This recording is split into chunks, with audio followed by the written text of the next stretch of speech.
campus of Grinnell College for today's softball doubleheader between the visitors from Buena Vista University and your own Grinnell College Pioneers. First, the non-starters from Buena Vista. Number 2, Time Betcher. Number 5, Geneva Galler. Number 6, Avery France. Number 10, Grace Furman. Number 13, Kenzie Dunbaugh. Number 16, Abby Clark. And number 26, Liz Thiessen. And now the starters for the Beavers. Starting in left field is number 9, Paige Druskus. At first base is number 20, Brady Krieger. At shortstop, number 22, Riley Garner. At third base is number 24, Kayla Farmer. The designated player is number 7, Jordan Faberkovich.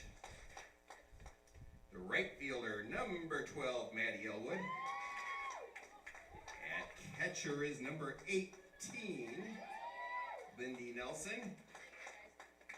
Second base is number 1, Jillian Garcia.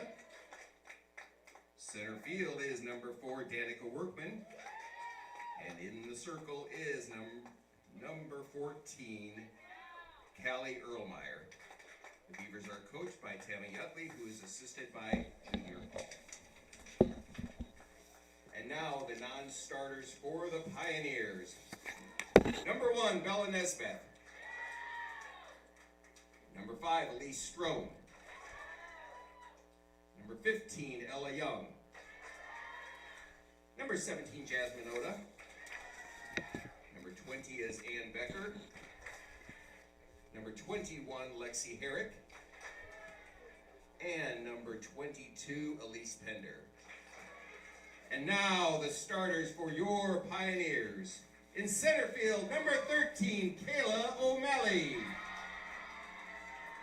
At left field, number 11, Lindsay Schultz. Behind the plate, number 10, Leanna Guerra. First base, number 18, Sophia DiCarlo. Shortstop is number 4, Hannah Dykstra. Your designated player is number 8, Lane Kohler. At third base, number 3, Nicolette Parrott. At second base, number 12, Kayla Bisterfeld. In right field is number 2, Asiana Gostila. And pitching, number 14, Emma Traney. The Pioneers are coached by Lexi Detterman, who is assisted by Dalton Meredith. Now please stand for the playing of our national anthem.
right, see ya. Into pitch is number 8, Lane Kohler.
Leading off, number 9, Paige Druskus.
Number 20, Brady Kruger.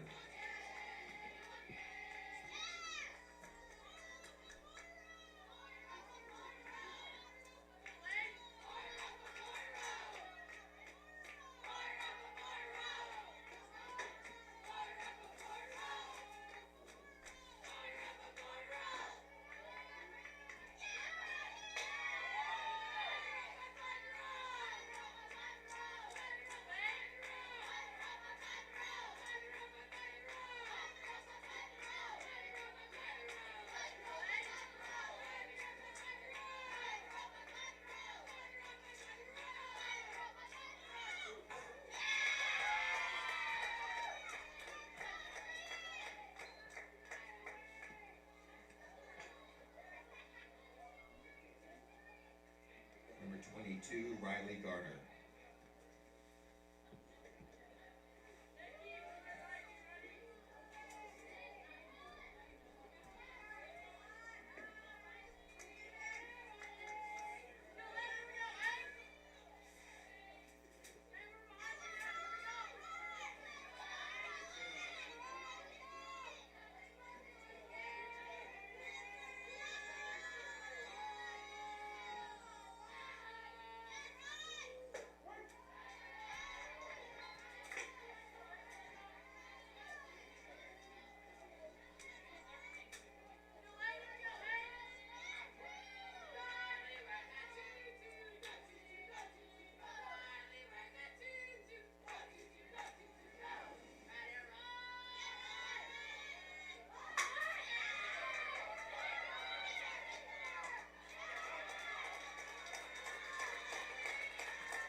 Number 24, Caleb Farmer.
afternoon, folks. We are here at the Grinnell softball complex. Sorry I'm a little late. I just got in from Des Moines, so I'm a little short of breath right now.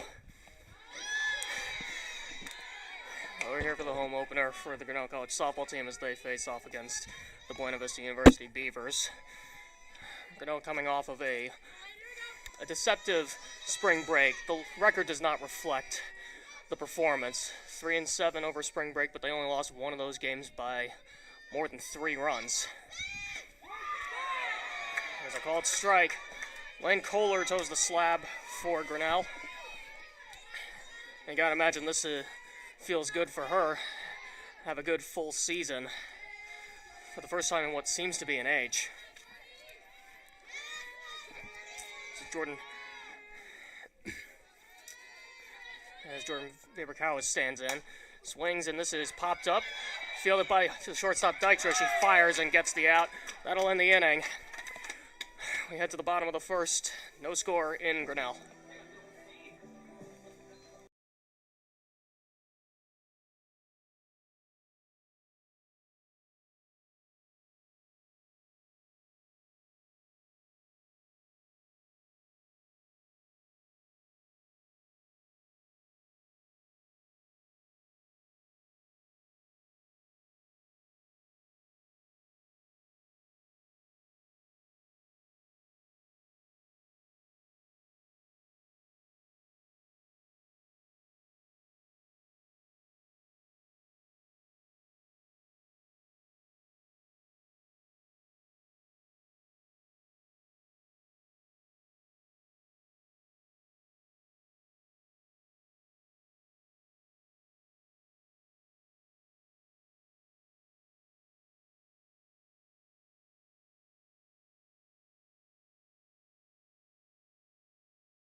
Number 13, Kayla O'Malley.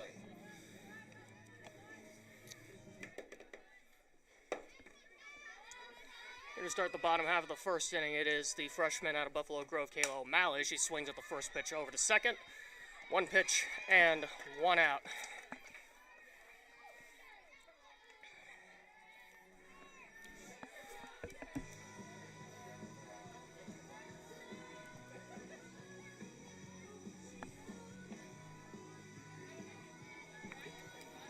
Number 11, Lindsay Schultz.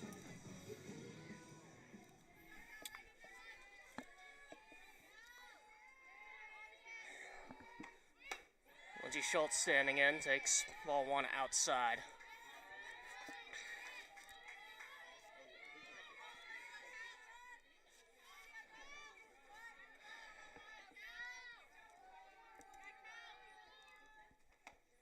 Ball, no strikes. This one's flied out to center. Lining it up is Workman as she makes the catch for the second out. 2 quick outs for Erlmeyer. As that'll bring up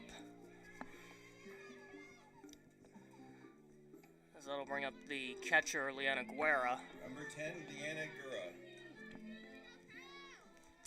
Gura, sorry.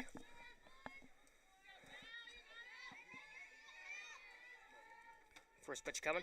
That's a called strike over the outer edge. Buena Vista looking to turn things around. They did win their last doubleheader. They had their own little spring break trip down in the Peach State of Georgia. As Guerra fouls this one back behind the first base dugout.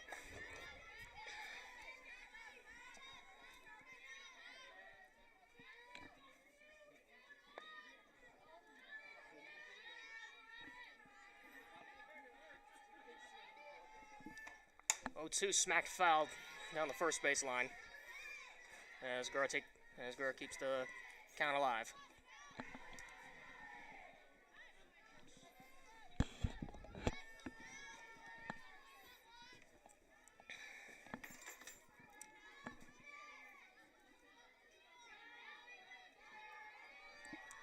Still 0-2. And that pitch misses in the dirt for ball one.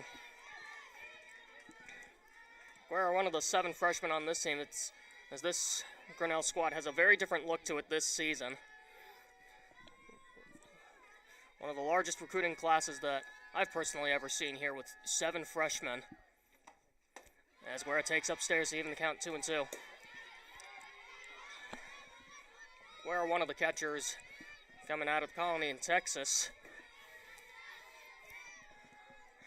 Makes her one of 2 Texans on the team, along with the senior pitcher, Lane Kohler. Outside, just missing, good take. And the count runs full, 3-2.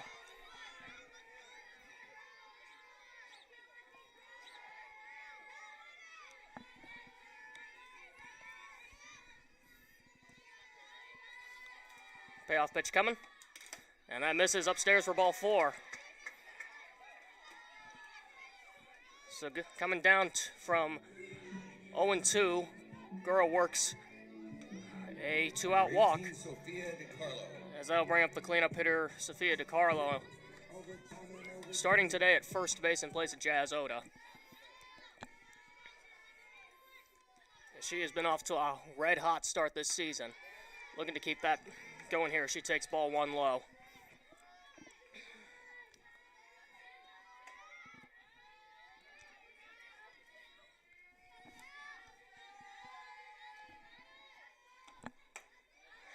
Pitch just misses upstairs. He goes to 2 balls and no strikes.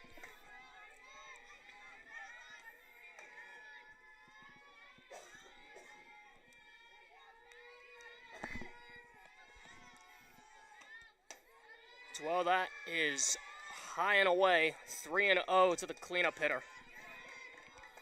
This is Soph, one of the players who's certainly found her stride, similar to how Hannah Dykstra found her stride last season.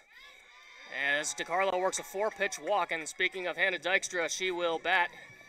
She'll get a chance to drive in a pair here. And now the first year head coach Tammy Utley will make a trip to the mound along with the infield. Definitely don't want to give up anything to Dykstra, as we saw the raw power on display. Well, we saw the raw power on display over the last couple of years, but last year she really found her stride. Hit over 400, was the second best hitter in last year's Grinnell lineup, just outside of Samantha Chu. Elite company there. Hannah, one of the 4 seniors on this year's Grinnell squad. Made that big shift last year from the outfield to the captain of the infield at shortstop. Certainly not an easy transition to make, but she's certainly found her footing both in the box and on the field and on the defensive side of the ball. First pitch is outside, but a called strike.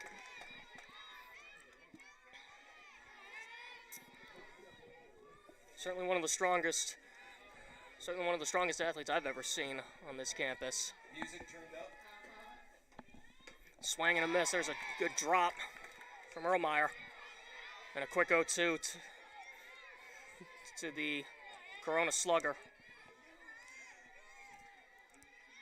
think it's because I'm putting it through this. I might have to play around with it. Oh well. Quick 0-2. Slings that one high and away. Ball 1.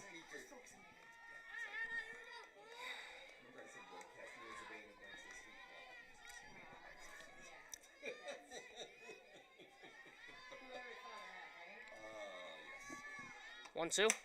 Late hack right to third. She'll step on the bag. Inning over. So Erlmeyer allows 2 base runners, but nothing comes of it. We're through 1, no score in Grinnell.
12, Elmwood.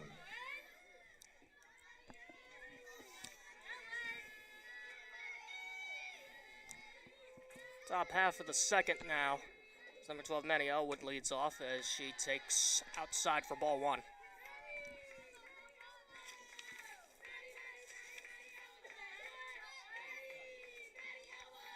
Coming in as one of the better hitters on this Beavers squad, hitting .250. She's started all 12 games that they've played so far. And there's a called strike over the outer edge. Lane Kohler toes the slab for Grinnell.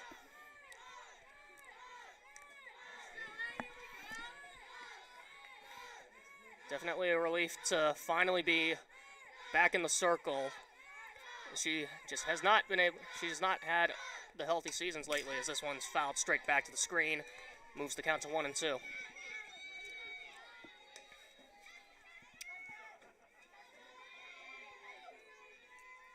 And Lane's also had her share of ABs as well down in Florida. She went 5 for 17. Drove in 4 along the way. 1-2, a late hack, and that's fouled back to the screen. That's one thing that hasn't changed about Lane over the years. That explosive windup, that explosive fastball, and then of course that devastating changeup that she works in.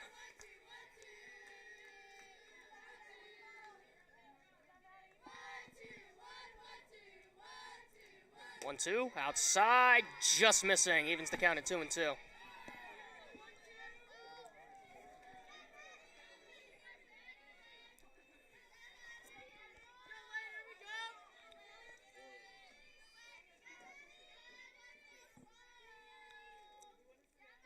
Two.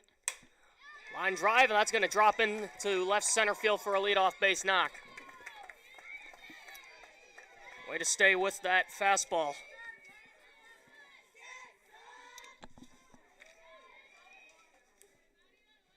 Number 18, Lindy Nelson.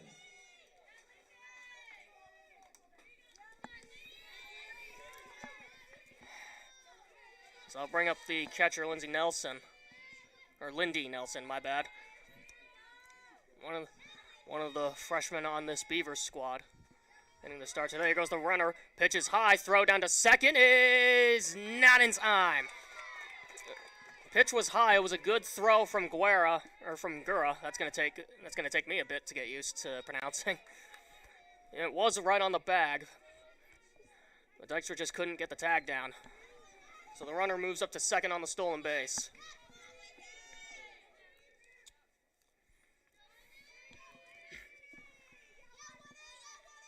A ball and no strikes. Outside, just missing.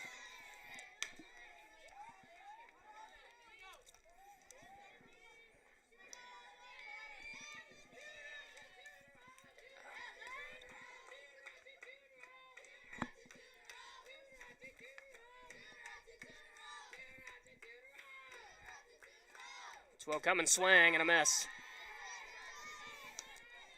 Good pitch from Kohler there. Had Nelson off balance.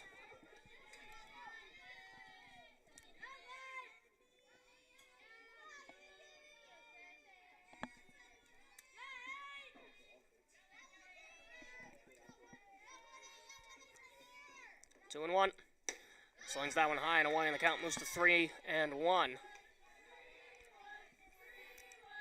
Buena Vista has certainly enjoyed more success against Grinnell over the years, 9-1 overall. The last time these two teams faced each other was back in 2019, pre-COVID. They swept that doubleheader convincingly, and are looking to do the same here. This is popped up on the infield. Who's calling it? It's Guerra, and the ball drops in and out of the mitt. So the runner will reach. And it looked like that was one where the third baseman probably should have called that. That ball was just tailing all over the place as head coach Lexi Detterman calls a meeting on the infield.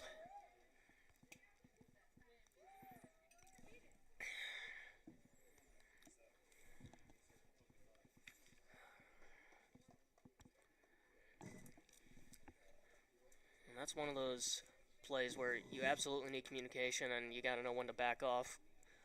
You saw the pitcher Kohler back off almost immediately.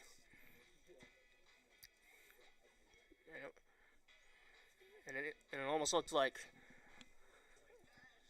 the catcher go around the third baseman Perot.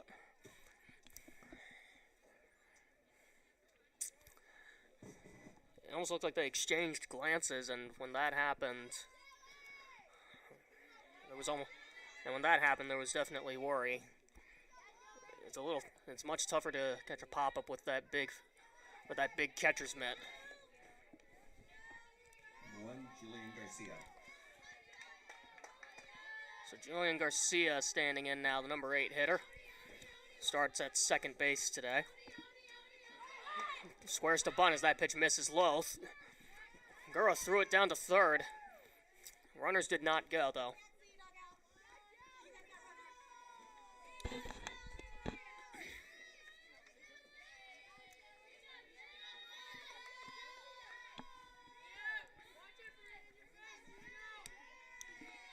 So runners are on first and second now. No outs. Top half of the second. Squares to bunt. This one is down. DeCarlo, the first baseman, takes it and fires to Bisterfeld, the second baseman covering. And there is one down, but the sacrifice works to perfection as the runners each advance 60 feet. Before Danica Workman. As I'll bring up the senior outfielder, Danica Workman, with a prime scoring chance now. Workman so far 4 for 25 on the year. She's got 1 double and an RBI. Looking to tack on a pair here and give the Beavers an early lead as that pitch misses low for ball 1.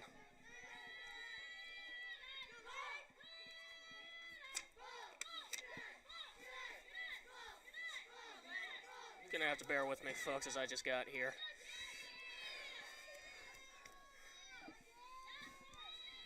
Ball, no strike, squares the bunt. That's a beauty of a bunt. It stayed right on the chalk, and that's going to go for a base hit. Run scores as the Beavers take an early 1-0 lead. You could not have placed that bunt any more perfectly. That stayed right on the first base chalk. That one didn't travel any further than 20 feet. Number 9, Druskus. That's just one of those bunts where you can't really do anything about it. As Gura tried to throw it down to first, but in vain.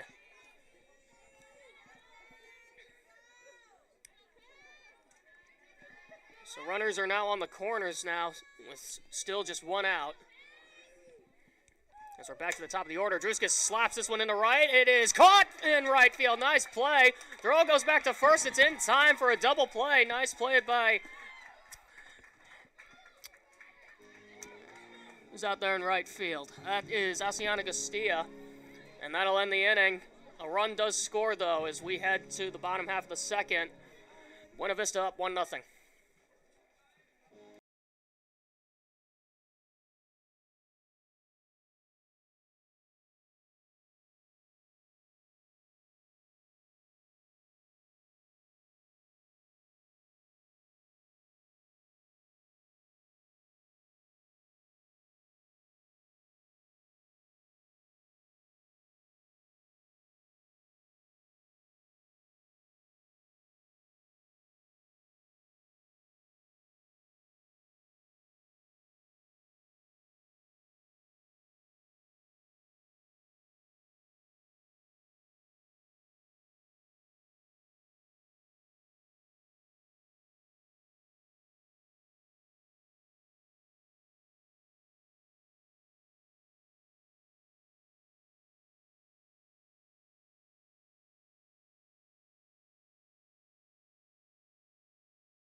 So Lane Kohler stands in, and she'll take her own at bat here to start the bottom half of the second as she takes ball one. And Lane's someone who hasn't seen a ton of action in the batter's box as of late. Usually she's been used as a pinch runner over the last couple of years if she's entered the game on the offensive side of the ball.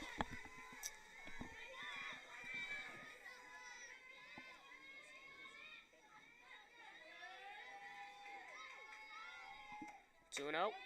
Inside corner for a called strike.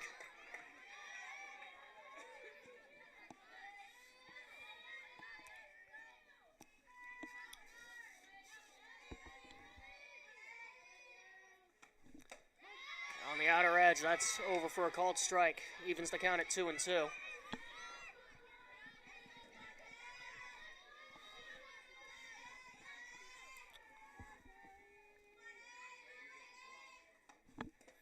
As that pitch bounces in, as Kohler works a full count.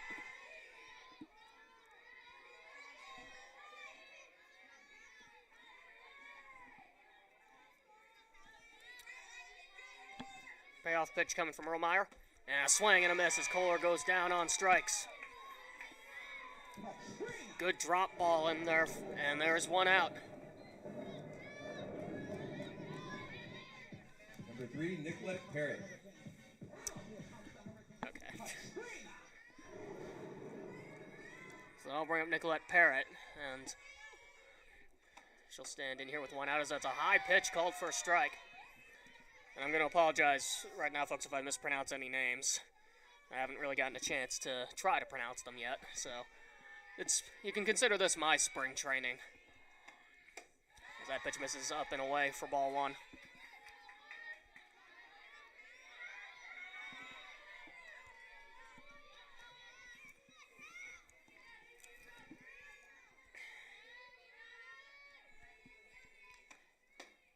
One that is down and outside.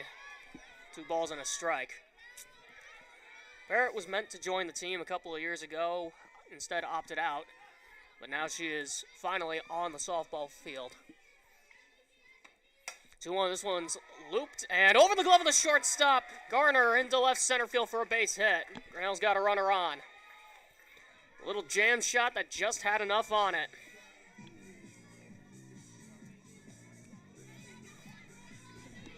It looked like Garner had a beat on it initially, but she looked like she might have misjudged where the ball was going to land as it went straight over the glove as she looked like she had to jump to try to adjust. And that'll bring up the starting second baseman, Kayla Bisterfeld. And the first pitch is at the knees for a called strike. They call her KB, native of Caledonia, Michigan. Just a little just a little eastwards of some of my family. 0-1. Swing, that's topped past third, and that's going to get into left field for a base hit. Another jam shot that didn't have a ton on it, but it did just enough to get past the diving third baseman, Farmer.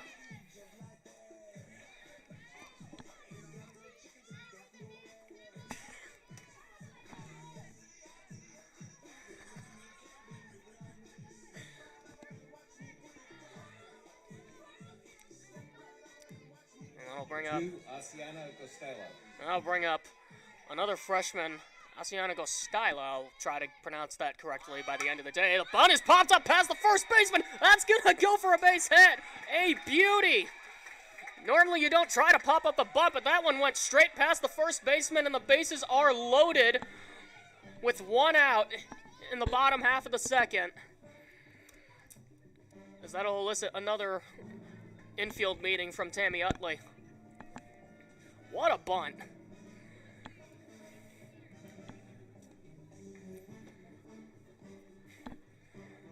And now definitely want to talk strategy here with the bases loaded, only one out, and you're back at the top of the order here with Kayla O'Malley.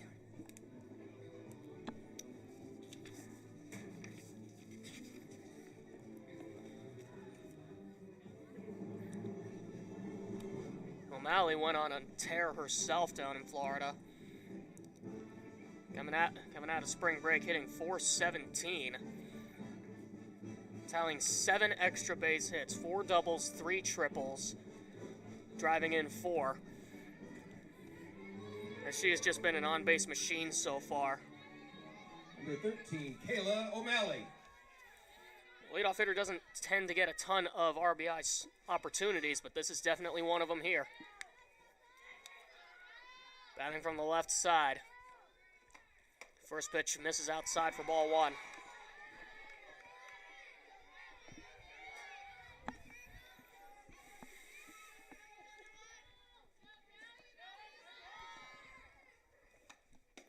That pitch misses down and away, 2-0. You don't want to do too much in this situation. But you certainly can't be conservative if you're O'Malley right now. O'Malley's 2-0. Is flied in the air to the left. Lining it up is Druskis. Catch is made. Here comes the throw to the plate. It is cut off. Run scores. Throw goes back to second. She is safe. The run scores. Parrott scores on the sac fly, and we are all knotted up at 1. Just what you needed.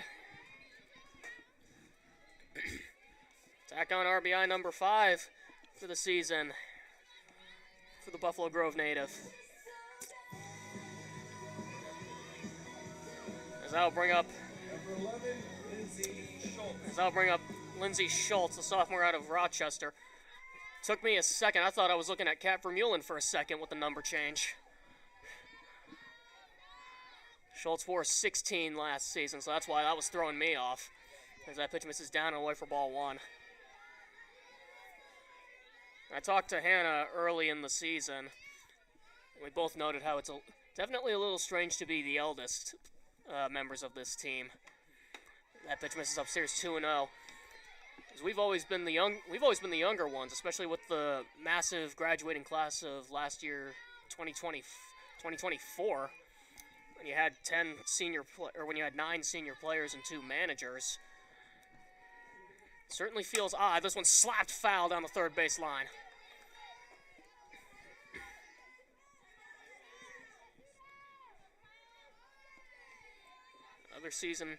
Another season with a lot of question marks surrounding it, just in how Coach Detterman's gonna approach it. The big question last year, of course, was who was going to take over the mantle at shortstop for Amanda Ramirez. We know that now.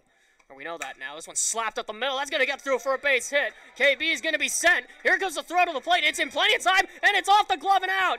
Runners will advance 60 feet each. It's an RBI single. And Grinnell has their first lead of the day. It is 2-1.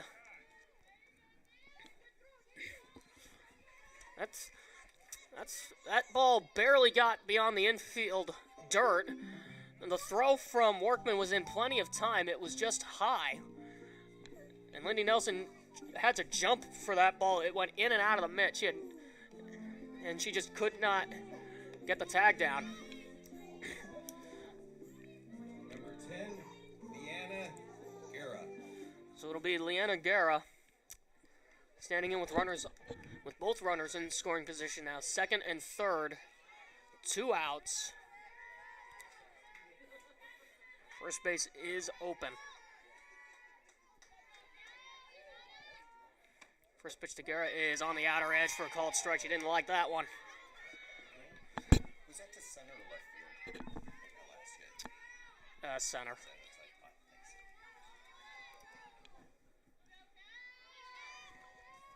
0-1. High pitch is fouled back to the screen. And Guerra quickly in the hole 0-2.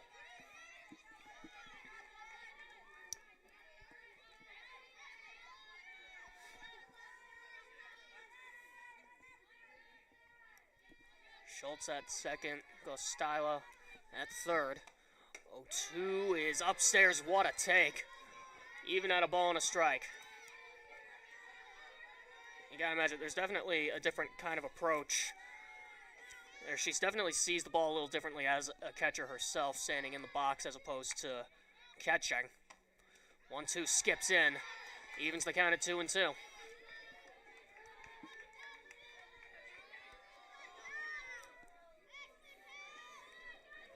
And Becker not starting currently sits on the bench. 2-2, a late swing and a miss, and that'll end the inning. But Grinnell does damage. A pair of runs score on a couple of hits. We head to the top half of the third. Grinnell up 2-1.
Brady Prager.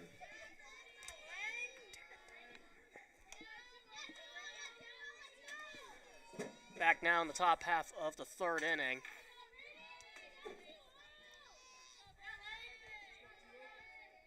As it's Bailey Krager leading off, starting at first base for the Beavers today.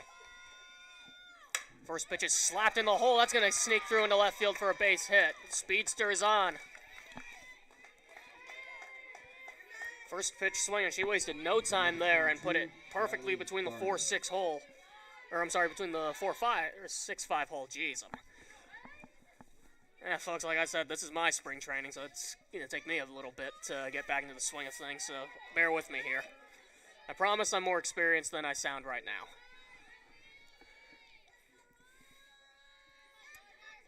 Here's Garner, a swing and a miss. Throw goes to second. It misses. Off the glove of Dykstra. It rolls into right field. Headed into third. Here comes the throw in. It's in. Not going to be in time. So a stolen base and an error on... That should be an error on Guerra. As very quickly the Beavers have the tying run. It's just 60 feet away. It looked like Guerra had a hard time getting the ball out of the mitt. I think it almost would have been better just to hold on to the ball there.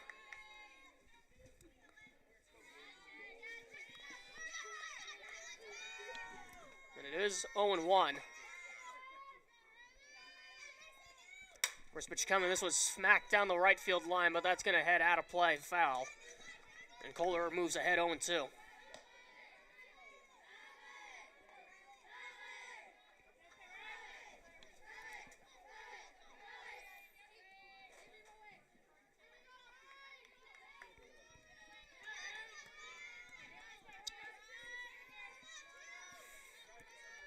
Quick 0-2 for Lane Kohler.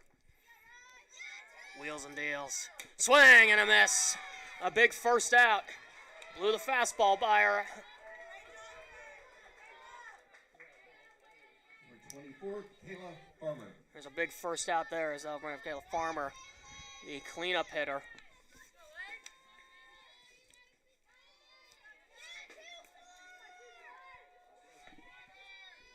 Definitely got to be careful with the cleanup hitter. And an off-speed pitch misses for ball one, but man, did that one buckled my knees, and I'm up here in the booth.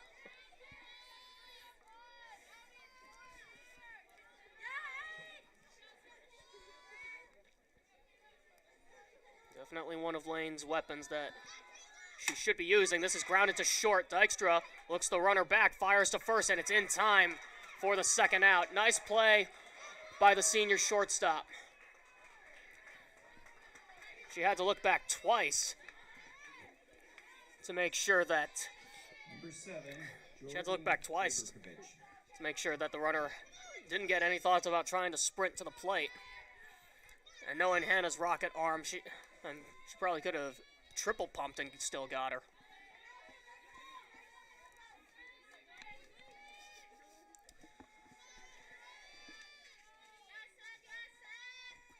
Karowitz in, swings through the first pitch. For strike one.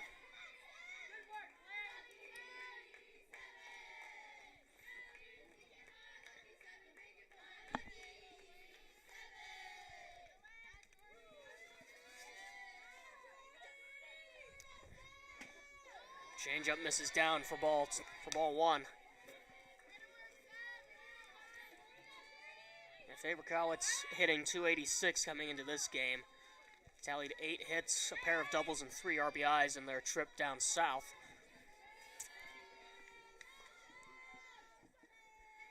1-1. Slings that one outside, 2-1.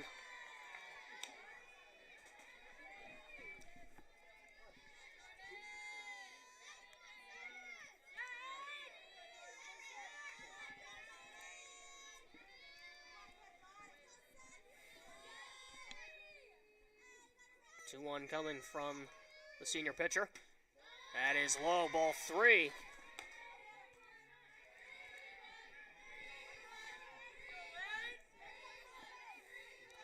Matty Elwood stands on deck. Not a worst case scenario if you give up a walk here. It wouldn't be ideal, but it certainly would not be the worst fate.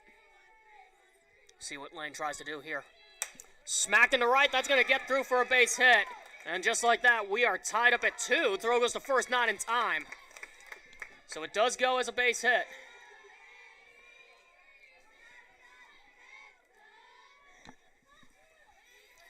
Faber Cowitz just reached out and smacked that one through the 3-4 hole. As we're seeing the ball hit all over the field today.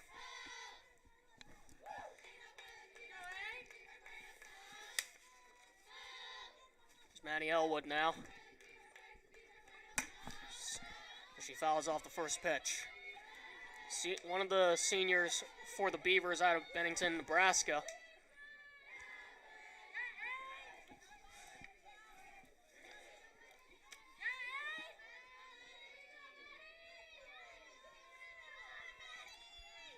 Hitting .250 so far this year as that changeup skips in to even the count at 1-1.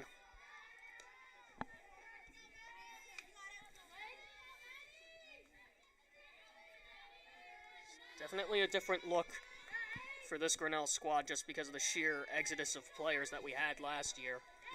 A couple of freshmen starting here and there, sophomore here and there. This ball smacked out toward deep left center field. Going back is O'Malley at the wall, and it is going to one-hop off the fence. This stays in. Runner coming to the plate. Dykstra's throw to the plate is caught up by DeCarlo. The flip to third is not in time. It's thrown away. Runner coming to the plate. She's going to score on a Little League home run. Man, it looked like Dykstra's throw had a chance to nab her at the plate. And DeCarlo tried to underhand it to third. And ended up sending it to the backstop. It's 4-2 Buena Vista.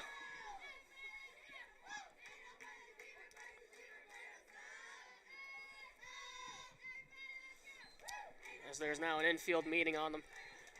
An infield meeting in the circle. Everybody gotta try to calm things down now. At the very least, you've got a clean slate now with no one on base.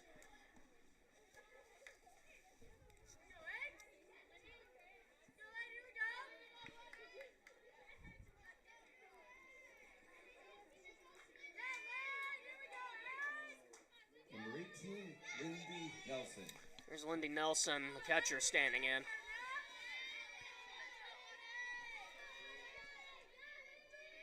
Also hitting .250, entering today. First pitch misses down for ball 1.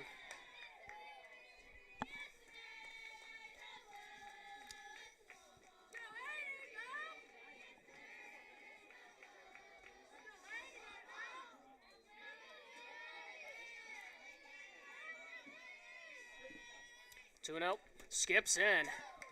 And it took a bounce, but it did hit Nelson on the foot. So that'll put a runner back on first with 2 outs, as this inning just does not seem to end. And my apologies, folks. It's not 4-2. It is 4-2. Sorry. Like I said, I'm still in my spring training here. And for those of you first-time listeners, I promise I'll get better as the season progresses, just as these players will. There's a called strike. A snap throw down to first is not in time. Guerra trying to keep Nelson on her toes over there.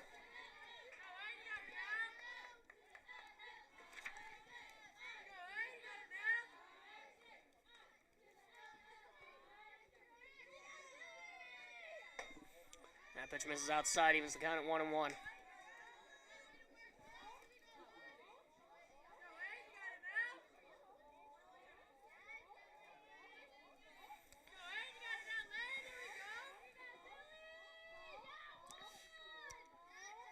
One coming. That pitch misses down, 2-1.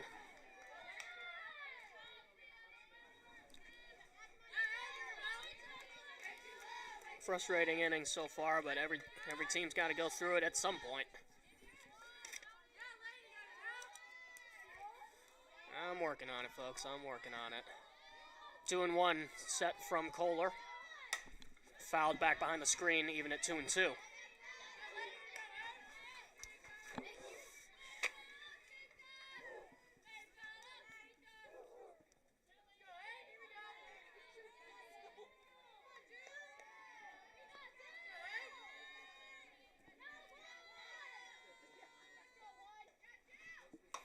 Jam shot.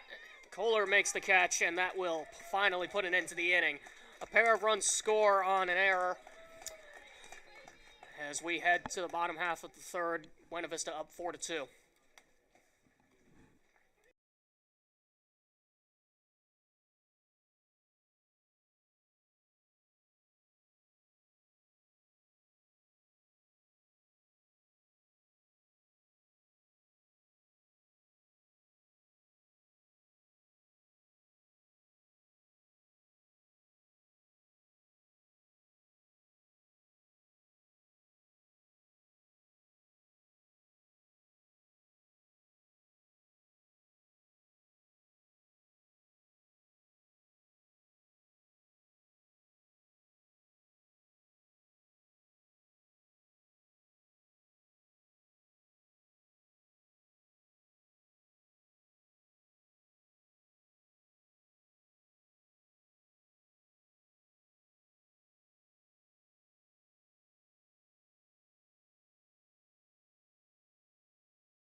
I'll bring up the senior corner infielder, Sofia DiCarlo. Apologies for the train, folks, but that's just something you got to get used to out here. That pitch misses down and away for ball 1.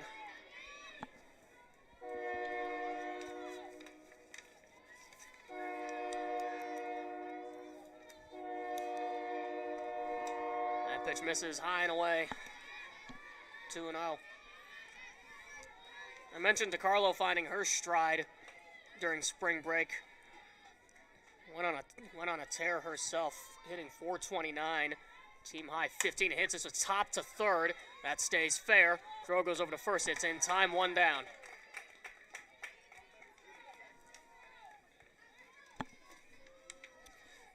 Bless it.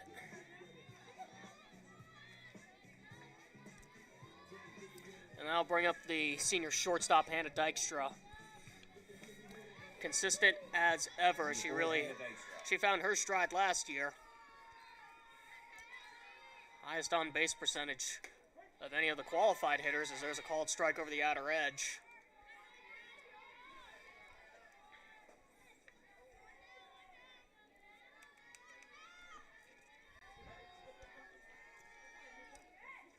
One, smacked foul back over near the soccer fields. 0-2.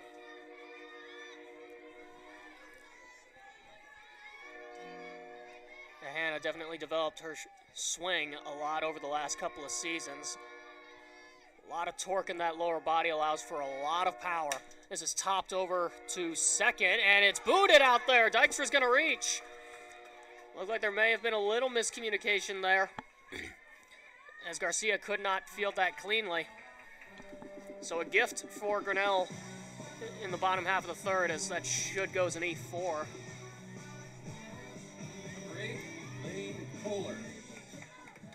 So now you've put one of the biggest speeds, probably the biggest speed threat on base. And Lane Kohler standing in the DP spot as there's a called strike over the outer edge.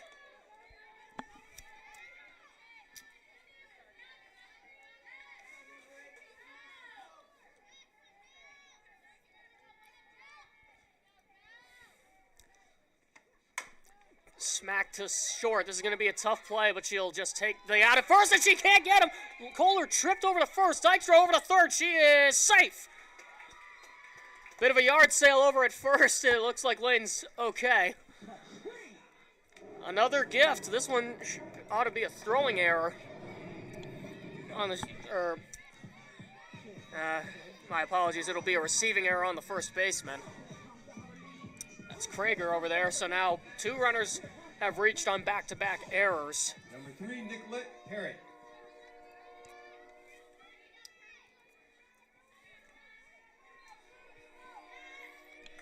So now runners are on the corners for Nicolette Parrott. Good RBI spot here. This is tapped over to second and through into right field for a base hit. Kohler will round and stay at second. Nicolette Parrott cashes in with an RBI single, and it's a one-run ball game. It's 4-3.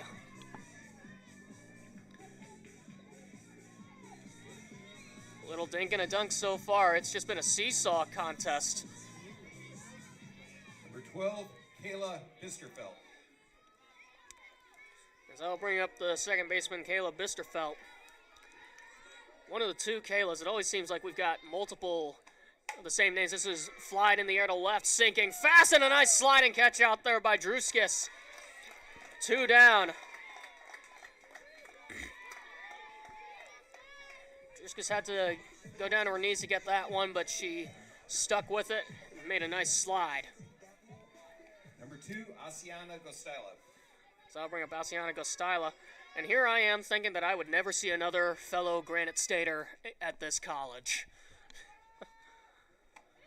First pitch is inside for a called strike.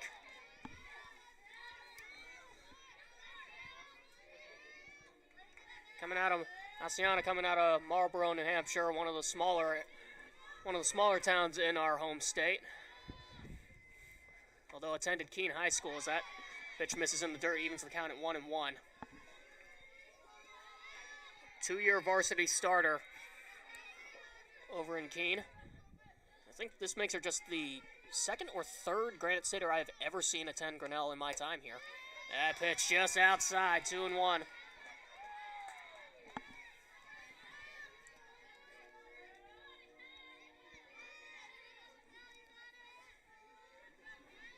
top of that, one of our biochem majors on this team. This is tapped over to third. This is going to be a tough play.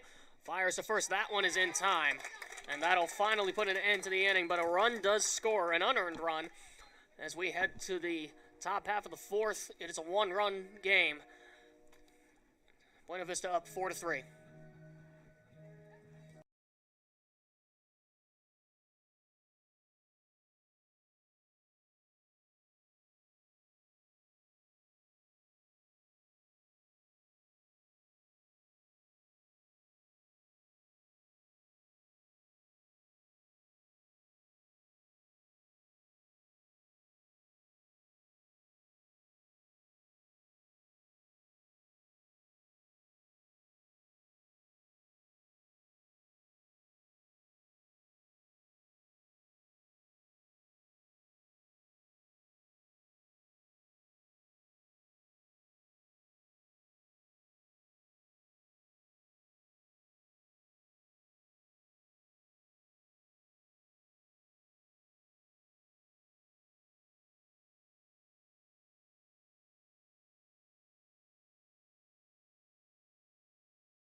Back now in the top half of the fourth here as it'll be Danica Workman leading off. 9-1-2 due up for the Beavers.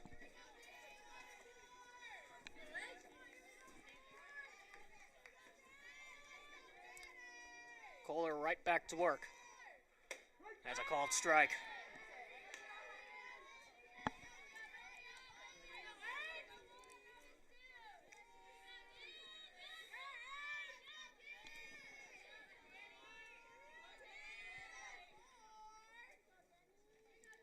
Oh, one coming.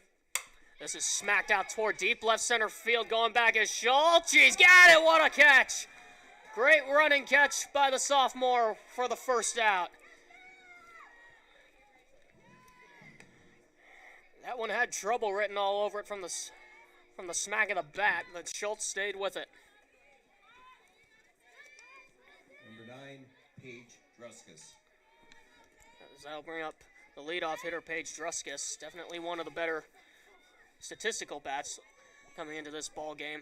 Also 15 hits, hitting .385, and a nasty changeup, and it missed for ball one. Ball one right down the middle, it looked like.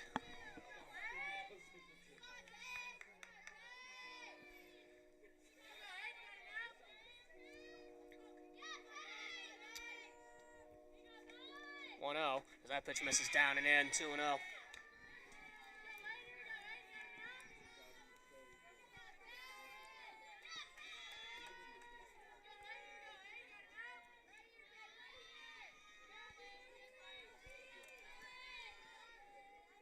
Coming from Kohler.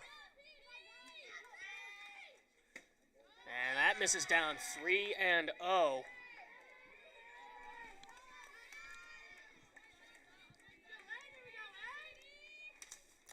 Always wonder what the strategy is here on the offensive side of the ball on a 3-0 count. See what they do here. And that misses low for ball four. A 4-pitch walk. There's a runner on first. Number 20, Brady Krager. Brady Krager standing in, one of the first years, as Coach Detterman is going to make another trip to the circle.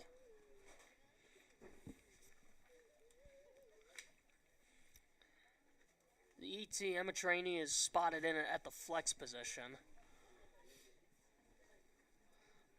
So we'll see what Detterman wants to do here.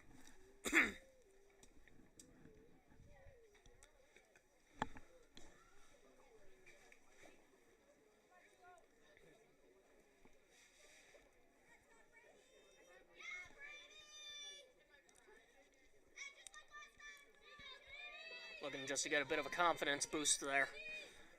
His line cracks a smile and Guerra heads back behind the dish. Never been a little frazzled. I got here a little late, like right as the first pitch happened, so we'll give you a quick tour of the defense. It's Lindsay Schultz in left, Kayla O'Malley in center, Gostila in right. Around the horn, it's Parrott at third, Dykstra at short, Bisterfeld at second, DeCarlo at first. And then it's Lane Kohler in the circle and Leanna Guerra on dish duty behind the plate.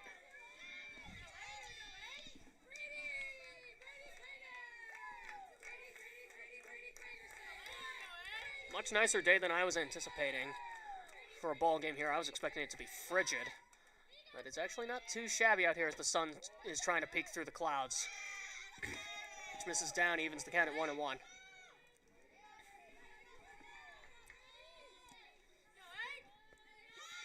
Wind gusts are blowing in, so that's definitely going to play with any pop-ups or fly balls. That might have even affected the pop-up that Guerra dropped earlier. 1-1. That pitch is upstairs. Runner goes, throws down, is not in time. Stolen base.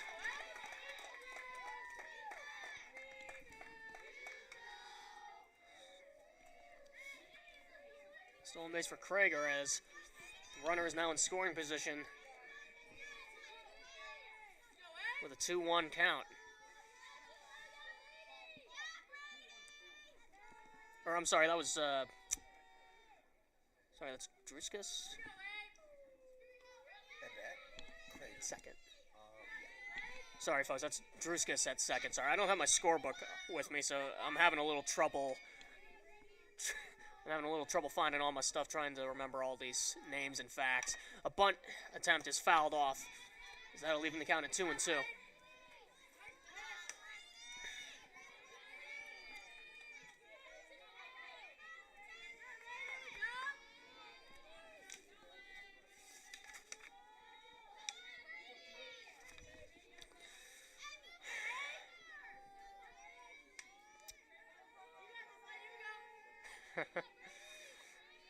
Two and two. That skips away, and that's going to head all the way to the backstop. Druskus advances to third on the wild pitch.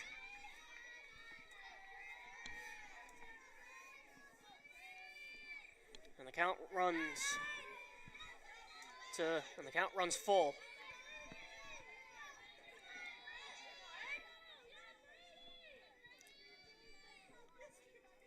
Payoff pitch. Smacked into left field, slicing, foul ball. Lucky break for Grinnell right there. That had extra bases written all over it.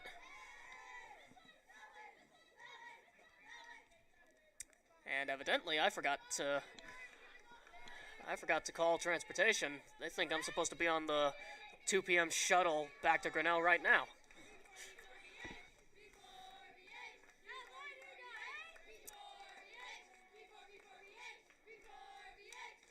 Another payoff pitch, inside, called, strike three, 2 down.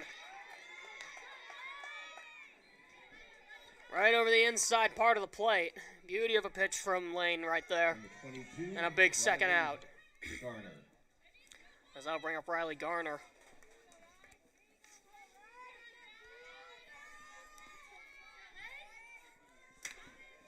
Runner just 60 feet away. Garner swings at the first pitch, dumps it into center field. O'Malley dives as she can't get it on a hop. A wide turn. It's an RBI single. And that run does indeed score. It's 5-3 Beavers. Brings up number 24, Kayla Farmer. Good swing, as one of the things that Coach Dennerman said before the season was the range of these potential strength that she saw moving forward was the range and speed of these outfielders, and you saw O'Malley there almost managed to track that down, but just couldn't get that one as it dropped in front of her, and an off-balance swing fouled off. Gnarly changeup from Lane right there.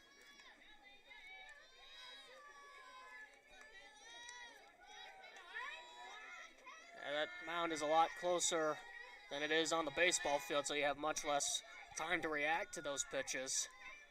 But a drastic change of speed like that spells no good for these hitters, as that's fouled off to the third base dugout. Lane ahead 0-2.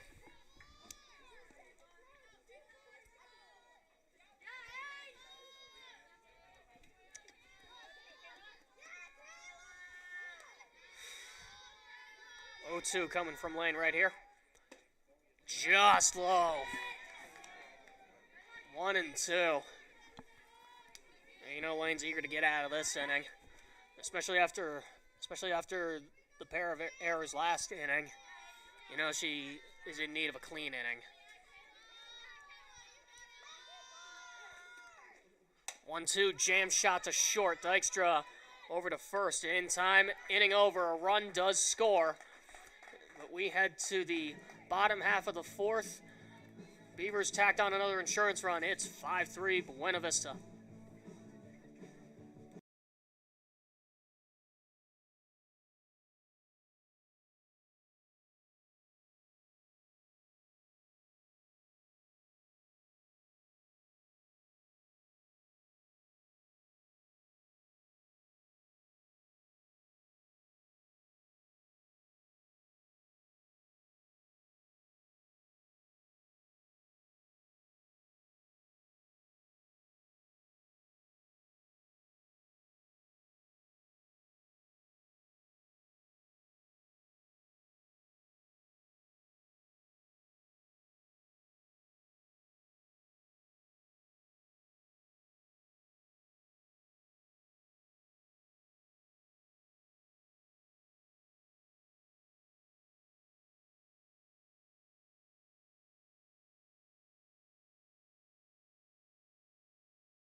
back here now, bottom 4.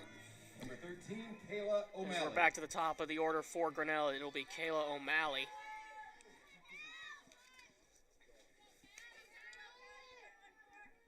Speed threat in her own right. First pitch swinging in, and that's lofted foul down the right field line.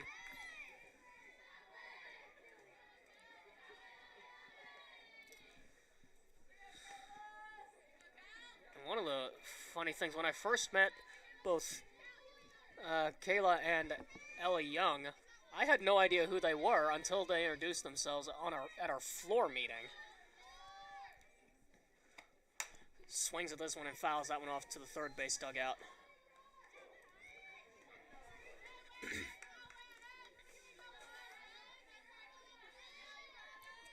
So you can imagine my surprise when I heard that their fun fact was that they were on the softball team. And I think they might have been even more surprised by hearing that the broadcaster was living on the same floor. 0-2. This one's flied down the left field line, tailing into foul territory. That's going to drop foul.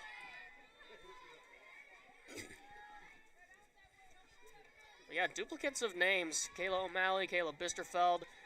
In the last few years, at one point, we had 3 Emmas. We had 3 Emmas on the team. Emma Nelson, Emma DiGiacomo-Zahler, and, of course, Emma Trainee. Always seems to be duplicates on this team. Good take by O'Malley, 1 and 2.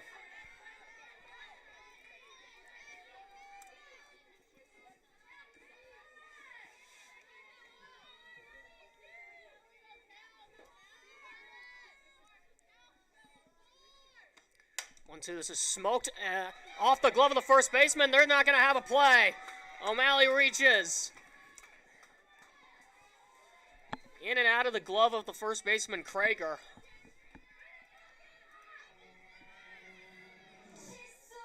Got a hit. As they'll go for an infield hit. Just what the leadoff hitter is supposed to do. Lindsay Schultz. Just what the leadoff hitter is supposed to do, and especially with the speed of O'Malley. I have not seen it yet, but hopefully I'll get to see it right here. Yep, there she goes, and a bunt is fouled off by Schultz. Looked like she tried to push at it. That's not exactly what you're supposed to do. If you recall from last season, softball and baseball teams had a bunt-off competition at one of their practices. Definitely something that I think tends to get overlooked, but is still very important. Squares again, that is outside. Evens the count at 1-1.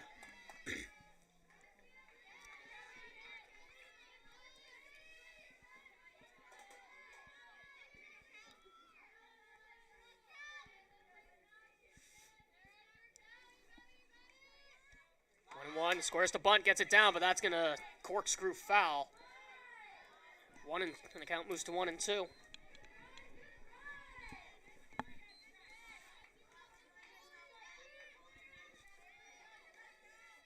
Schultz, one of the, I think is the, if my notes are correct, the only true lefty on this team. Don't see them too often. That one's smacked down the left field line, but that's a tailing foul. But still, you got a left-handed hitting outfielder with speed.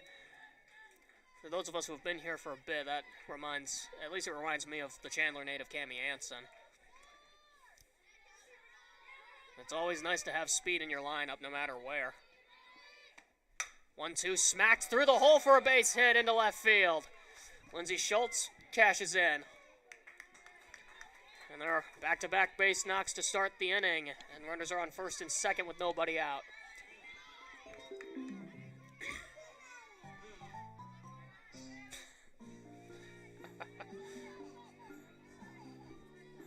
So that'll bring up Leanna Guerra. Number 10, Leanna Guerra. Starting on dish duty today, but had a couple of starts. Yes. And that bunt, that's a swing and a miss. The throw goes down to third, and it's not in time. The ball looked like it got away from the catcher. I'll see how they score this. Square clearly went around to bunt, but she missed. It looked like it went in and out of the mid of the catcher. 0-1. Rolled over to short. Throw to first is in time. Run scores. Throw goes over to third. It is not in time. That's an RBI ground out.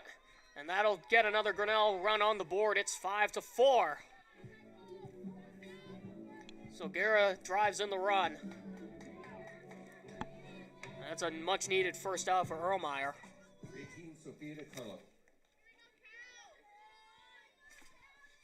So I'll bring up the cleanup hitter, Sophia DiCarlo. As she takes the first pitch upstairs for ball one.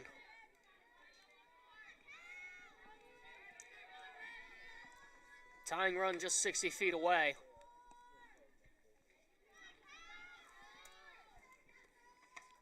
Smacks that one to second. Fielded nicely. Throw goes to first. It's in time, but Schultz does score. And this ball game is tied up at 5. An RBI ground out for Sophia DiCarlo.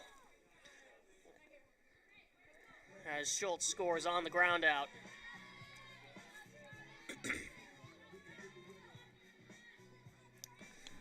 As that'll bring up Hannah Dykstra.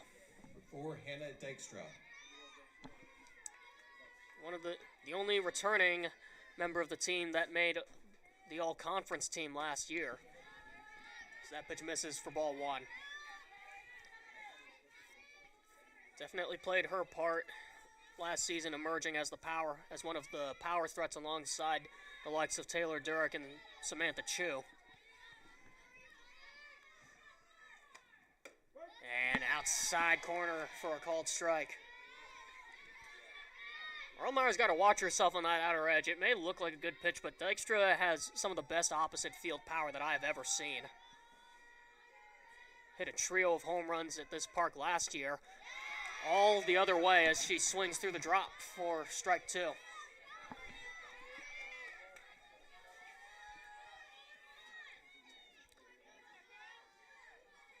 Hannah played all 43 games, hit .410 last season.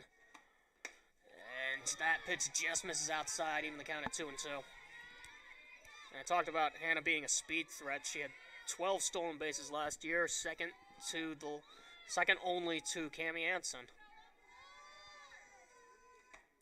2-2 is fouled off down the left field line and out of play. You know she wants that one back. It's pitches like that she can easily drive the other way. When you got as much torque in the hips as she does, all that rotation, all that power transfer, that ball's going a long way as Dykstra goes down swinging to end the inning. But the runs do score. We are all knotted up at 5 as we head to the top half of the 5th. All 5s from Grinnell.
Starting now here in the top half of the 5th, new pitcher to tell you about. It's the E.T. Emma trainee as she comes into the game in relief.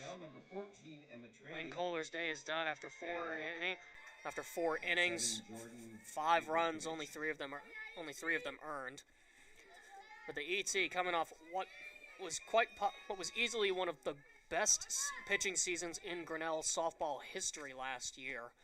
Although she pitched mainly out of the bullpen, she's shifted to a starter role as the first pitch is laced foul down the left field line.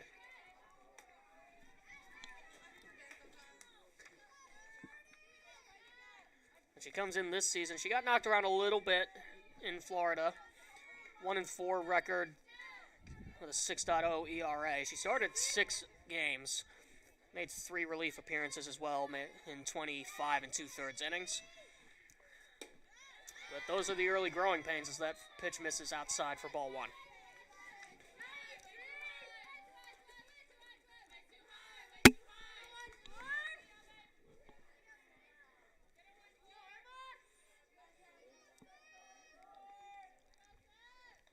One and one coming. Outside, that's a delayed called strike 2. E.T., another pitcher whose changeup, I think, is one of her primary weapons. She's always, ever since she started pitching in her freshman season with us, we've known she's had ice in her veins as that pitch misses upstairs, even to count at 2-2.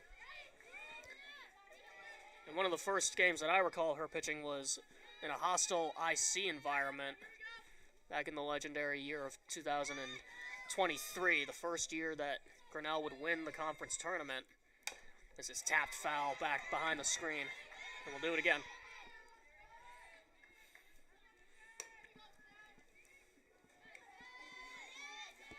But last season, 16 appearances. She only made 2 starts last year, but accrued a 4-0 record with 3 saves, which is a program record for most saves in a season. That one's smoked foul down the left field line, and we'll do it again. Adding to that, she's got 4 career saves. It's putting her at the top of the list. Only one other pitcher in GC softball history has accrued that many saves in their career, and that was Tess Cohen, who played from 2006 to 2009. I don't know if it's just our program or softball in general, but I just don't see as many saves in this game as I do in baseball. As that pitch missed outside as the count is full. And another current player on that list is Lane Kohler. She's got 3 career saves. Payoff pitch is fouled off. Good long at bat from Faber-Karowitz.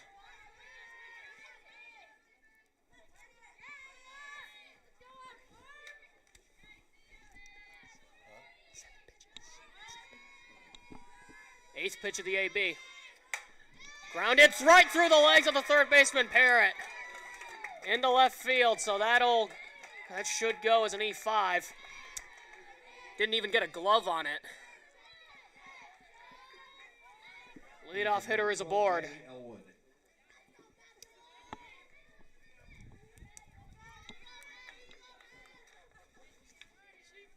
So a good battle at the plate from Farrowitz as Maddie Elwood stands in.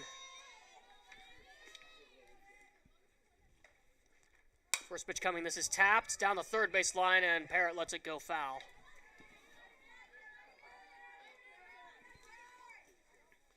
Maybe had a chance to get her at first there, but instead she lets it go foul.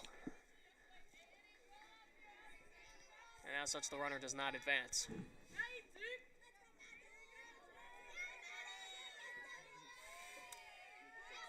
Oh, 0-1 coming.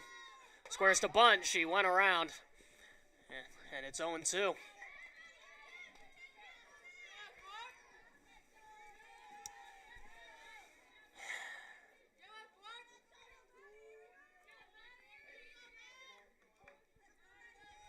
Elwood last year started all 38 games she played. Definitely one of the better hitters last year. Hit .301. And a changeup in there for a called strike 3.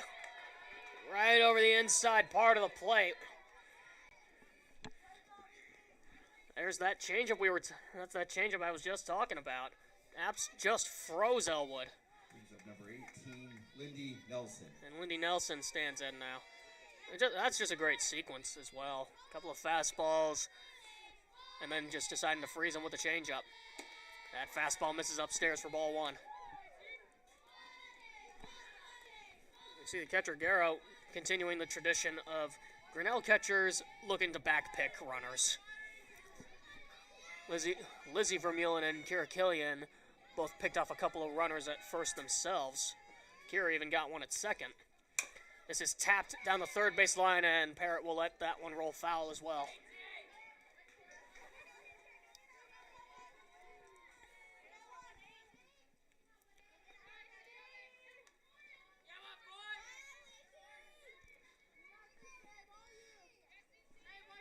One ball, one strike, runner on first, and one out. Here in the top half of the fifth. There's a swing and a diving stab, not quite, in and out of the glove of the shortstop Dykstra. That'll go for a base hit. Way to keep it on the infield, though, is even if Dykstra did manage to, even if she did manage to get that cleanly, I don't know if she would have had a play anywhere.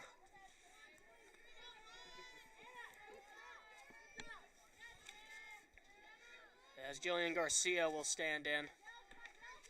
Sophomore out of Menifee, California, Paloma Valley.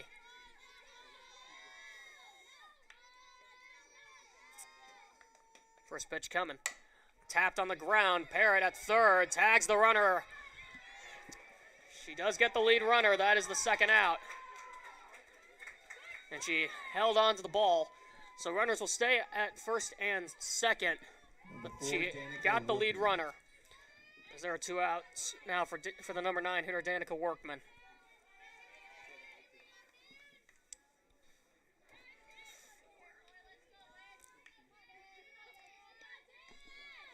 First pitch coming, and that misses just high for ball one.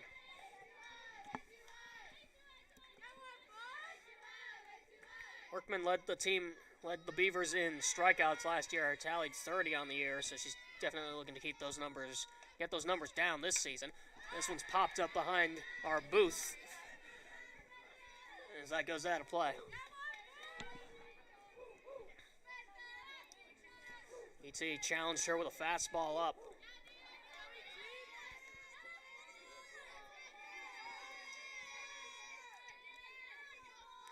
One coming. Goes to the changeup and misses outside for ball two.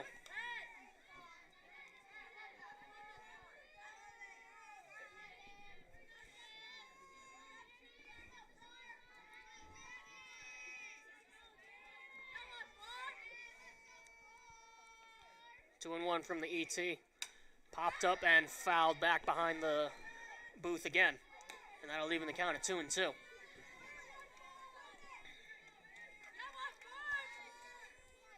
Twos all around here. Two balls, two strikes, two runners on, and two outs.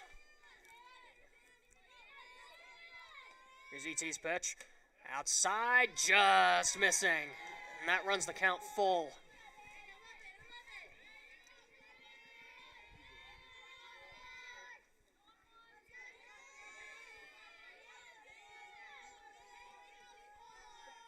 Payoff pitch. This one smacked down the left field line, giving chase is Schultz, but that's going out of play and into the Grinnell dugout, or into the Grinnell bullpen. And we'll do it again.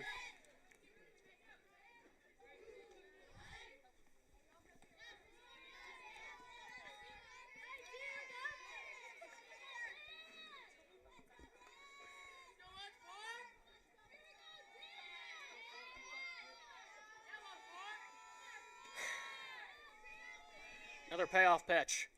And this is upstairs for ball four, and the bases are loaded here with two outs.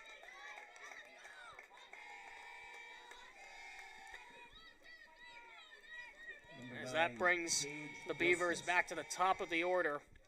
Paige Druskus.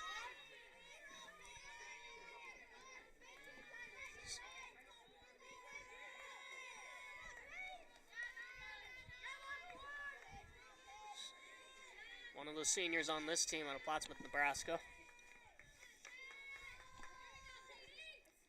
As she takes the first pitch for a called strike as Guerra faked a back pick to first.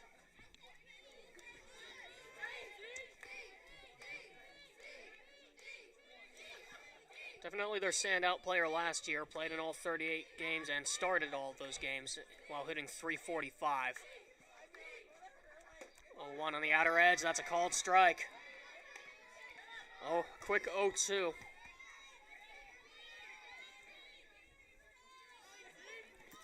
She was also this team's speed threat last year, batting out of the leadoff spot. 10 stolen bases. Quick 0-2. Slings that one upstairs.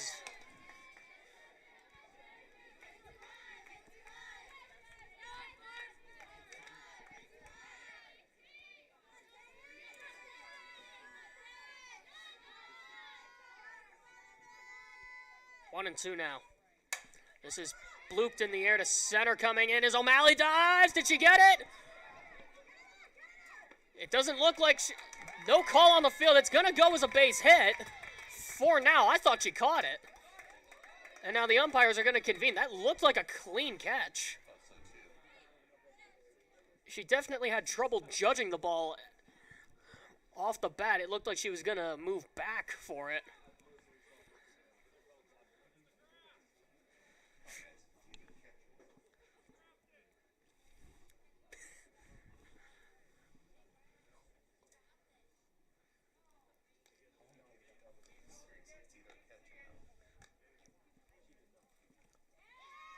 And it looks like it's going to go as a base hit.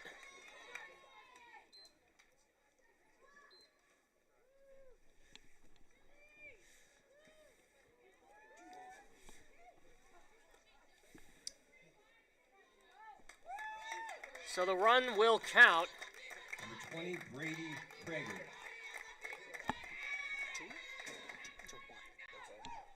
Two runs are one. So that's a two-run bloop single. The umpires say that O'Malley trapped the ball, did not make a clean catch. And just like that, the Beavers are up 7-5 again. Showing bunt, runner goes, throw goes to E.T. So that'll be a stolen base.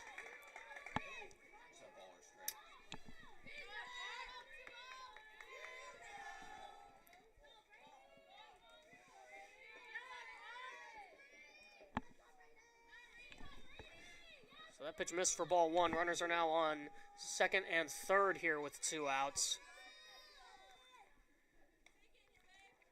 This one smacked out toward deep right center field. That's not going to be caught. It's going all the way to the wall.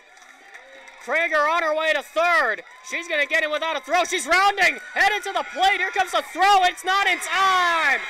An inside the park home run. Brady Krager put on the afterburners. And in the blink of an eye, it's 10-5, Buena Vista. That's one of those, it looked like Bisserfeld took a little too much time getting the ball back into the infield. But Krager looked like she had 4 on her mind from the second that ball was hit. And all of a sudden, it's a 5-run lead.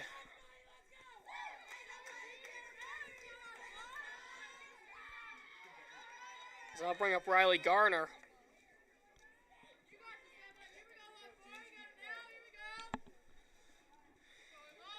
Made a couple of appearances in the circle last season.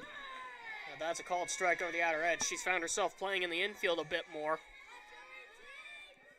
She only got 12 ABs last season. Only 2 hits then. Looking to turn things around at the plate here. One, this is tapped right back to E.T. She'll make the throw over to first to put a merciful end to the inning. A 5-run outburst in the top half of the 5th. We're headed to the bottom half of the 5th now. Grinnell down. Buena Vista up 10-5 here at Grinnell.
number 8, Lane Kohler. Bottom half of the 5th, as Grinnell will hit Lane Kohler, the number 6 hitter, slotted in as the DP, stands in as she takes ball 1. Sneaky speed as a pitcher. As I mentioned, she was used primarily as a pinch runner last season. As she was nursing a couple of injuries that limited her time in the circle. But hopefully she's back to full health this season as that pitch catches the outer edge for strike 1.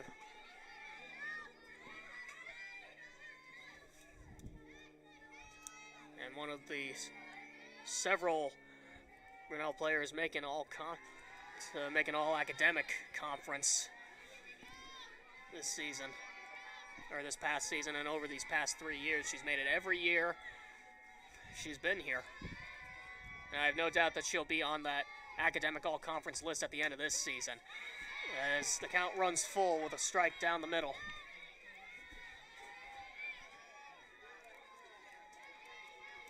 Yeah, Lane only limited to 5 appearances last year. She got 3 starts and 2 relief appearances before being shelved.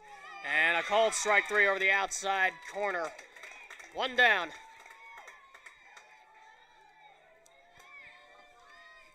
Just a beautiful painted fastball from Erlmeyer. As that'll bring up the junior Nicolette Parrott.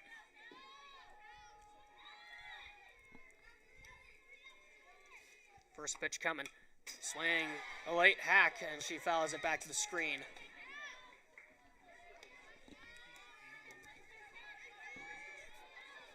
This is overall a very young team, much younger than we're used to seeing, especially with that massive class of 24. It's a strange thing to go, and a diving stabber down to her knees, from her knees. Nice play at third by Farmer for the second out. That's not easy to do. That's not easy to do, and Farmer looked like she could make that play with her eyes closed. 2 down, as that'll bring up one of the freshmen, Kayla Bisterfeld. Kayla Bisterfeld. KB definitely one of the standouts coming into the season, as that pitch pops in and out of the mitt for ball 1. 4-year varsity starter at Caledonia High School, hit a monster .359 in her time there, even cranked 6 home runs as well as 72 RBIs. And a jam shot fouled off.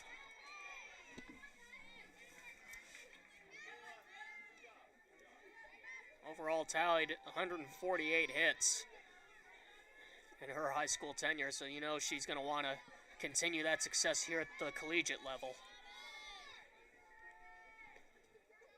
1-1. And a changeup, a little half swing, but it's fouled off for strike 2. Had her second guessing there.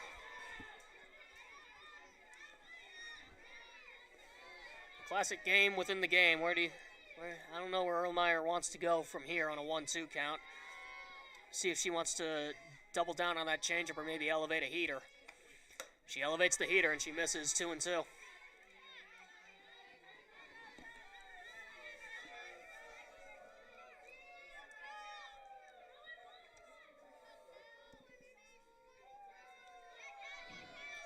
Two and two offering from Erlmeyer. And this is spoiled. Fouled off behind the first base dugout.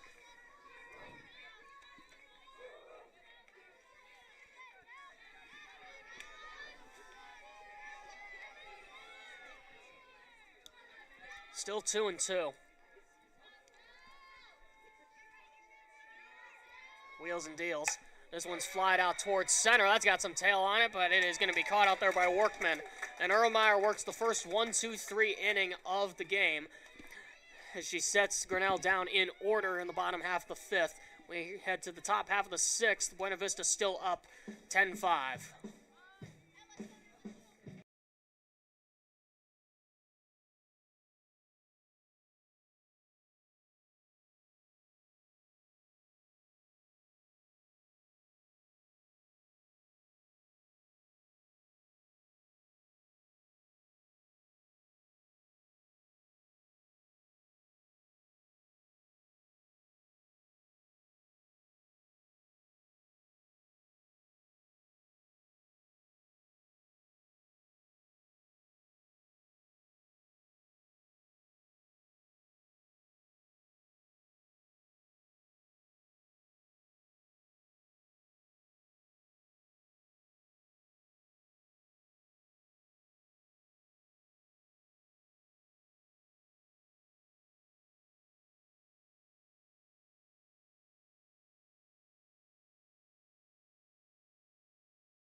So we got a pinch hitter here. Liz Thiessen will lead off the top half of the 6th.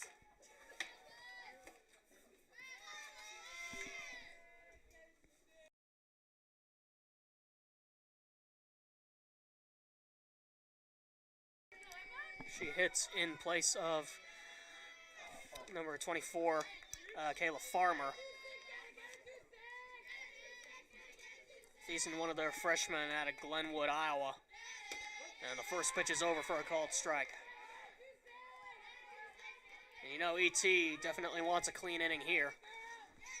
There's been a couple of explosive innings, even if it's only a few runs. But in a game like this, every run matters as that pitch is fouled off to even the count, to push the count to 0-2.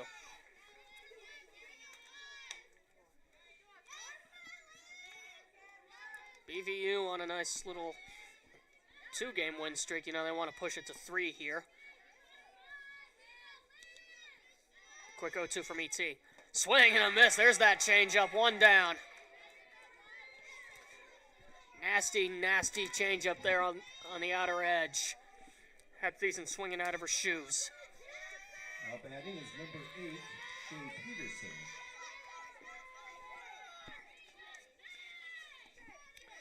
Another.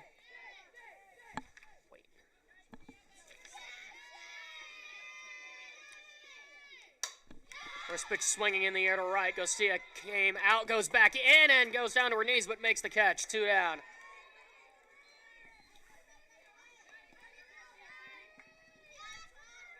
Now bat number 12.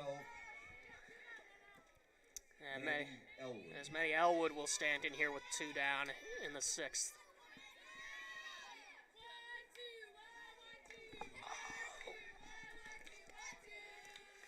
First pitch coming to Elwood. It's a changeup, and that's laced into left field for a base hit. Not wasting any time.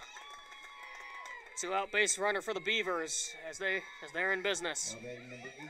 Runner advancing to second, and she's going to be tagged out.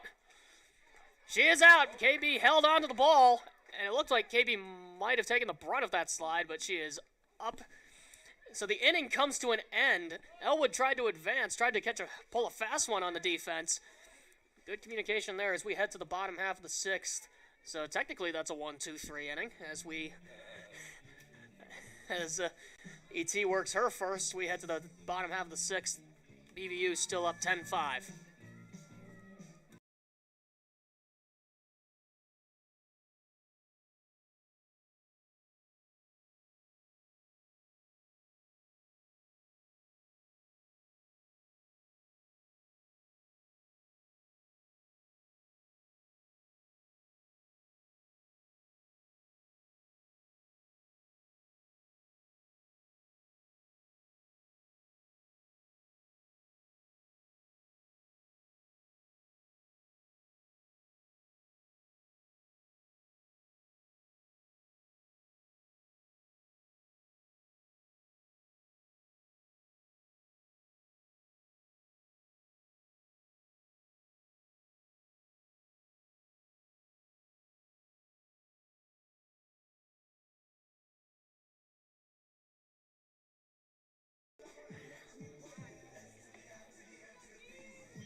Bottom half of the 6th now. Grinnell got quite a mountain to climb here.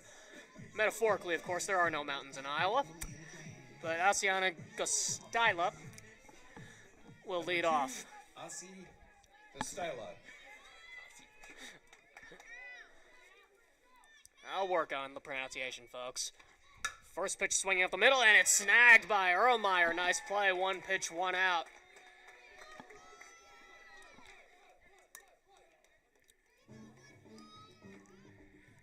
As we head back to the top of the order, it's Kayla O'Malley. Reached base a couple of times so far, but they're in desperate need of base runners. First pitch swinging. This was popped up on the infield. The shortstop under it makes the catch. That's Garner. 2 pitches and 2 outs.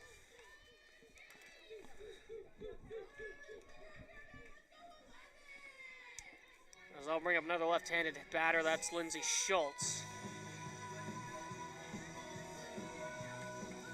also got a singled in her last at bat and also scored. Limited playing time last year. She did play in 24 games, though mostly off the bench.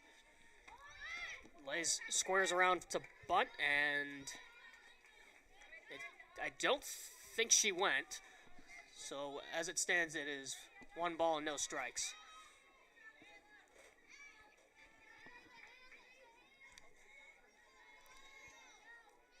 Lindsay, one of those old school hitters, no batting gloves for this one. Well, that's slung upstairs for ball 2.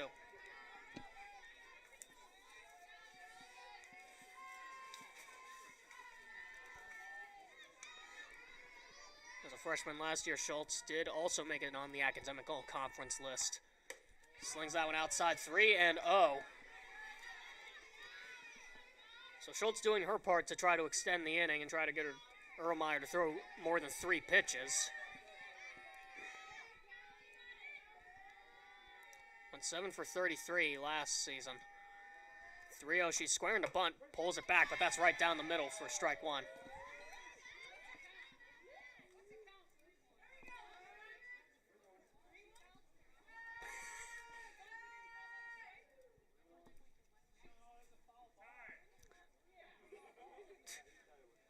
So now we've got a little discussion between the umpires. They're wondering if when Schultz squared to bunt, they're wondering if that was fouled off or if she went around. There was no indication from the home plate umpire, so we'll see if they change it here. And they do change it. We have a 2-2 count now.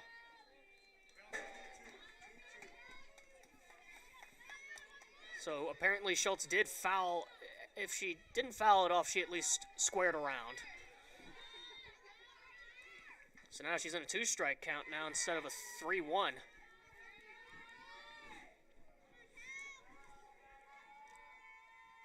Two and 2 now. Smacked foul back behind the third base dugout. She keeps this AB alive.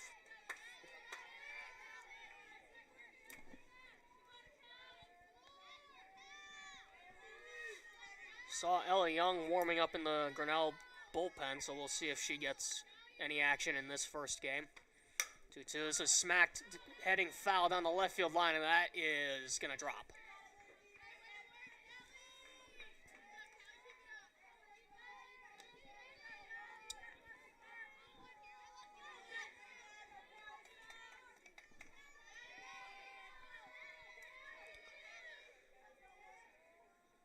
Two and 2 now. Swing, and she just got a piece of that. Way to spoil it.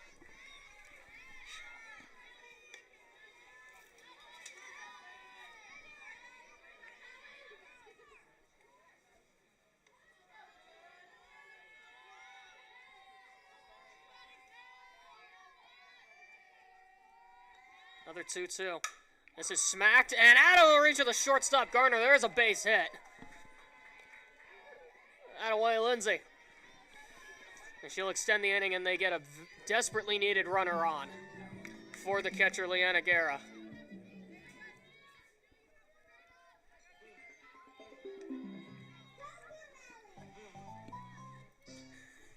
Leanna Guerra.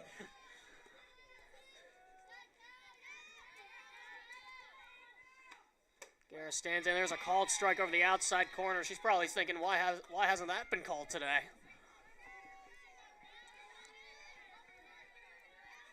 Yeah, that's the pros and cons of being a catcher. You know where the zone has been all day.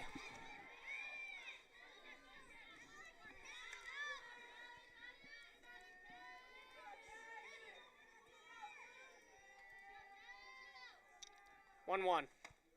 This is smoked out toward left. Got a late break, and it's over the glove of the left fielder, Drew Skis. Schultz rounding third, headed to the plate. No throw. Run is in. Leanna Guerra with an RBI double. As she cracks into this lead a little more, it's 10-6. Just what the doctor ordered. And it looked like Druskis had trouble tracking the ball off the bat. It seems like the outfielders have had trouble overall today. That's the difficulty of being an outfielder, especially with line drives. Lord knows I couldn't handle being an outfielder. Sophia DiCarlo stands in and she takes a strike over the outer edge.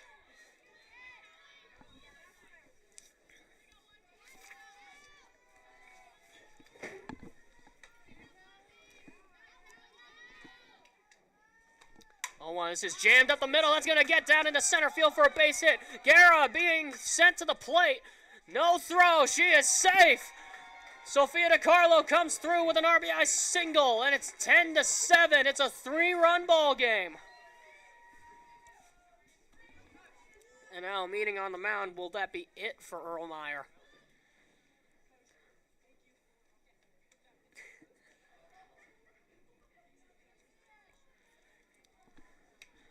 And suddenly this game is within arm's reach once again. And nope, Erlmeyer will stay in the game. DiCarlo is on first, as that'll bring up the power, hitting shortstop Hannah Dykstra. Number 4, Hannah Dykstra.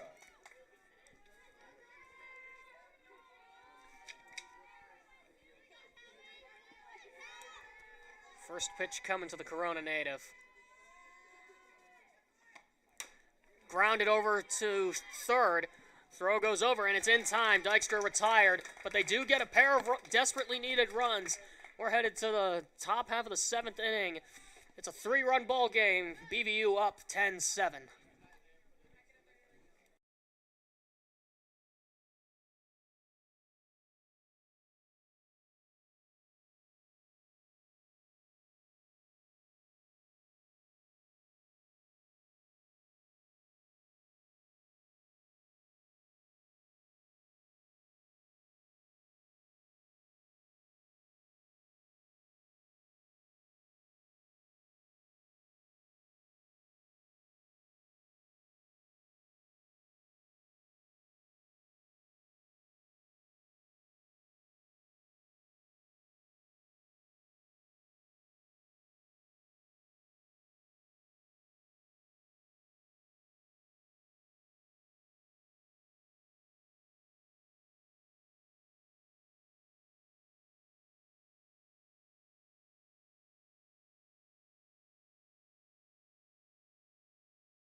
Back now, top half of the 7th, a few defensive changes as Elise Pender moves into the game as she's over at third base now.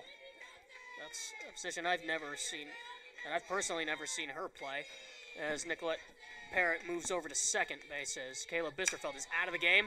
And hey, the first pitch goes to the newcomer, but it is foul. The ball always seems to find the newbie.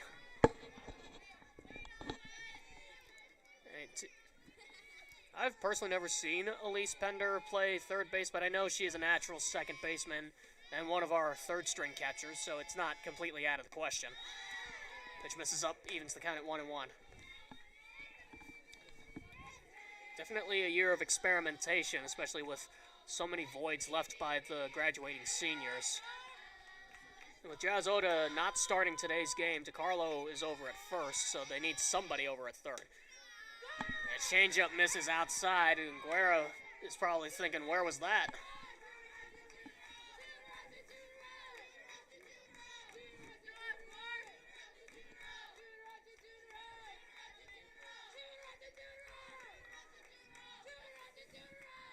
Two and one coming from ET. This is popped up. Dykstra calling everybody off. Makes the catch right in front of the second base bag for the first out. In fact, just what that communication is for. You can see almost immediately the captain of the infield immediately started waving everybody away, saying, nope, that's mine.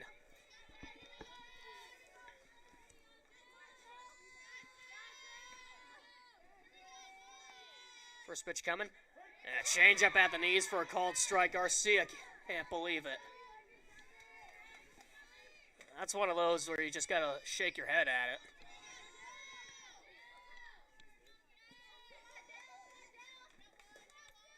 Oh, 1. That pitch skips in. Looked like Guerra got crossed up. That'll even the count at 1-1.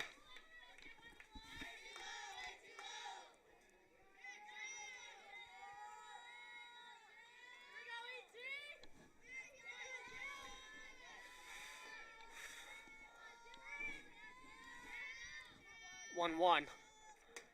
Slings it upstairs for ball 2.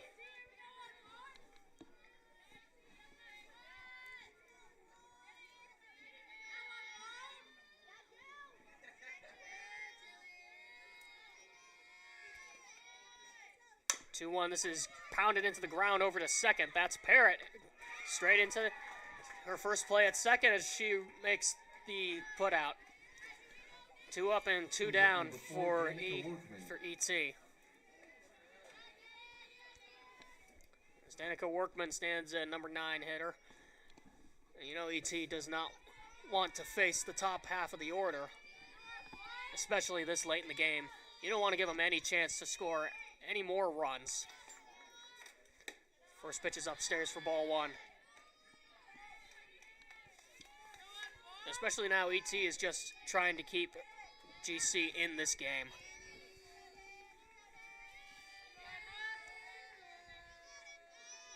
She worked a clean inning last in the 6th. Looking for a good one here. This is popped up. Dykstra moving into shallow left. She makes the catch. Another good communication. 1, 2, 3. That's 6 in a row retired for Emma Trainee as we head to the bottom half of the 7th. Last chance for Grinnell as the lead sits at 10-7 through 6.5.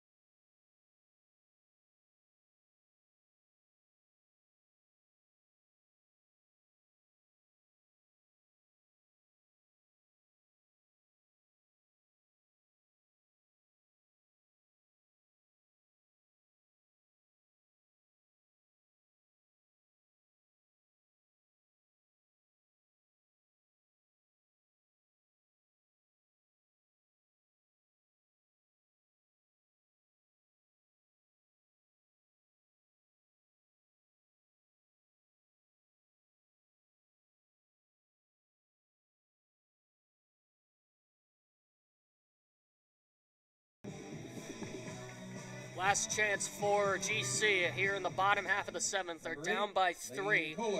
And Lane Kohler, the designated player. We have no DH in softball. She'll lead off this crucial inning. And the first pitch is outside, I guess, for ball 1.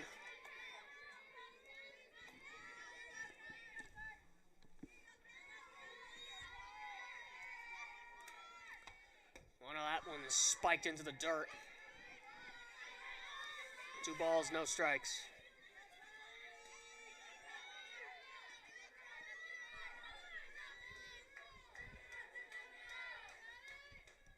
Romeyer wheels and deals, and that misses up and in. 3-0.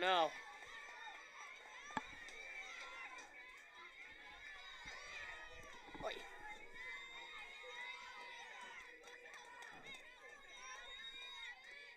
3-0. And a 4-pitch walk, just what GC needed. A free base.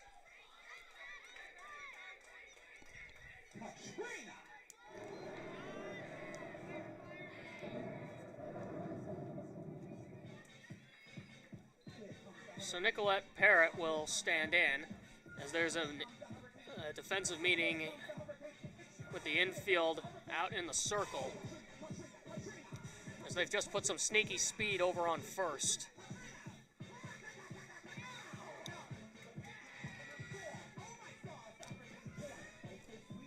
Lane did only have one stolen base last year, but she's got sneaky speed. She scored 4 runs and was used as a pinch runner. So still got to watch her. That pitch misses low for ball 1 to Parrott. That's 5 straight.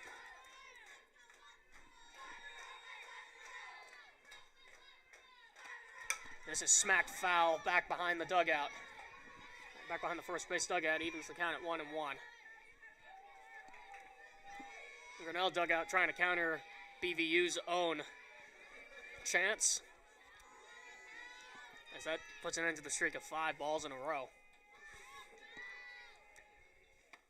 1-1, this is grounded straight to the shortstop. 6-4, they go to 3, but they will not get him.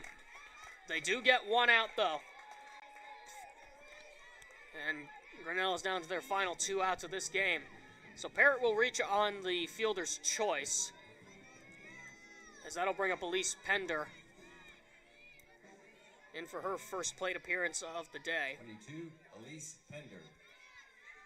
Another member of the Academic All-Conference. First pitch over for a called strike.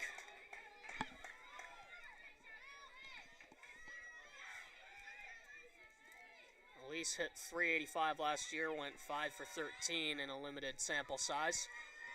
Looking to pull through here. Swing and a foul tip. Either way, it's a dead ball, but it's strike 2.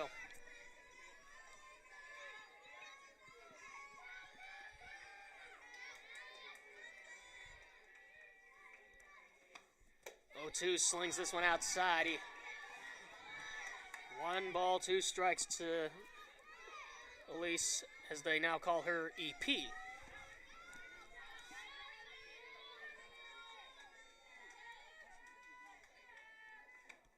That pitch misses in the dirt, evens the count at 2-2.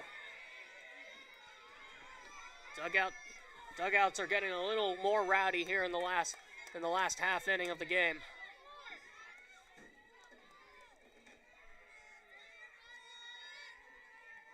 2-2.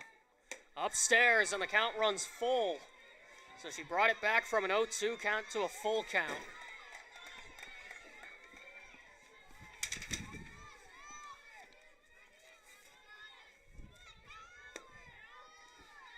Payoff pitch coming from Erlmeyer. This is rolled over to short. Could this be it? 6, 4, 3. No, and it's airmailed. That nearly went into the first base dugout. And they are going to... And they are calling... Wait, what's the call here? And they are going to... They're calling runner interference. This game is over. Wow. They are saying that... Oh, my. So this game is come to an end. BVU holds on to win this one 10-3 on a bit of a controversial call.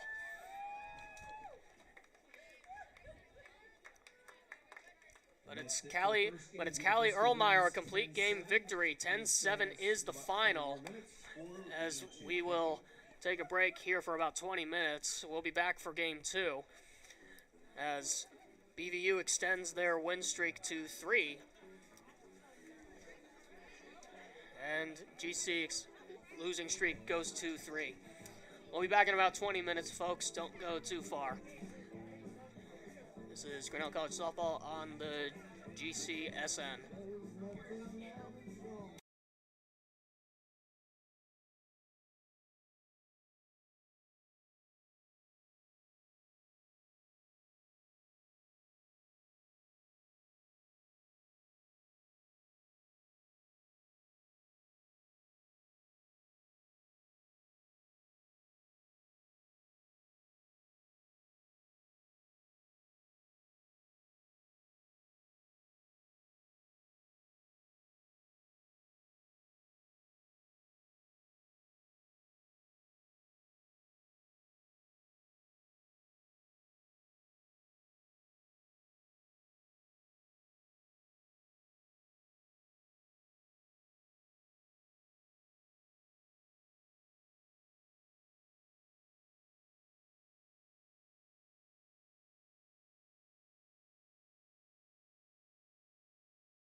Welcome back to the broadcast, folks. We are just about ready to start Game 2 of this doubleheader between the University Beavers and the Grinnell College softball team. BVU took Game 1 in a 10-7 thriller, a seesaw affair through and through. That extends the all-time record to 10-1 against Grinnell. The last time these two teams played was in 2019, pre-pandemic, before Coach Detterman even thought about joining Grinnell College. As the teams complete their warm-ups, we'll give you a tour of the defense since I had the mic muted. In the outfield, left to right, it's Lindsay Schultz, Kayla O'Malley, and Elise Pender. And then around the horn in the infield, it's a little different today. Leanna Guerra at the hot corner at third base, Hannah Dykstra at short. Lane Kohler, you heard that right, Lane Kohler at second base, Sophia DiCarlo at first. The ET Emma trainee gets the start in the circle today with the freshman catcher Lexi Herrick on dish duty. Always fun to see players get to play their secondary positions. And the lineup for the Beavers, Paige Druskis leading off, followed by Brady Krager, Maddie Elwood, Kayla Farmer, Jordan Faber-Kowitz, Riley Garner, Jillian Garcia, Lindy Nelson, Danica Workman in the 9 spot, and Tyne Betker is playing first base in the flex spot. We're all ready here to start Game 2, ET in the circle. And the first pitch misses low for ball 1. Nope.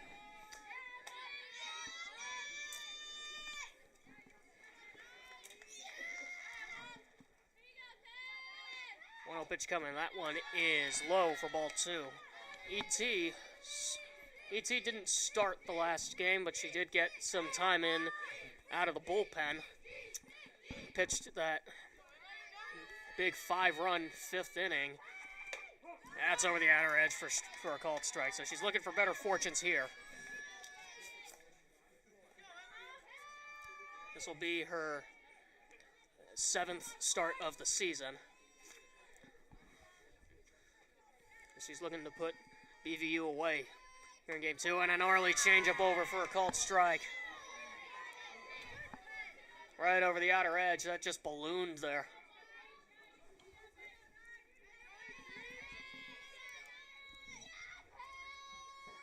2 balls, 2 strikes to the leadoff hitter. And just outside, and the count runs full. Tried that fastball high and away. Tried to nip the outer edge. Just missed.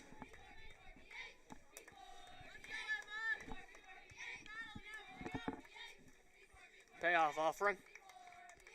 This is grounded foul down the third base line, and we'll do it again.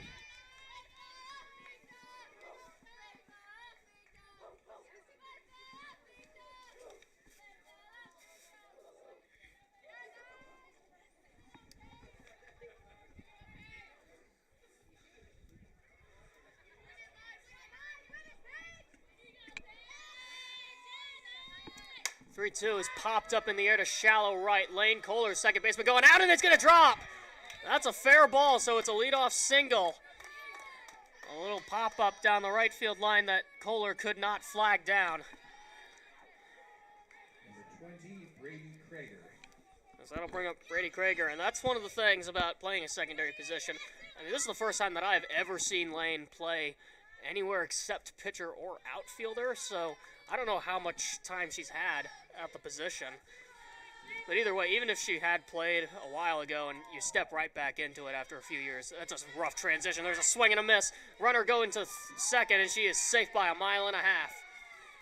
So a stolen base for Paige Druskis as the runner moves up 60 feet into scoring position.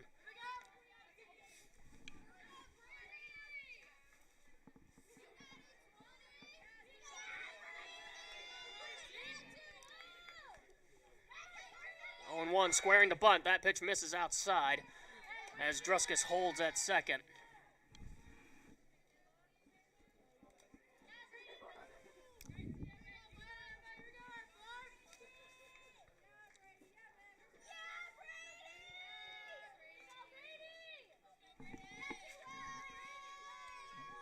1-1, squaring the bunt again, pushes it and misses. Herrick looked like she slipped a little bit. And they're going to call an illegal pitch here on ET.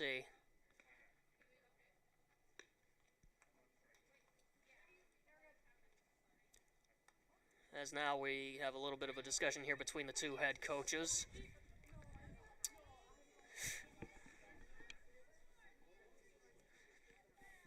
An illegal pitch is the initial call. And now the umpiring crew will convene once again. We've had seems like we've had a few of these conversations today. And it didn't take long for them to convene here in Game 2.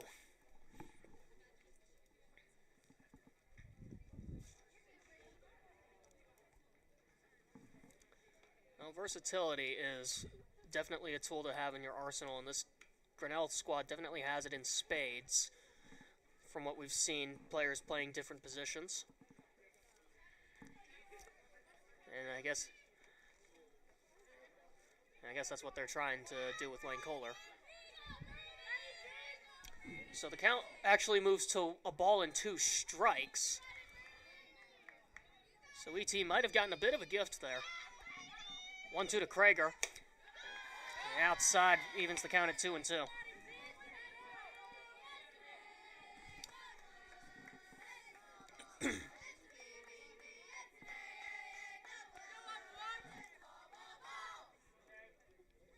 Two and two coming.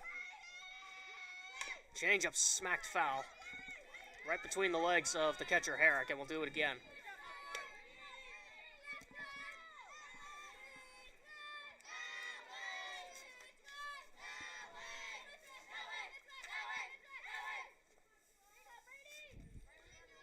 Krager definitely has some speed, as you see with that slap style of hitting. 4 stolen bases coming into today.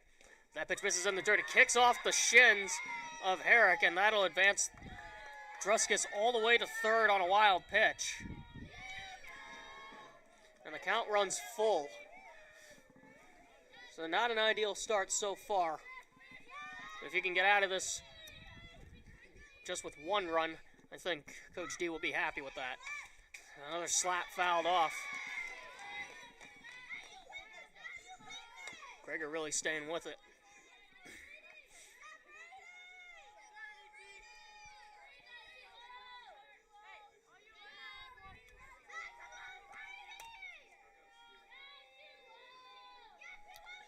Another payoff pitch and another foul ball straight back to the screen, and we'll do it again.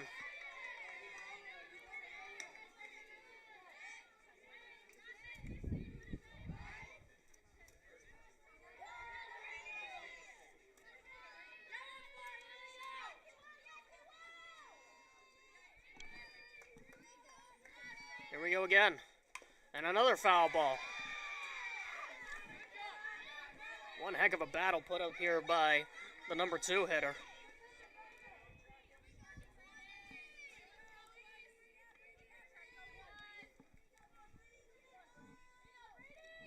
Another payoff pitch coming. This is flied in the air to left. Schultz makes the catch. Druskis will not tag, so that is the first out. A little too shallow. And a badly needed first out for the ET. As I'll bring up Maddie Elwood, starting this game in right field.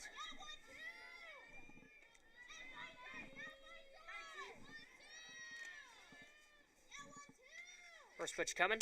Smacked into the hole. Diving stab by Dykstra. She's not going to have a play, but way to keep it on the infield.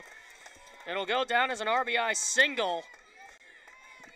As the Beavers strike first once again, it's 1-0. Well, number 24, Kayla Farmer.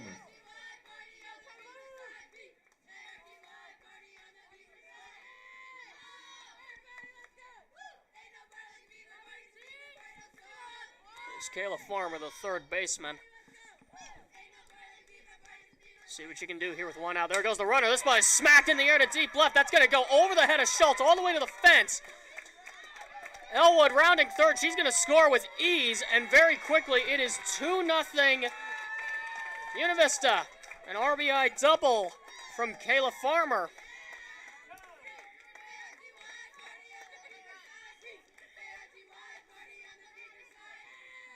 No chance for Lindsey Schultz to rein that one in as Coach Detterman makes an early visit to the circle.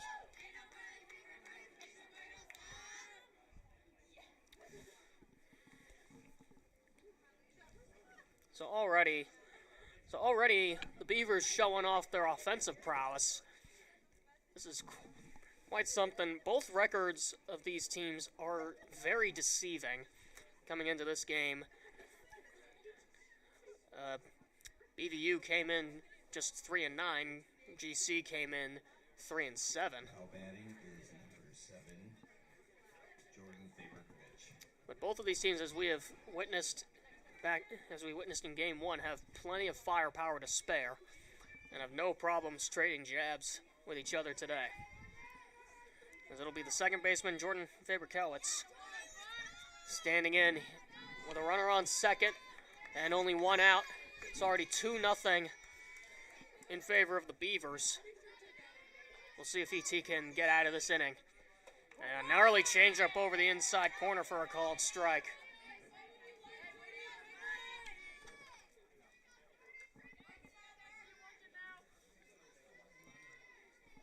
Beautiful spot for that pitch right there.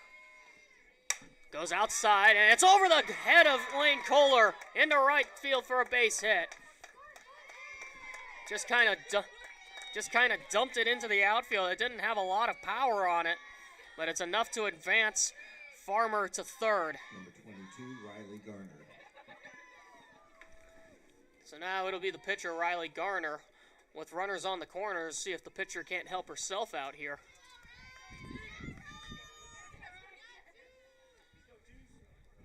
Runners are on the corners now. Farmer at third and Faberkowitz at first.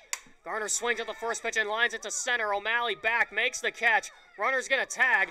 She will score with ease. Kohler looked like she was about to throw. She does not, so it's a sac fly and an RBI, and it is very quickly 3-0 BVU. Number 1, Jillian Garcia.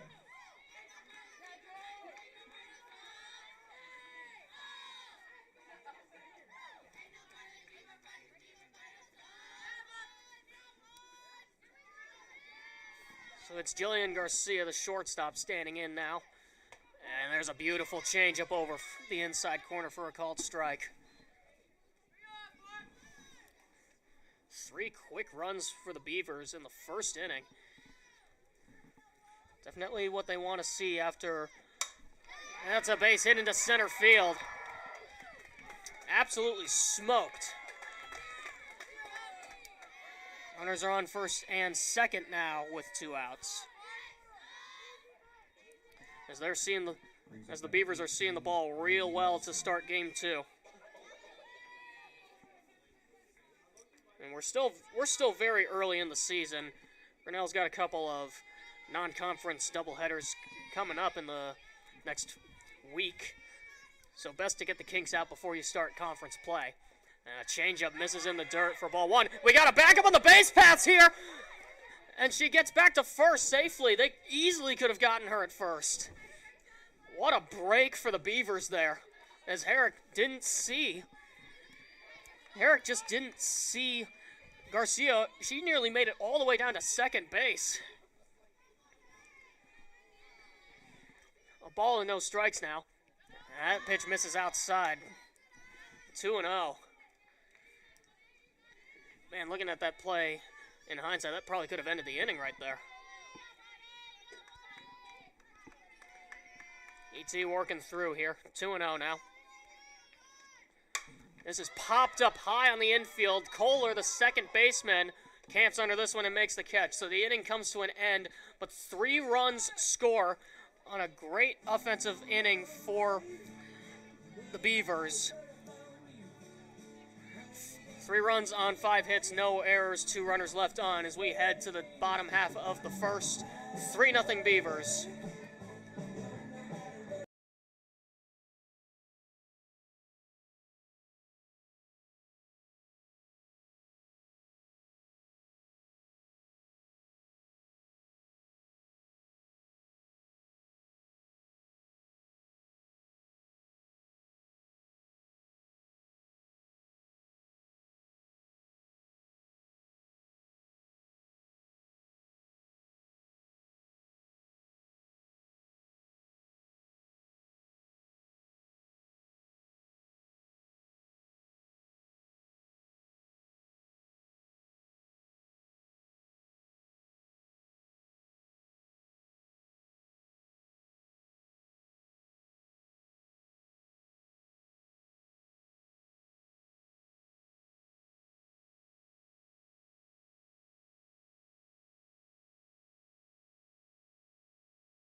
Kayla O'Malley. Back here, bottom half of the first inning.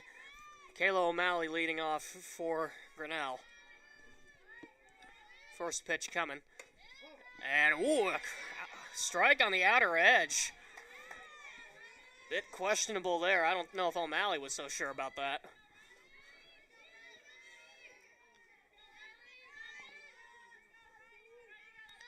Tallied a couple of hits in game one of the doubleheader as that pitch misses upstairs and bounces off the mitt all the way to the backstop for ball one.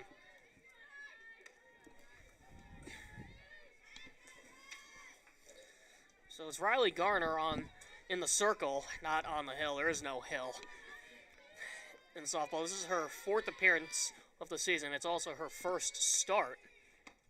This one's flied into center. That's tailing to the right. In and out of the glove. No good. O'Malley's stretching it into a double. Hustle double to start the bottom half of the first. Just what you want to see. As Workman had to dive for that ball, and she just couldn't hang on. So already a runner in scoring position for Grinnell, as that'll bring Lindsay Schultz to the plate. Lindsay Schultz. Now the wind's blowing a little more. We got some gusts headed out toward left field, so that ball definitely had some tail to it. Made it harder for Workman. First pitch misses outside for ball one. But for Garner, her fourth appearance, she's only pitched 10 2/3 innings, but with a 3.28 ERA so far. Squaring the bunt, and that catches the outer edge for a strike.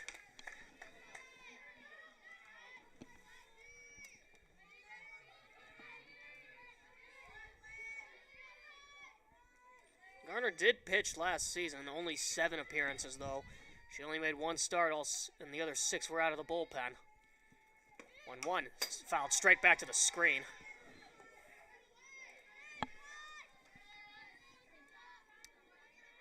Moves the count to 1-2. Hoping for better fortunes this season. She's already matched the number of innings pitched from last season. Actually, she's exceeded it. Pitched 10 1/3 last season. 1-2, misses in the dirt. A good pick. Nice pick by the catcher, Lindy Nelson.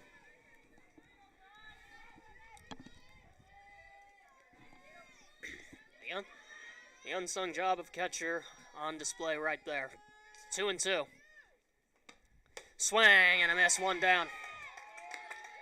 Got her to chase the fastball high and away. And there is 1 down.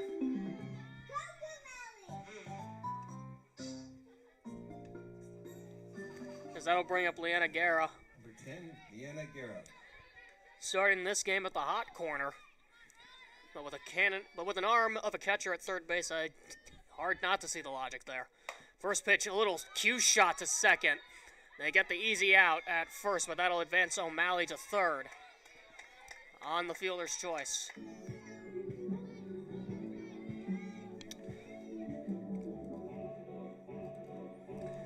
So a productive out as that'll bring up the cleanup hitter, Sophia DiCarlo. Sophia DiCarlo.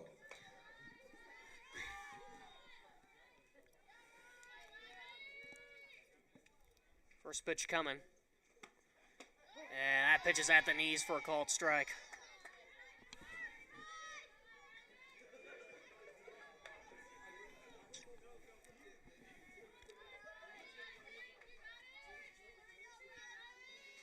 Oh, and 1. Swing and a miss, high heat. Definitely set the eye level up there. So now we'll see what Garner wants to do here. She can pretty much go anywhere she wants. Quick 0-2 to DiCarlo.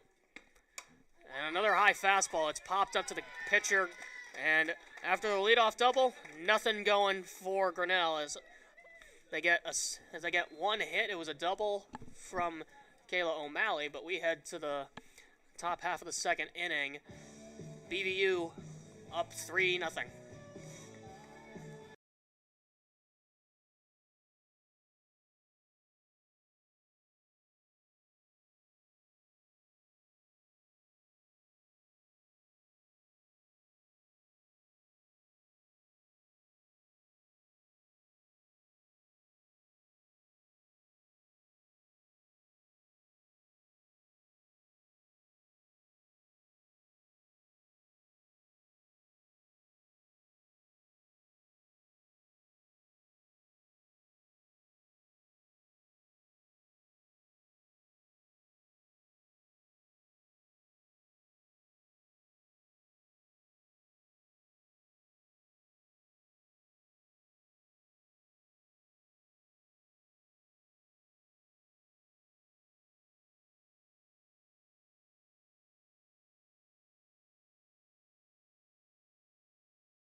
Danica Workman.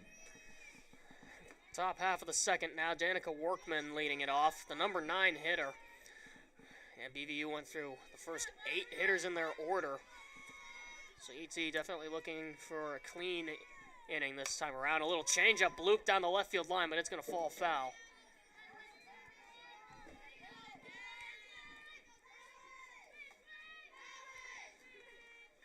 And over in the Grinnell bullpen, Ellie Young is starting to get loose once again. And considering that ET pitched in the last game for a bit, over 2 innings, I imagine her leash will be fairly short today. Outside, missed for ball 1. And I've been wrong about that before. The home finale, senior day last year against Illinois College, ET pitched in both of those games. 1-1 squares to bunt, that's fouled off.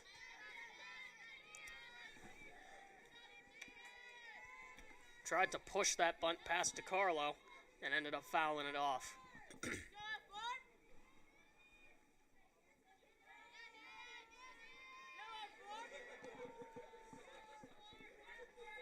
1-2 coming from ET. Skips that one into the dirt for ball 2.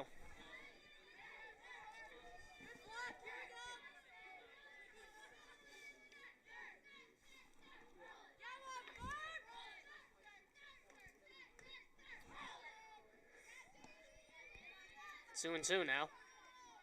Swing and a miss. Got the fastball by her. 1 down. So ET notches her first strikeout of this game. Paige Druskus.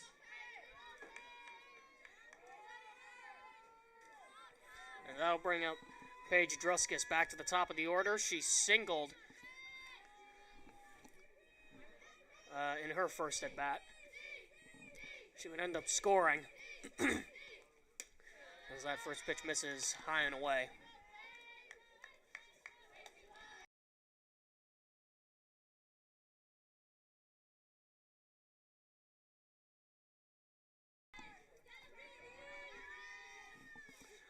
One 0 offering.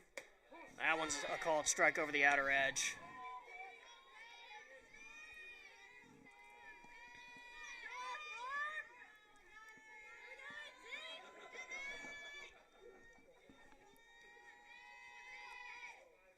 One, a little check swing right at Dykstra. 2 up, 2 down. Hannah barely had to move for that one. Number 20, Brady Krager. As that'll bring up the number 2 hitter and the designated player, Brady Krager. Flew out to left in her first at bat.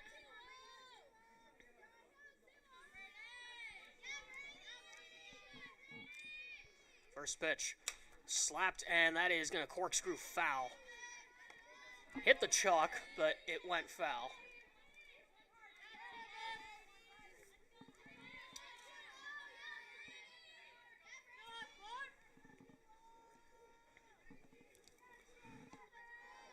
Oh, 1. Held up as that pitch skips in, evens the count at 1-1. Yeah, Herrick, another one of the catchers housed on this roster. 3 primary catchers and then a couple of backups. So in reality, I think this roster is running with about 5 catchers. That one's grounded to short. Dykstra, a nice play. 1, 2, 3, go. The Beavers in the top half of the second, just what ET needed. We head to the bottom half of the second. BVU still up 3-0.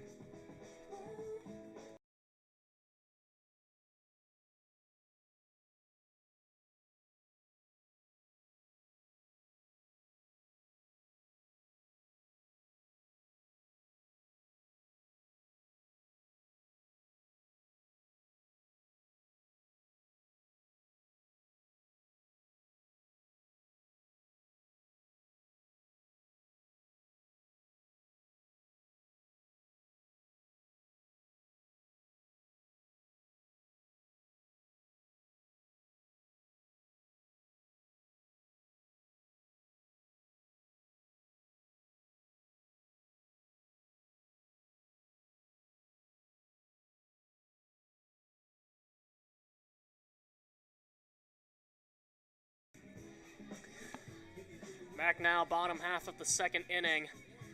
5-6-7 due up for Grinnell, and it starts with Hannah Dykstra.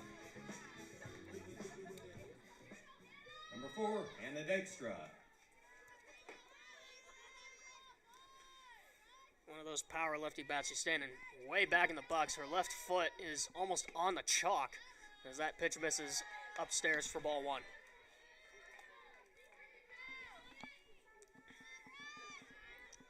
And it hasn't really had a chance to show off her speed just yet this season, but I trust that'll come with time. On the outer edge, that's a called strike. That outer edge to lefties has been contested a bit today. 1-1. And that misses upstairs, 2-1.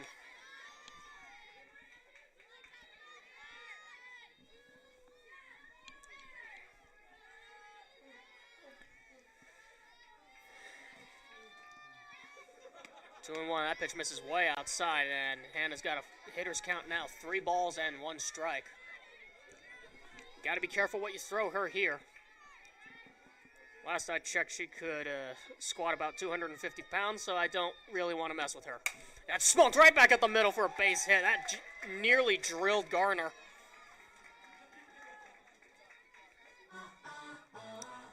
But a leadoff base knock for Hannah Dykstra, as that'll bring up Lane Kohler. Don't really get a chance to hear her walk-up song that often, but we get to hear it this year. Lane Kohler. The starting second baseman, which feels weird for me to say. See if she wants to bunt here. She does not. She swings and corks this one down the left field line, headed into foul territory. It is caught. Dykstra tagging up, head first slide, and she is safe. Way to advance.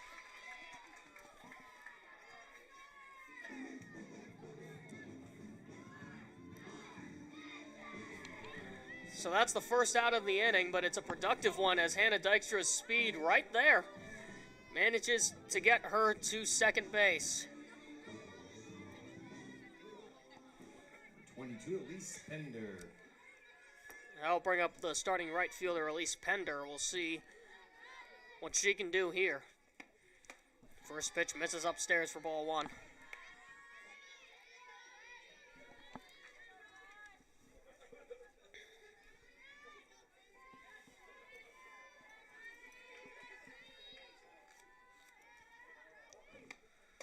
That pitch misses down and in for ball 2. They call her EP, a nickname just given to her this season, I believe. Sporting one of the tallest frames on the team. She's listed as 5'10". On the outer edge, nope, just missing 3-0. And sporting Emma Nelson's old number. Or, I'm sorry, no, that's not Emma Nelson's. That's Mary Webb's old number. 3-0, squaring the bunt, pulls it back, and that's a called strike.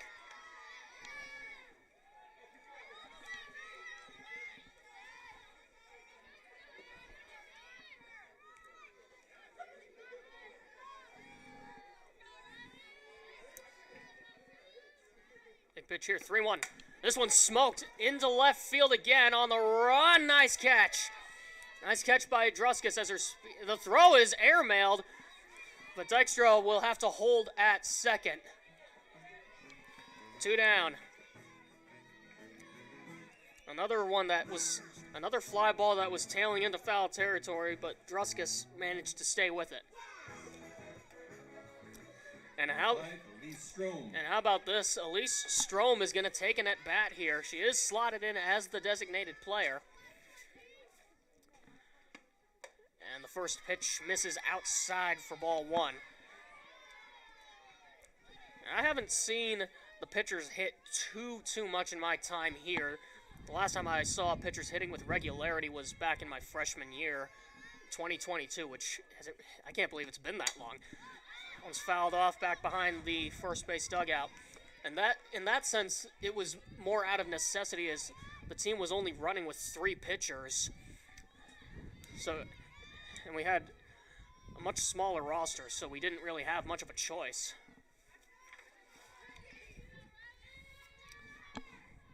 One and one. Swing and a miss. That pitch just bottomed out. 1-2. Another great sequence.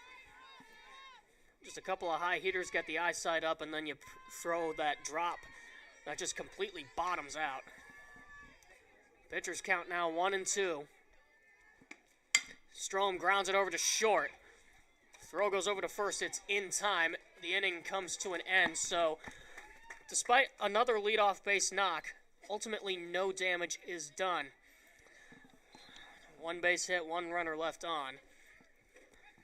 As we head to the top half of the third, BVU still leads it 3-0.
Number 12, Maddie Elwood. Back now to start the top half of the third inning, as it's Maddie Elwood leading off. She hit an infield single, which drove in a run in her first AB. It was a diving stab by Hannah Dykstra, but she didn't have a play, as the first pitch is fouled off over near the third base dugout.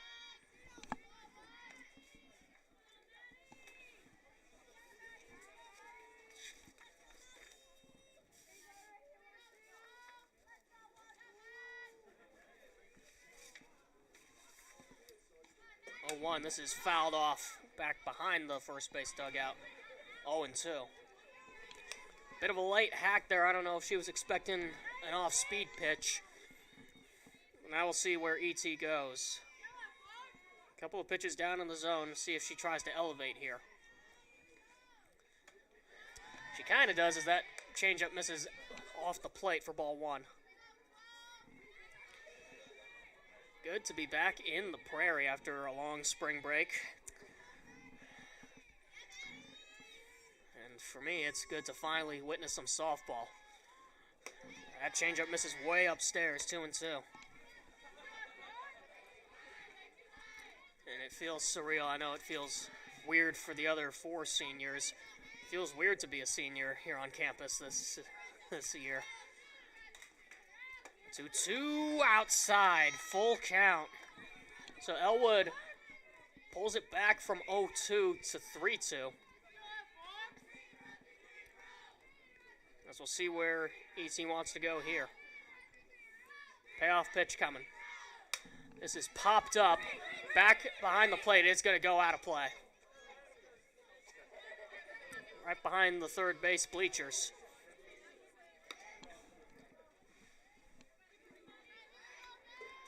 Another good long at bat.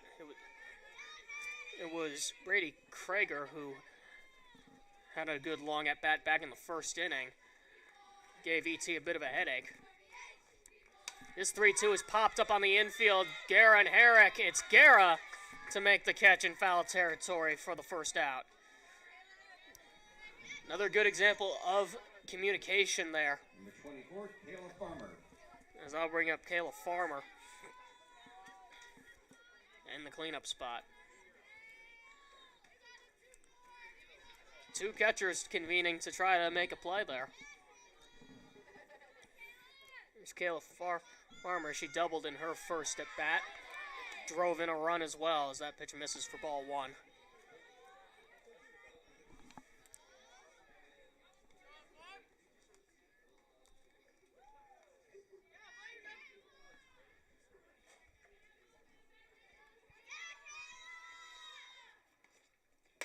1-0 pitch slings this one outside for ball 2.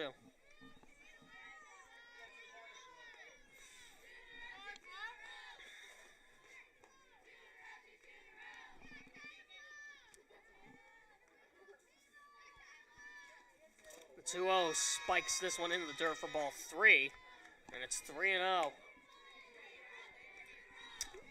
And the three in a row chants emulating from the BVU dugout. 3-0. And she missed outside for ball 4. 4-pitch walk.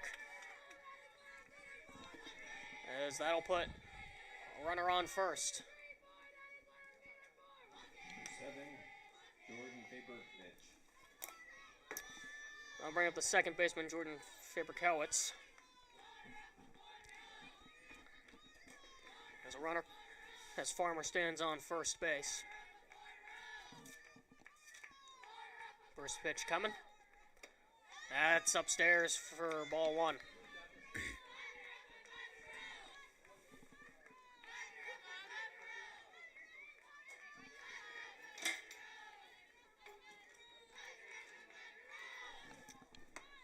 There's a called strike over the outer edge. Evens the count at 1-1.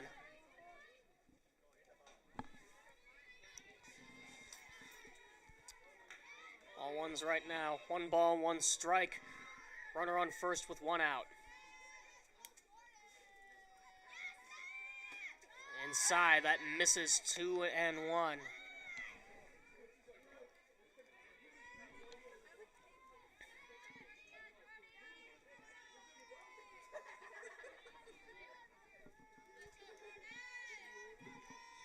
Two and 1. Slings that one inside. That nearly grazed her.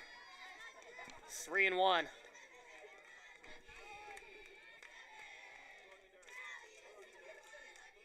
BVU fans traveled well for this game. They got plenty of fans in attendance today. 3-1. Reaches this one out into left center field. O'Malley ranges over to make the catch, and there are 2 down. Number 22, Riley Garner.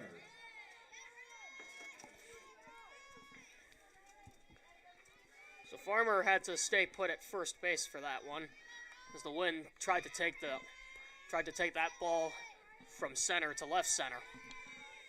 As I'll bring up the pitcher, Riley Garner. Sac fly and an RBI, her first AB. And the first pitch is a called strike over the inside corner.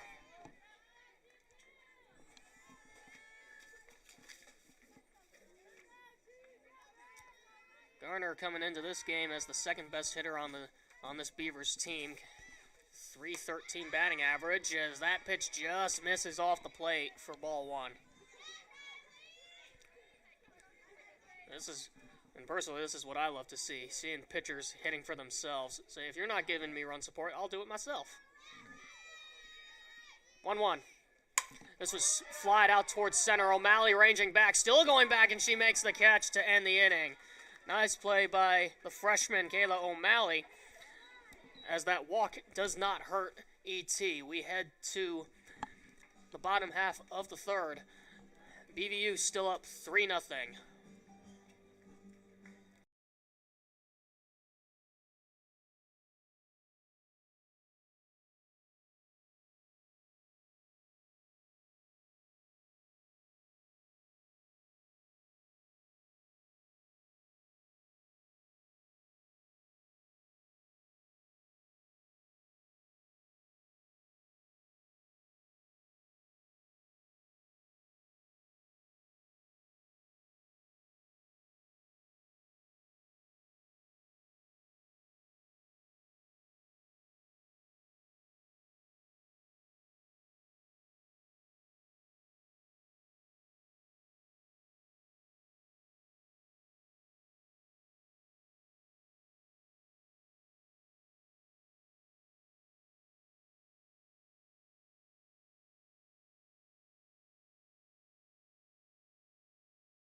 Number 21.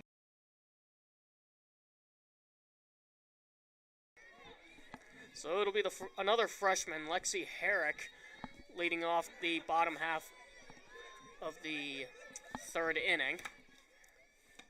Number 9 here, first pitch swinging under the glove of the third baseman, Farmer, for a base hit. Lead-off base knock for the freshman.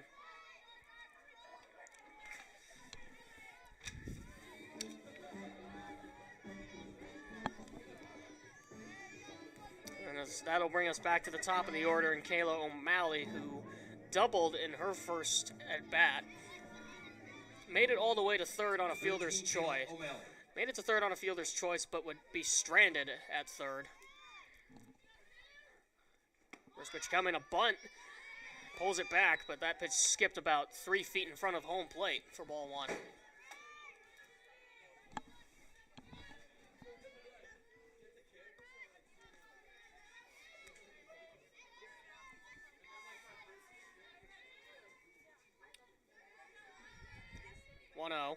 Squares to bunt. That is over for a called strike. Clipped that outer edge. That's been somewhat controversial today.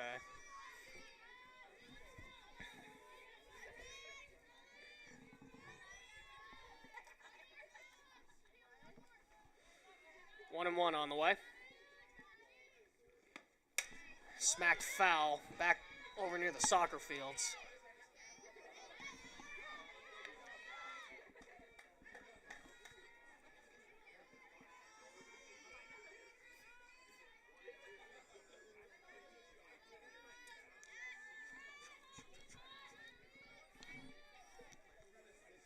O'Malley behind 1 and 2. Swings and flies this one down the left field line. Druskus moving over and makes the catch in foul territory. She's been active today. 1 down.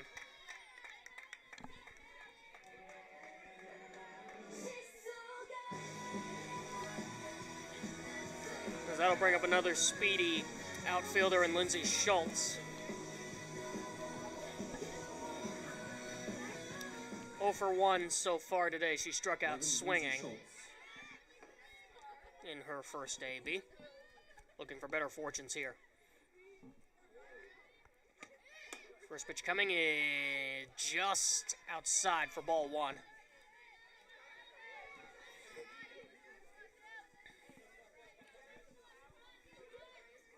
Leanna Guerra waiting on deck for Grinnell. 1-0. That one's a called strike over the inside corner. Evens the count.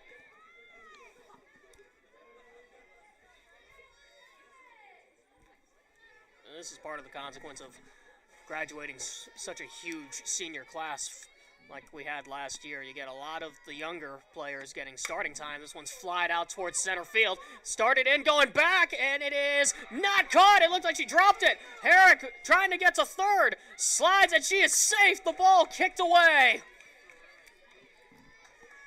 Lindsay Schultz makes it all the way to second. Herrick to third.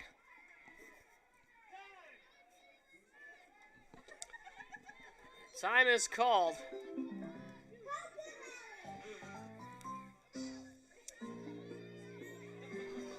Just what Grinnell needed. Runners are now on second and third here with only 1 out. Number 10, Leanna Guerra.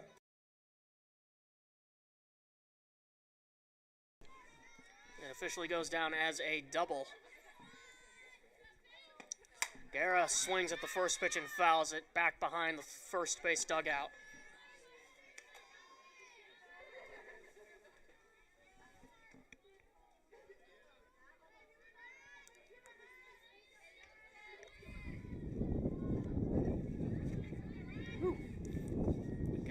We got the win. I got my window open here, so you can probably hear the breeze through the mic. This is flied, high pop-up on the infield. It is caught by the shortstop Garcia, and a big second out for Garner. As the wind is starting to blow in and a little bit over towards left field. So, if anything, it's going to be dancing a little more on pop-ups. As that'll bring up Sophia DiCarlo. She's looking to cash in here. And they are... This is a first... I don't think I've ever seen this before, but it looks like they are intentionally walking DiCarlo. Now, there's a first time for everything. It's the first time I've ever seen this. Because the intentional walk is something that's all but been eliminated over in the world of baseball. So you just need to put up the number 4 from the dugout, but not here.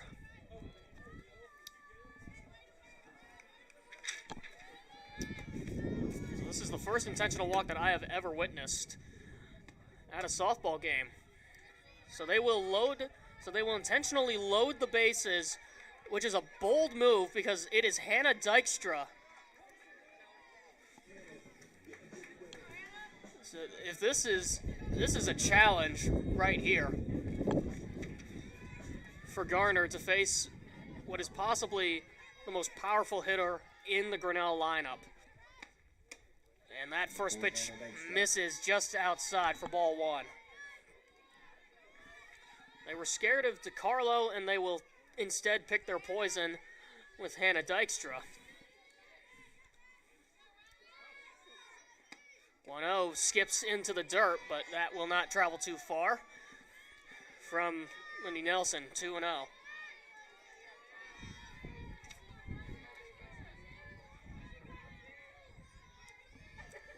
Really doesn't matter. Whichever hitter you chose to face, you got potential trouble, but now you got a force out at any base. Upstairs, 3-0.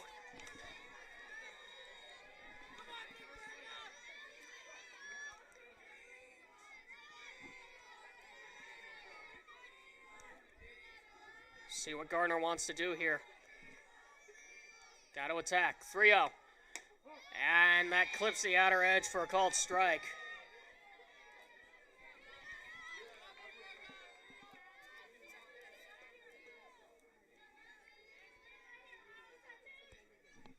Big spot here. 3-1. And that's a called strike. Looked like it caught the middle of the zone, and the count runs full. And this is the big spot here. Full count for Hannah Dykstra. Bases loaded, 2 outs.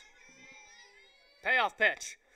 Smacked into left center field. That's going to get down for a base hit. 1 run is in. Here comes the second. 2 runs will score. Hannah Dykstra cashes in. It's a 2 RBI single. And Grinnell is finally on the board. It's 3-2. Just what they needed from their senior.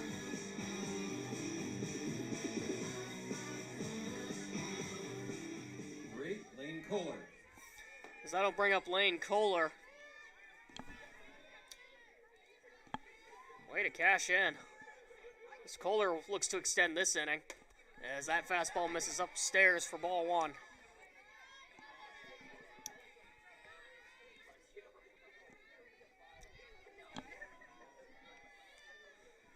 And when this team needed a jolt, Hannah certainly provided it right there. 1-0, this is dumped into right center. It's going to drop in for a base hit. DiCarlo's getting the green light. She is going to score. The throw to third is not in time. Aggressive base running from Hannah Dykstra. This game is tied at 3. Lane Kohler cashes in with a bloop single. It's 3-3.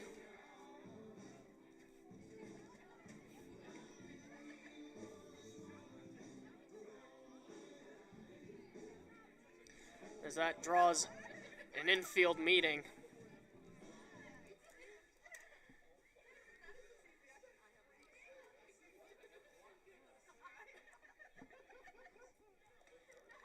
Tammy Utley, in her first season as a head coach for Vista, she served as assistant coach for the last 3 seasons and has quite the resume of coaching. Assistant coach, she started out as assistant coach Mid-Prairie High School. Started that back in 1997. Got her first head coaching gig for Cedar Falls High School in 2008. And most recently, head coach of Lakeland University. And to tack it on, a former player for the Iowa Hawkeyes back in 1996 to 99. Elise Pender standing in now. First pitch misses upstairs for ball one.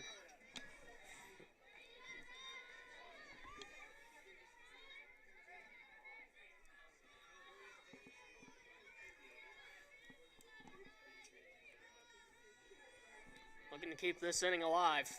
1-0. That pitch misses up and in. 2-0.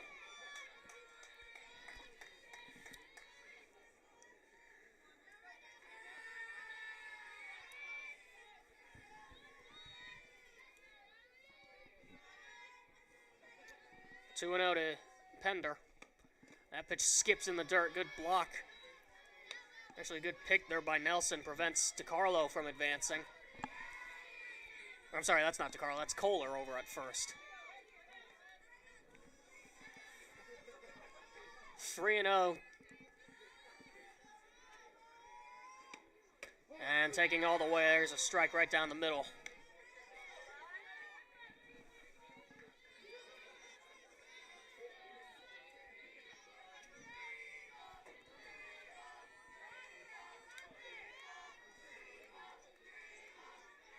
Three and one coming to Pender. And that's inside, ball four, and the bases are loaded.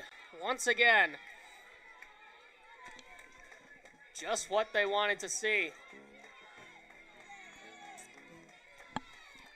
As now with Elise Strom hitting here, this is the 9th batter of the inning. Answering back for that 8-batter first inning that the Beavers put up against ET. First pitch coming. Swing and a miss. Pitch looked like it had a little bit of cut motion.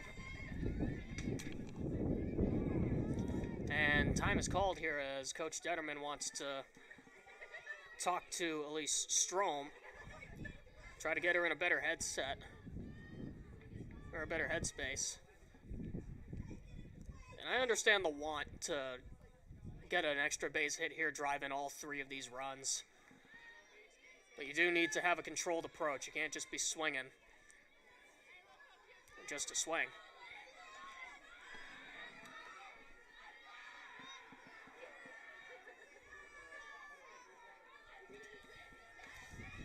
Oh, and 1 count to Strom now.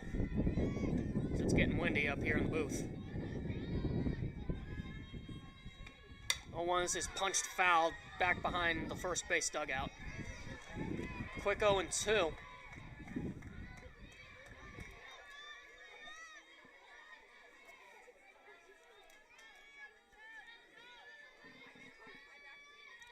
Garner looking to end this inning, put an end to this damage. 0-2. Upstairs, good take by Strom. 1-2. That's a tough take as well. I mean, typically with 2 strikes, you want to protect the plate as much as you can. But to have the discipline to lay off a tempting pitch like that, that's a good trait to have. 1-2, popped foul back behind our booth, and we'll do it again.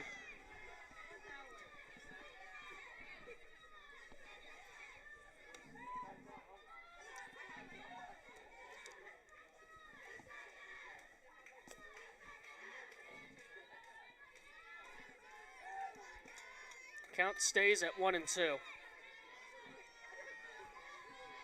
Bases loaded, 2 outs. And she just got a piece of that. As she stays alive for another pitch.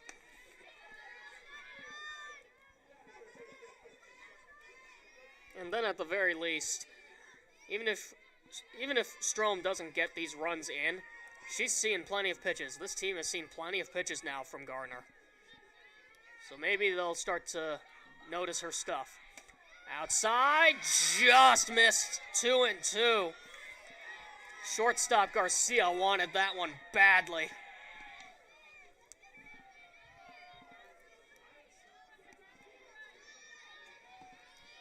Two and two now. Down and in, and the count runs full.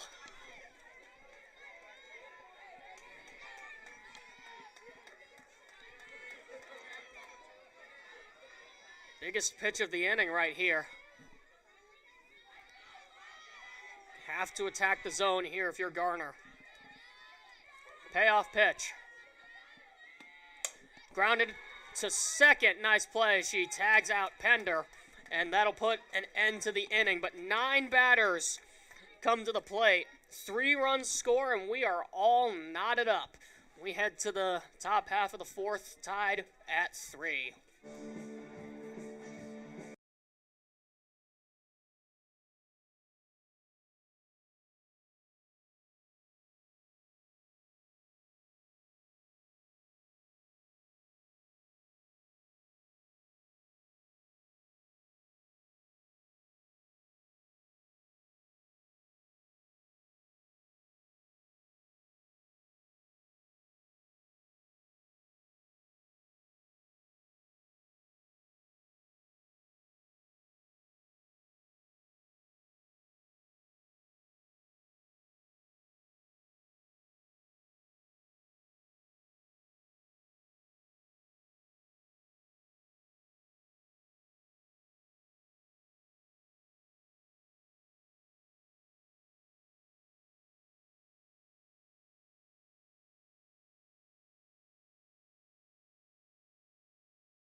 One, Jillian Garcia.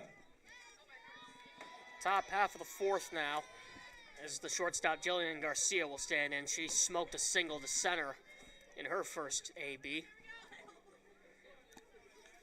Got stranded there as Lindy Nelson would pop out to end that frame.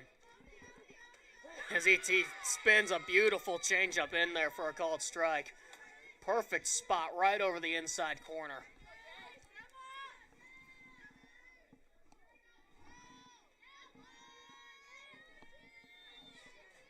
Oh, 1. Slings that one outside, evens the count at 1-1. Well, the wind definitely makes this day just a tad chillier, as it always does out here in the plains of Iowa. 1-1 smacked foul over close to the first base on deck circle. 1-2.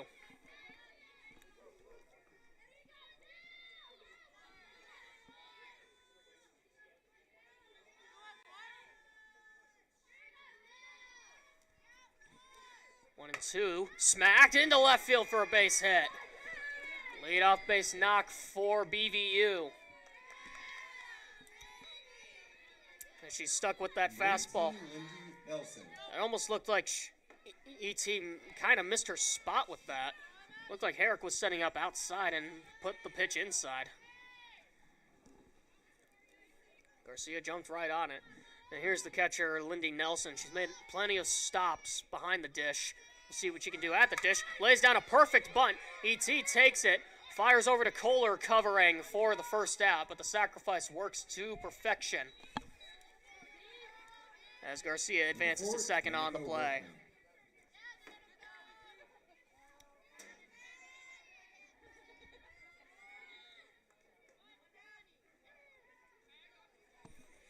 It'll be the center fielder, Danica Workman. She struck out swinging in her first at-bat.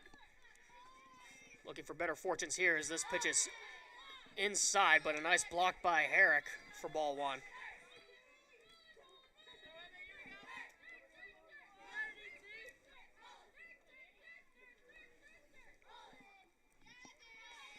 Runner in scoring position now. Slings that one outside, 2-0.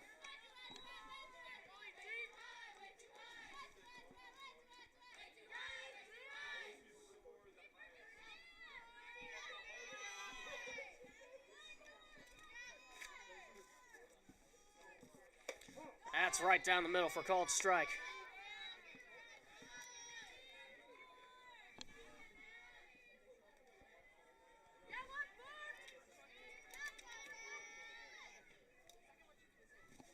Two and one now. Swing and a miss. Good drop.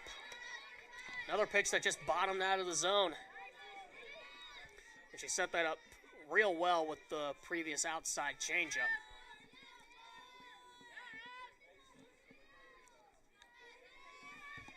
Two and two, runner on second.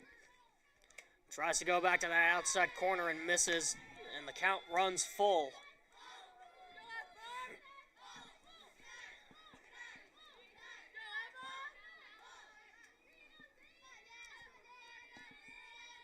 Payoff pitch. Smack down the left field line, but that's headed foul and out of play into the Grinnell bullpen.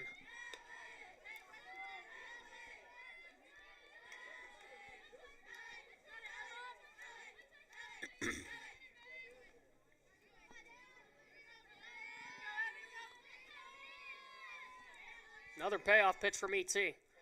This is flied high into the air, shallow left. Dykstra, look out!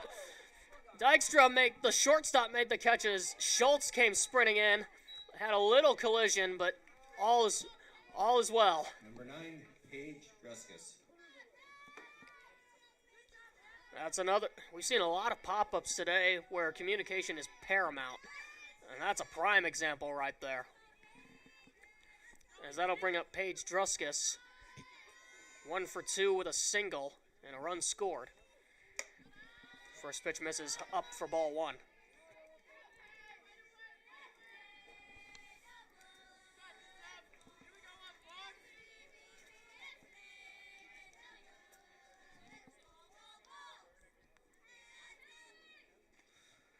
One 0 pitch is over the outer edge for a called strike. Like both pitching staffs have been targeting the outer edge to righties and the outer edge to lefties. 1-1, that skips in. Runner's going to try to advance. Herrick's throw down to third is not in time. The tag was not applied.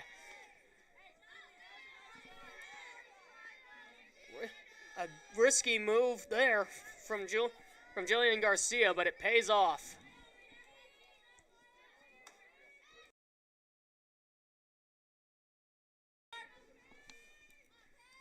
It's scored as a wild pitch, and now the runner is on third. And a called strike over the outer edge, as Druskus has a bit of a perplexed look, as that edge of the zone has been fluctuating.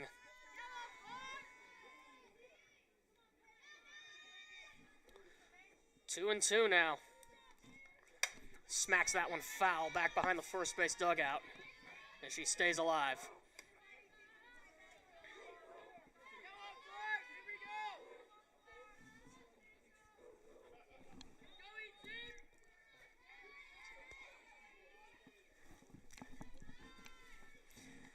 Two.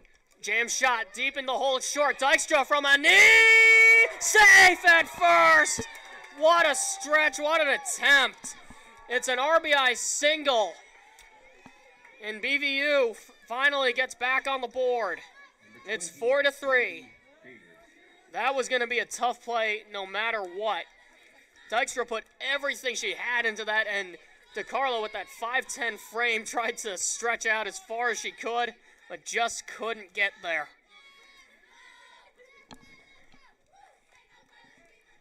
What an attempt, though. First pitch swinging. There's a swing and a miss. Throw down to second is nowhere near in time. So Druskus swipes her second base of the game.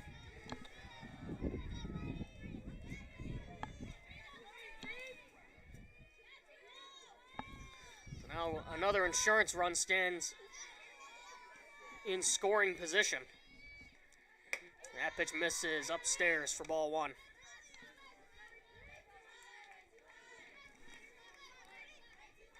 Both of these teams given plenty. 1-1. Change up in the dirt. Good block by Herrick. Keep the ball in front of her, 2-1. That's the unsung job of a catcher. If she lets that ball get past her, Druskus gets to third, no problem. 2-1.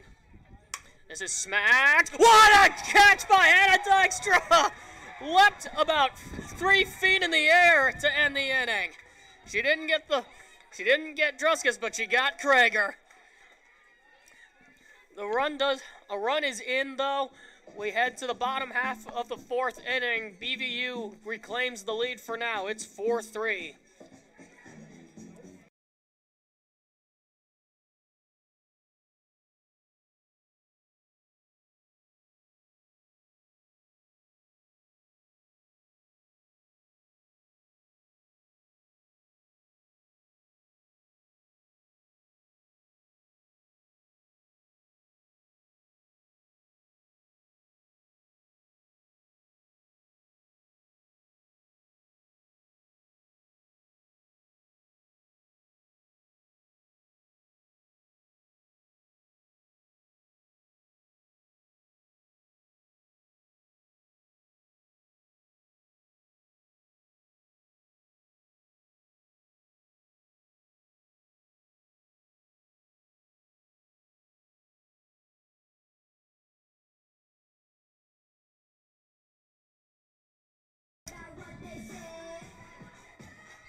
So Lexi Herrick will lead off the bottom half of the 4th inning, just as she led off the bottom of the 3rd inning.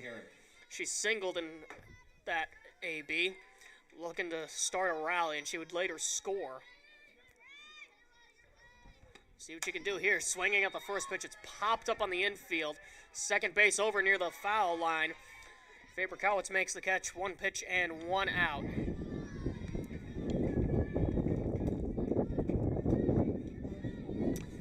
So that'll bring us back to the top of the order. Kayla O'Malley standing in. 1 for 2 with a double and a fly out. Stranded at third in the 1st inning. Looking for better fortunes here.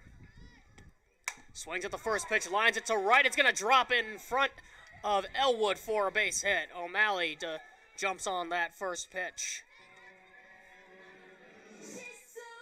Just what you're supposed to do as a leadoff hitter. She's on. As that'll bring up Lindsay Schultz. Doubled in her first at bat and would later score on the Hannah Dykstra single, which drove in a pair.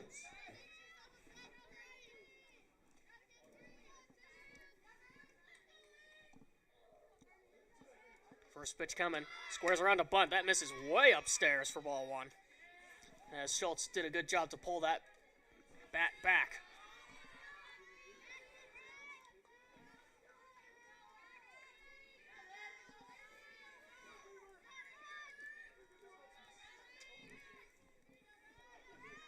One and 0. Does not show bunt as that missed outside for ball 2.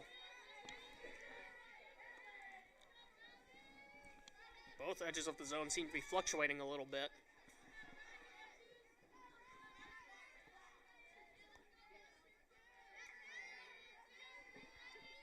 2-0. Pushes the bunt to third. That's a fair ball. She touched the ball before it went foul. Farmer tried to reach out with her bare hand and ended up touching the ball. That's going to go as an infield single. Great placement. It was a pretty hard bunt, as Farmer just could not get a handle on it. As it looks like that's gonna do it for Riley Garner. As we have a substitution, so we're gonna take a short break here. Don't go too far. We will be right back with this pitching change.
New pitcher to tell you about, number 13, Kenzie Dumba, has entered the game for the Beavers.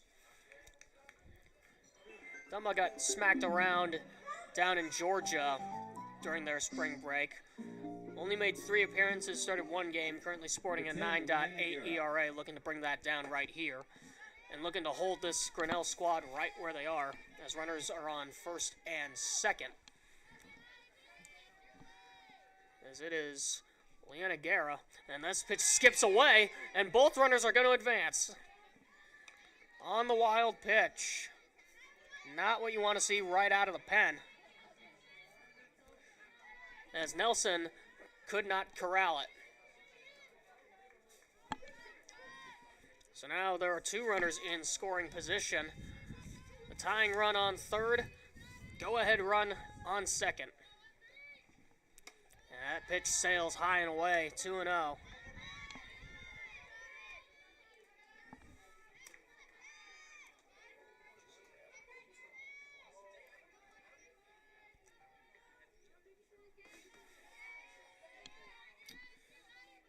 Offering.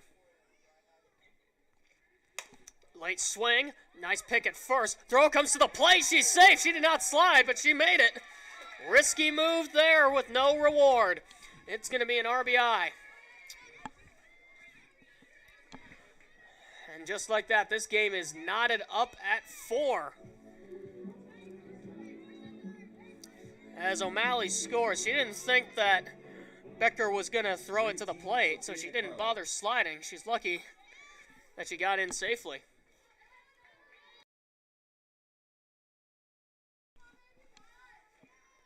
DeCarlo swings at the first pitch. It's knocked down at third. That's a fair ball. Here comes Schultz. She is in, and just like that, Grinnell has reclaimed the lead. It's 5-4. RBI single for DeCarlo.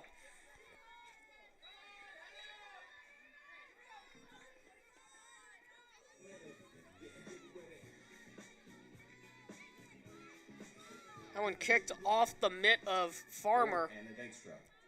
She just could not corral it. It's first and second, 1 out for Hannah Dykstra. First pitch coming, it misses in the dirt for ball 1.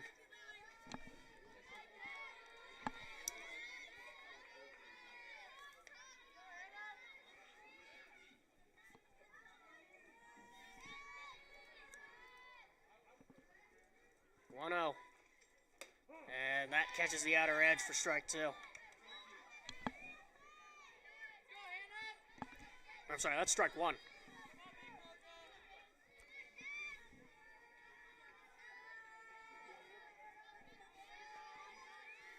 One and one offering. Skips in. A good block. Runners are trying to advance. Guerra slides into third, and she is out. Another risky move that had no reward for Guerra, but DeCarlo makes it down to second. And there are 2 down.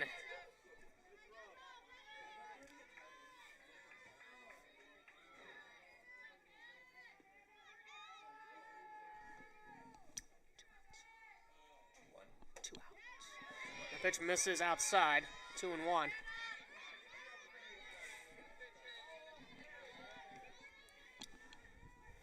I'm sorry, it's now 3-1.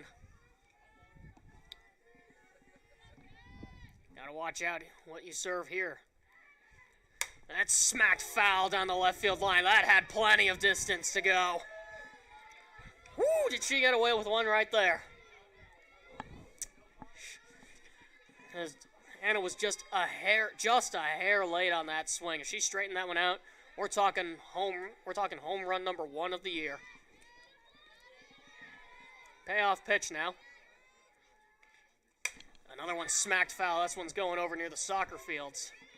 And we'll do it again.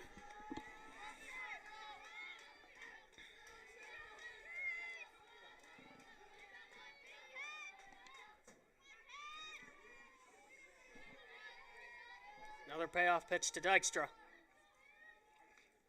And she lays off. Ball 4 in the dirt. Good discipline there not to chase.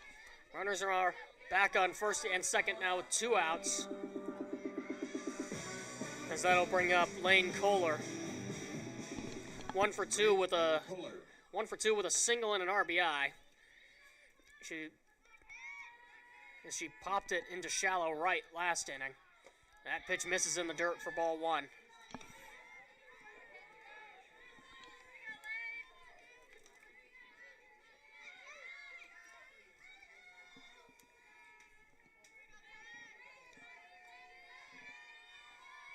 One 0 pitch on the way. Swing and a miss. Dumba took something off of that one.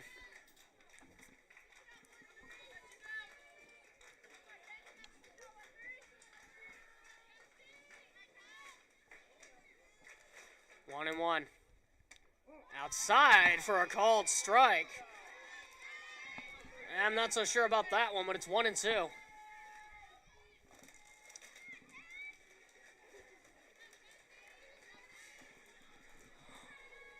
One and two. In the dirt. 2 and 2. Good take by Kohler there. Kohler, the other native Texan coming out of Frisco, alongside Leanna Guerra from the Colony. 2-2. Inside, and the count runs full.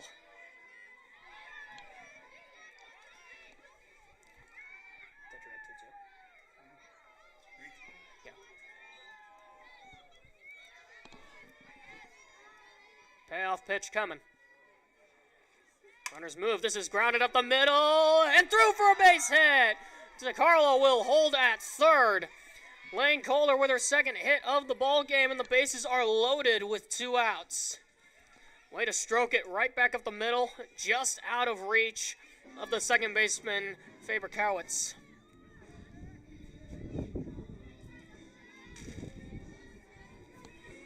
Just what this team needed to do, put more runners on base, because that'll bring up Elise Pender.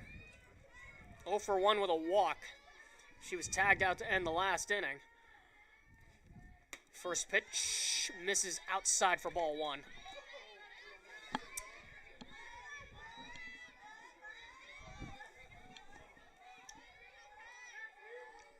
Looking to cash in here.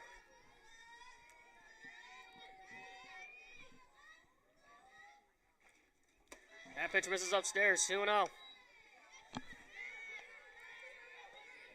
there's very little traffic here in this quaint little town of Grinnell, but not on these base paths. It is as clogged as rush hour in New York.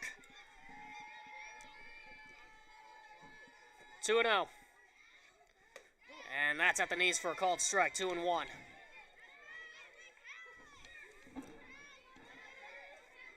Dumba laboring through this bottom half of the 4th.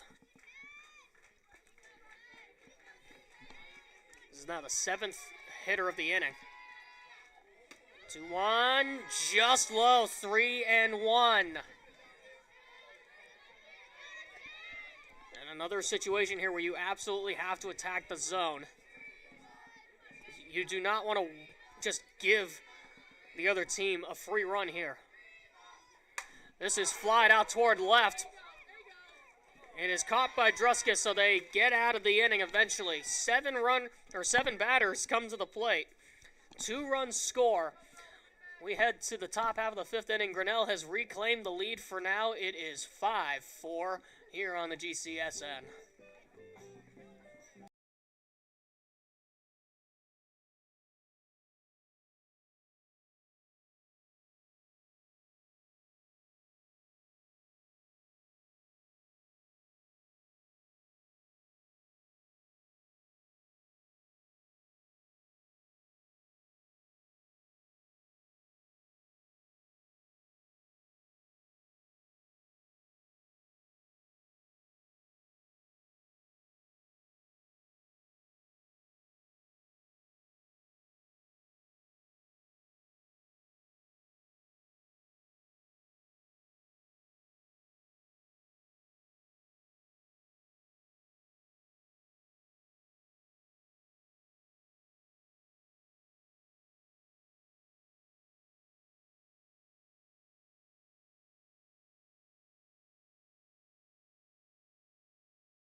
top half of the 5th inning now, and new pitcher to tell you about, number 5, one of the freshmen, Elise Strom, as now we've got 2 Elises on this team. This one Strom spells her name with an I, whereas Pender spells it with a Y. Strom, this is her 6th appearance. She was 0-1 in Florida, posting a 6.81 ERA in 11 in the 3rd innings. Looking to change things up here as the first pitch misses inside for ball 1.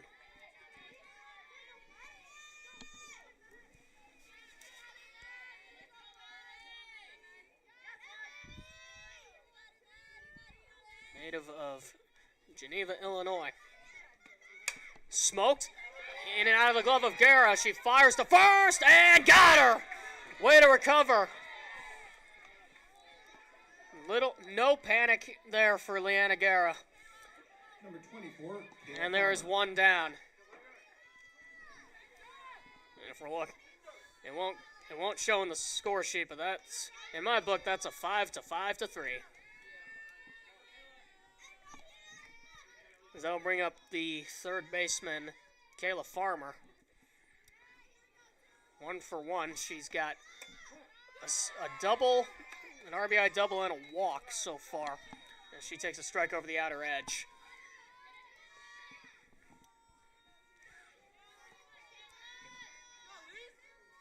Strom, one of the 2 freshman pitchers that Coach D brought in. There's a fly ball, shallow right center. Diving is O'Malley, and she caught this one, baby! A great diving stab as the wind just kept playing with it. This one counts. 2 down for Jordan Faber-Cowitz.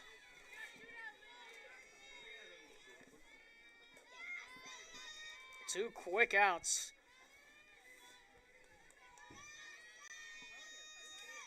And she faces the number 5 hitter.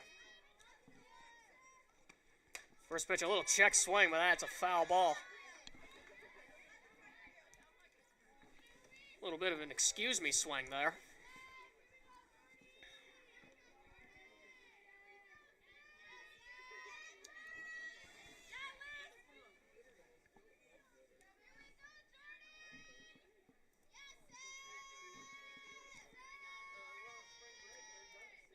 And 1.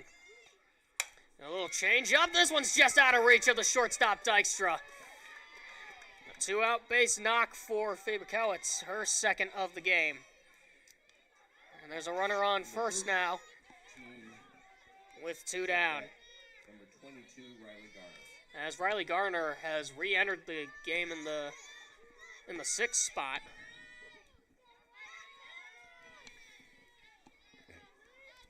She's 2 for 2 with a pair of singles. With a run scored. First pitch coming from Strom. Misses in the dirt. Good block by Herrick. Prevents Faber-Cowitz from advancing.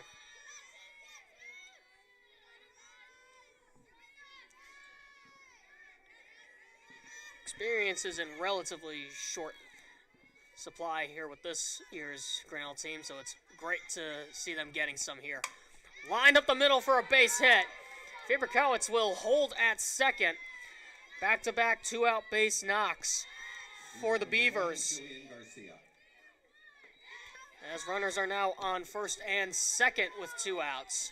So it looks like it was going to be a perfectly clean inning now, but a pair of base hits, pretty hard to hit too, forced Dennerman to make a visit to the circle.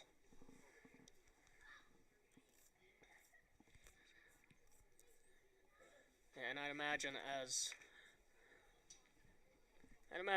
a freshman, the nerves are already through the roof being out here at Grinnell College, but playing softball. Playing for a team that is in the midst of their best stretch in program history, and trying to contribute to that. I can't imagine what the nerves must be like, especially here at the home opener, first time pitching at the softball complex. So that'll bring up the shortstop, Jillian Garcia. 2 for 2 with a pair of singles.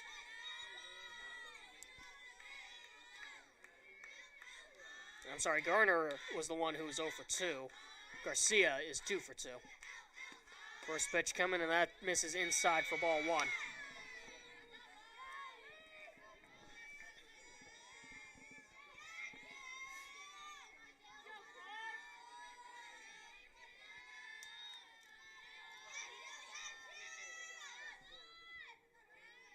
One and 0 from Strom. This is smacked foul back behind the first base dugout and out of play.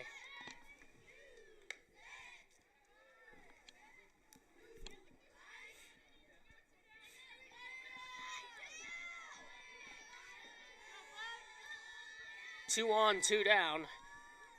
Here in the top half of the fifth. Strom delivers, and another good block by Herrick. 2-1.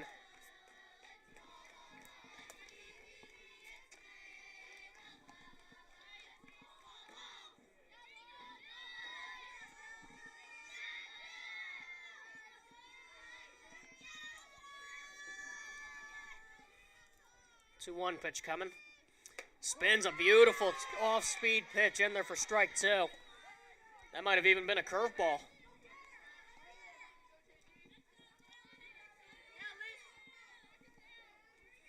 Lord knows I wouldn't be able to hit that thing, let alone catch it.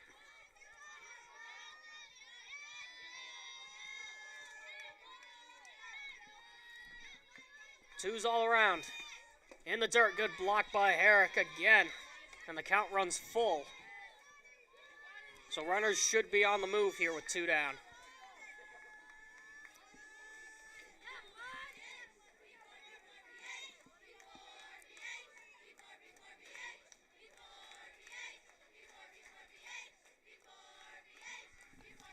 Three-two. This is popped up. Shallow right center. Kohler makes the catch as she had to stumble to the ground to get it, but Strom gets out of the inning. Lane Kohler giving us a little mini heart attack there, but we are through 4.5. We head to the bottom half of the 5th inning. Grinnell's clinging to a 1-run lead. It's 5-4.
Bottom half of the 5th now, it'll be the pitcher Elise Strom leading off.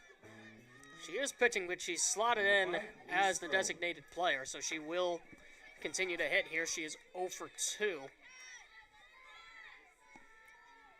A ground out and a fielder's choice. She swings at the first pitch and drills this one to right center. Having a little trouble out there was Elwood, but she makes the catch for the first out. Who says pitchers can't hit? That was a beautiful swing right there. One of the other pitchers that we had on this team that could really hit well was Maddie O'Brien. Lexi Herrick. And so the pitchers this season's definitely getting a chance to hit. Lexi Herrick, the catcher, standing in. She's 1 for 2 with a single and a run scored as she takes ball 1 as that one skips all the way to the backstop.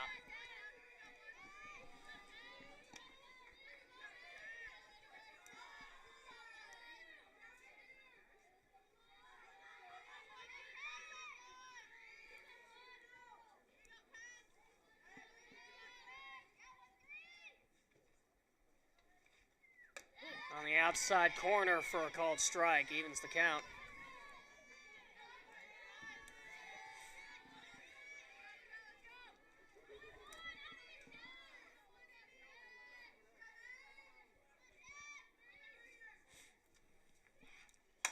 This is grounded up the middle. Oh, what a way to snag that one. 2 down. Dumba put the glove down and snagged it right as it was heading up the middle.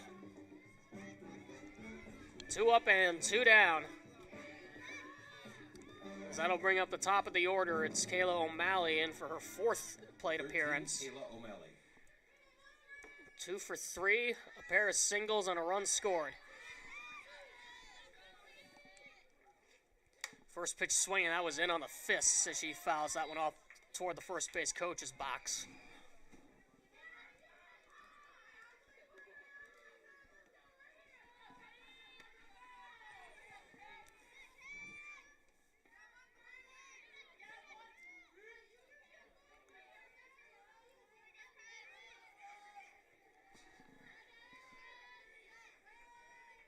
Oh, 1 coming. That pitch skips in for ball 1. So this doubleheader, the start of a 6-game gauntlet against non-conference opponents. For Grinnell, they go to Lincoln, Nebraska tomorrow to square off against Nebraska Wesleyan University. And then they head to Simpson over in Indianola next Saturday the 29th. And they return home here Sunday the 30th to face off against the College of St. Benedict. O'Malley fouls off the 1-2 over near the GC bullpen and will do it again.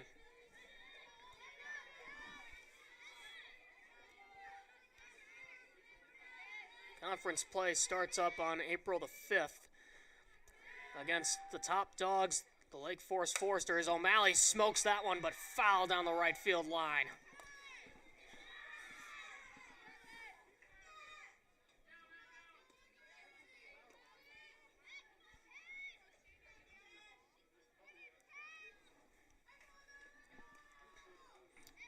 And we are out of softballs at the moment, so we got a couple of balls making their way to the home plate umpire.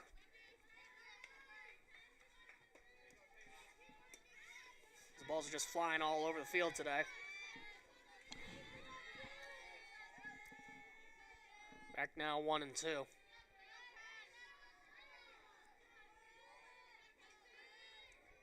Dunbar wheels and deals. Grounded over to third. Handled by Farmer over to first in time. So a 1-2-3 inning for Dunbar. It's the first one that Beavers pitching has put up. We head to the top half of the 6th. Grinnell still clinging to that 1-run lead. It remains 5-4.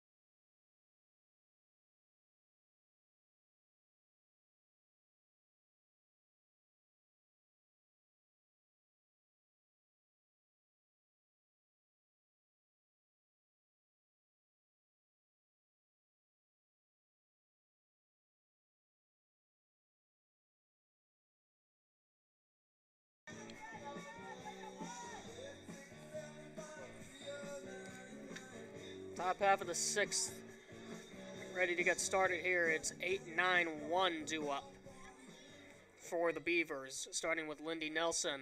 Number 18, Lindy Nelson. Catcher is 0 for 2. She did have 0 for 1. She did have a sack. She had a sacrifice bunt back in the 4th inning. That advanced Jillian Garcia, who would eventually score, as that pitch misses up and in for ball 1.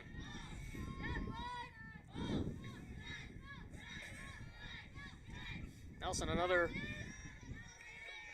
catcher who's been doing a great unsung job behind the dish today. Swing and a miss. There was an elevated fastball.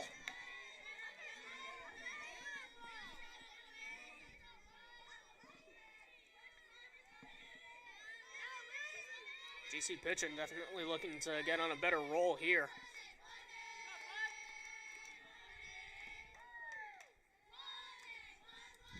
One.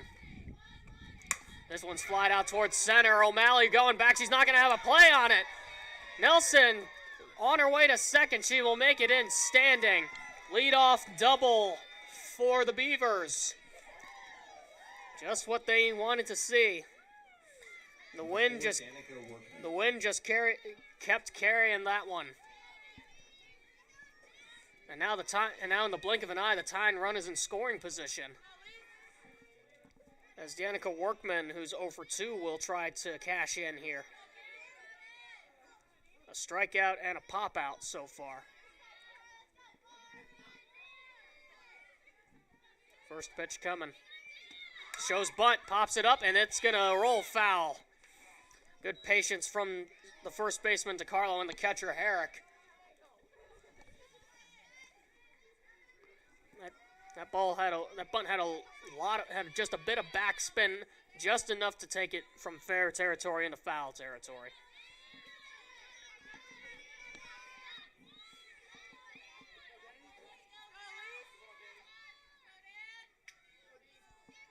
Strom ready with the 0-1. Up and in, ball 1. And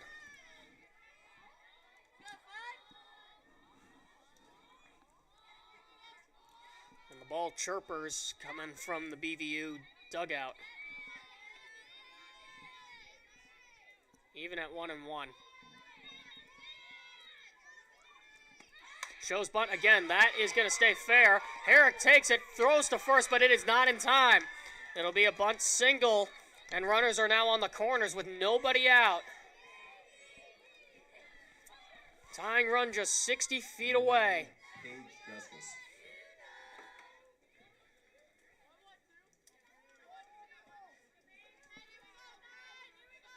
As that brings us back to the top of the order with Paige Druskus. 2 for 3 so far today in this ball game. A pair of singles, a run scored, and a pair of stolen bases as well. Pitch taken. Throw goes to second. It's cut off by Kohler. So that's another stolen base. This time for Workman.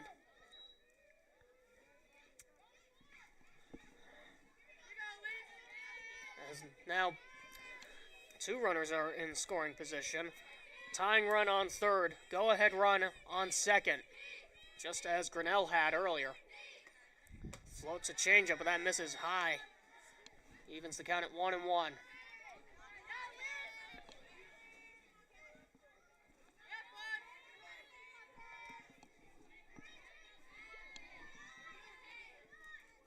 Sun's starting to go down just a little bit more here. The shadows beginning to elongate on the field. And the wind's starting to bite just a little more.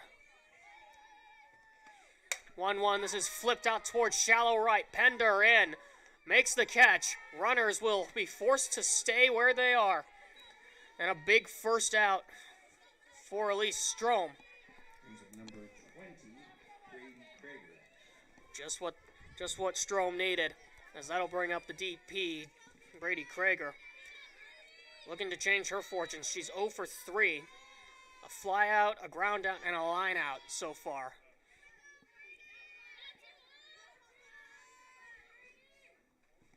First pitch is a slap. Dykstra fields it on a hop. She can't get a handle on it. Throw to the plate. They got her. They got her. What a play. Great awareness by Hannah Dykstra. 2 down.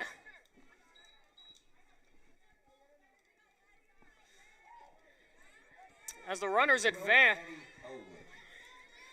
Great heads-up play by Hannah Dykstra to save a run. But the runner did move over to third on the play.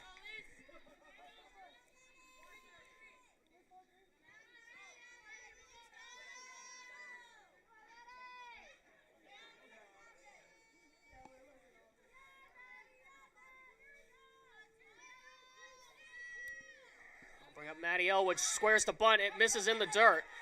Runner will make it down to second on the wild pitch.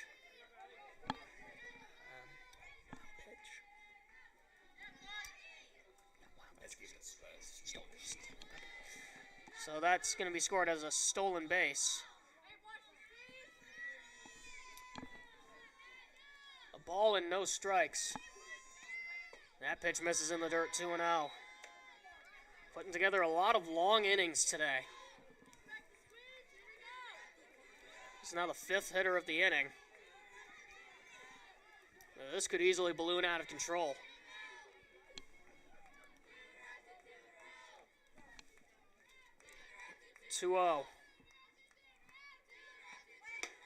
Outside, missed. 3-0. We've seen that called a strike today, so I don't know how that one was different. 3 balls and no strikes.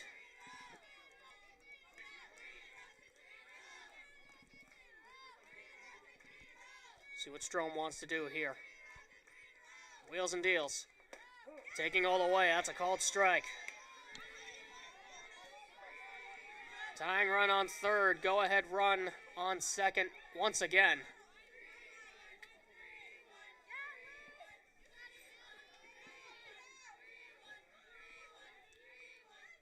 (3-1). Corked into left for a base hit. The tying run is in. The throw goes all the way to the plate. Runner's trying to advance to second, and she will. This game is tied. Just like that, we are knotted back at 5. An RBI single for Maddie Elwood.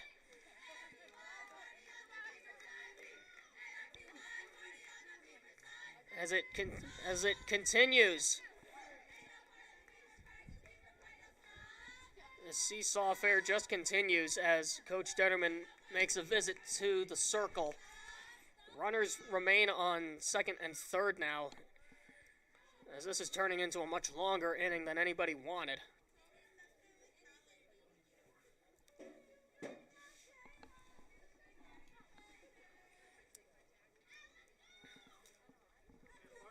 As now Strom has to deal with the cleanup hitter Kayla Farmer. 1 for 2 with a double, an RBI, along with a walk and a pop out. As this defense is looking to give their freshman pitcher a little bit of a confidence boost here. Just got to get through this inning.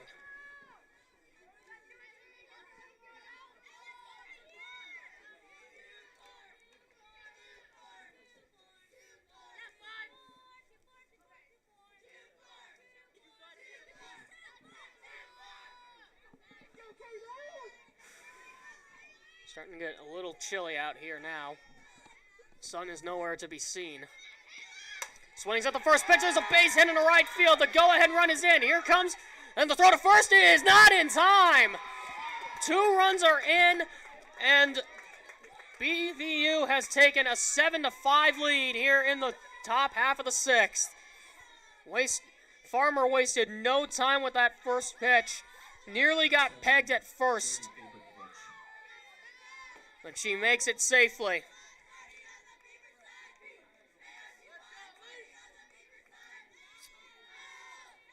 BVU on top once again. First pitch swinging is Faber-Cowitz, and it is dropped. No, it is caught by Lane Kohler. So they finally get out of the inning, but the damage is done. They strike for 3 in this inning, And BVU, in the blink of an eye, has the lead right back. It's 7-5. We go to the bottom half of the sixth. Grinnell down 2.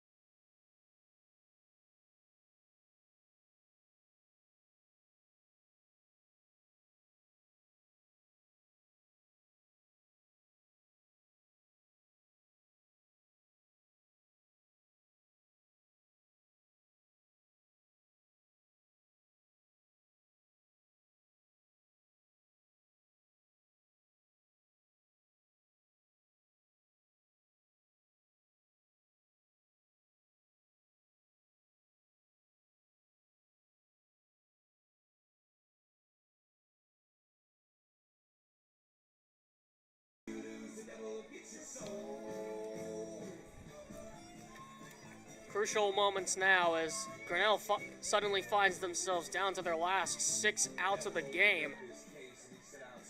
Lindsey Schultz will lead off the bottom half of the 6th as they saw their lead disappear in the blink of an eye. What looked to be a fairly clean inning in the top half of the 6th turned into a nightmare as the Beavers tacked on 3. Dunbar right back to work. And the first pitch is over the outer edge for a called strike.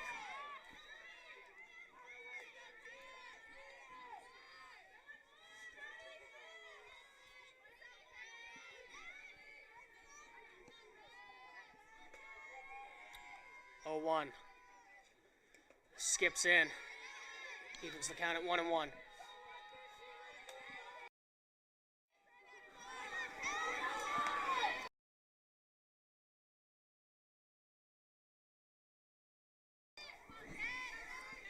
One and 1 to Schultz. And that tails over the outside corner for a called strike. 1-2. Good frame there by Nelson. She may have just stolen a strike right there. Schultz behind in the count now. 1-2. Dunbar's delivery. This is popped in the air to left. Druskis, tailing near the line, makes the catch for the first out.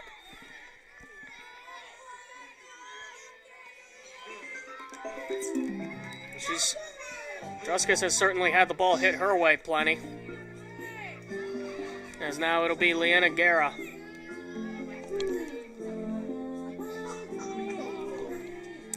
Number 10, Leanna Guerra. And perhaps a little change of walk-up music there.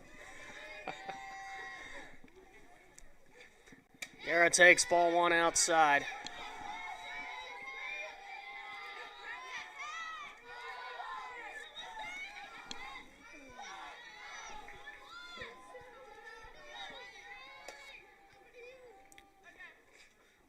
One out, catches the outer edge, evens the count.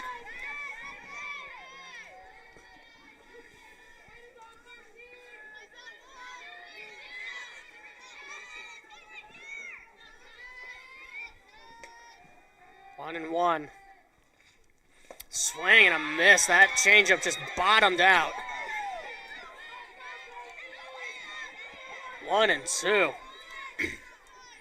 I mean, you start her out with a couple of fastballs, you go to that drop change.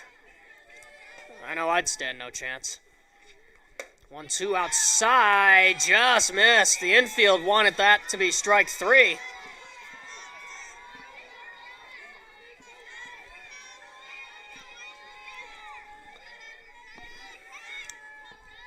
Guerra showing bunt right now, 2-2.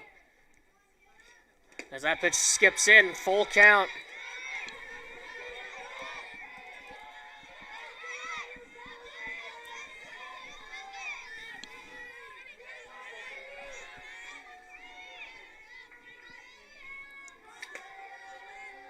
Payoff pitch. This is flied in the air to left center.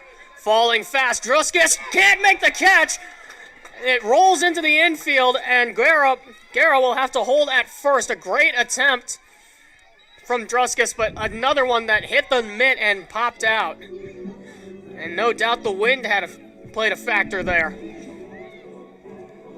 A one-out base runner and badly needed for Grinnell.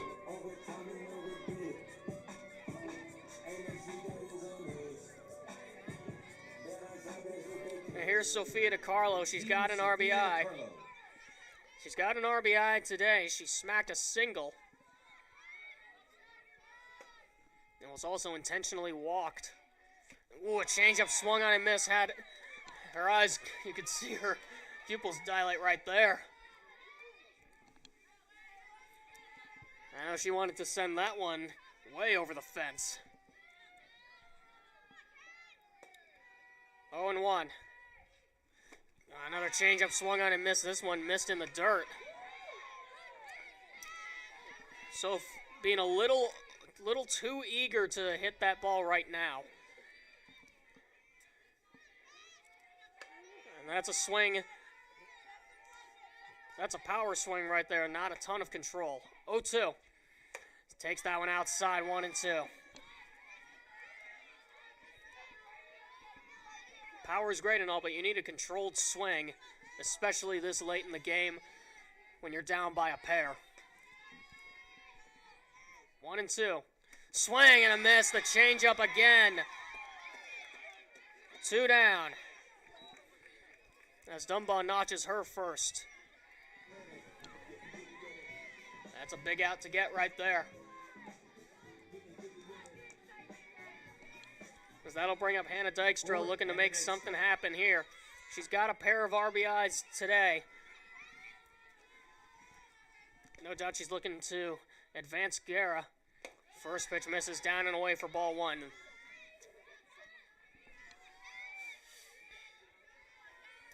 Hannah's reached all three at-bats. A pair of singles and a walk. Oh, a jam shot. Popped up on the infield. This has got some funky spin on it, and she is going to make it. An infield single. Hey, you'll take it any way you can get them, especially this late in the game. That's her third hit of the ball game. And there are runners on first and second here with 2 outs. And Lane Kohler will stand in. Lane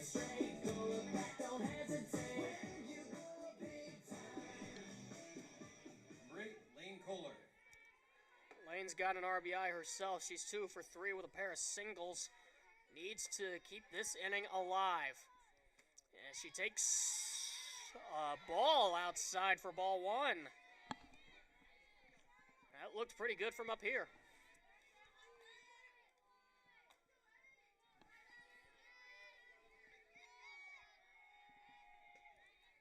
1-0. Smacked up the middle, base hit!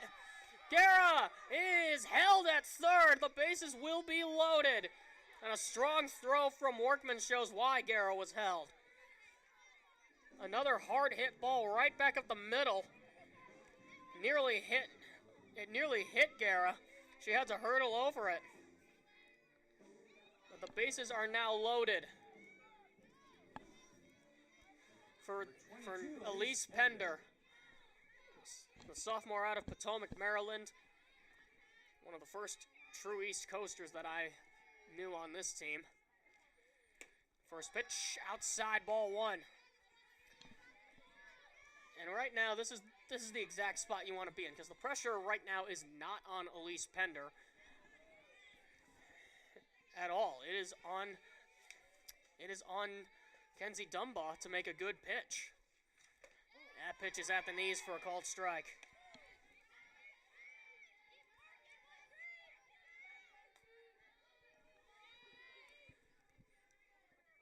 Runners, the bases are full of Grinnellians. 1-1. In the dirt, 2-1.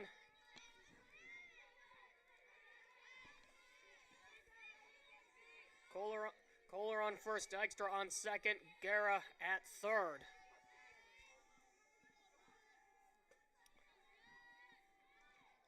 Two and 1. Upstairs, ball 3. don't know, that might have clipped the top of the zone. But regardless, it's 3-1, and Kenzie Dunbar needs to bear down right here, right now. 3-1. And she missed. And no, it's a called strike on the outside corner. What a gift.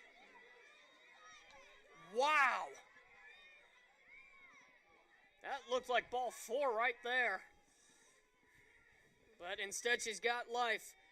It's a full count. Bases loaded, 2 down. This is lifted but foul down the left field line. Bender stays alive.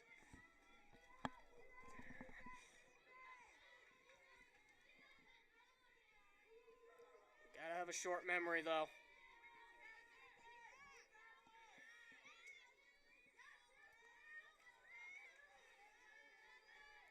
Another payoff pitch. Lifted to left. Druskis in, and it is going to fall foul. New life.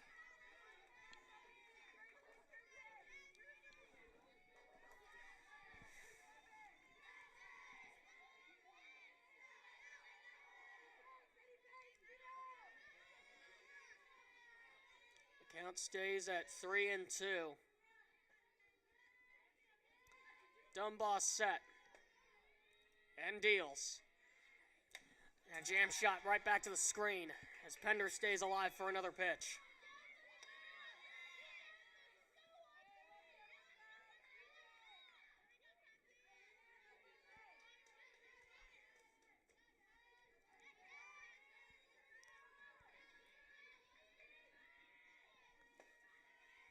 Here we go again.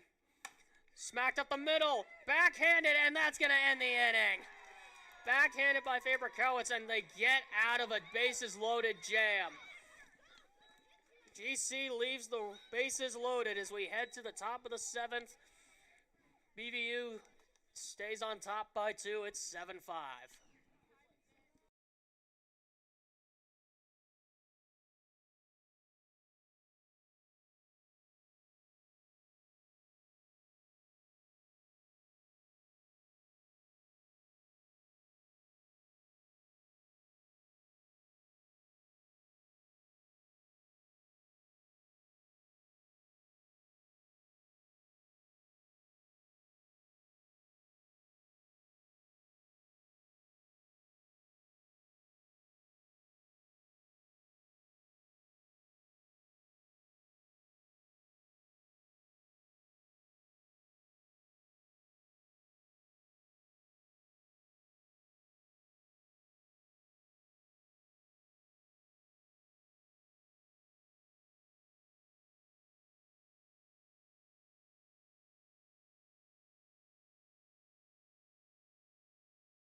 Top of the 7th, new pitcher to tell you about. It's another freshman, Ella Young.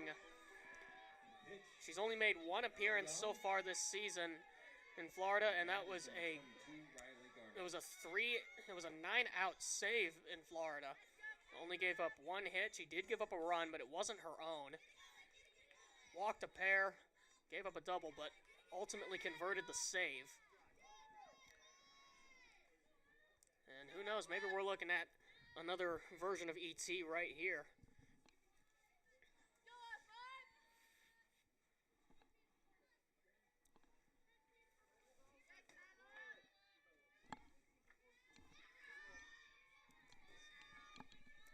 So Young is entered into the flex spot where Emma Trainee was slotted.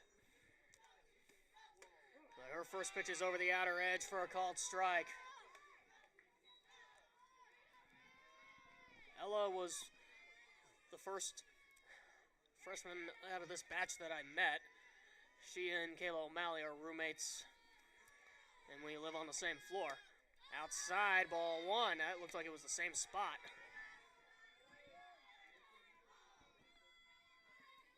Die-hard Bills fan as well. You can imagine she was not too happy when the Chiefs eliminated the Bills earlier this season. That pitch is fouled back to the screen, 1-2.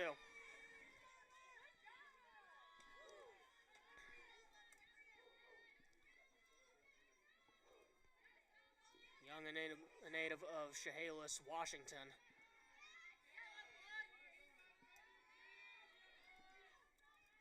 Had a couple of good seasons at White River West High School. This is dumped into right field, falling fast, and it's going to drop just foul. She was used exclusively as a relief pitcher in high school. 14 appearances, a 1-0 record.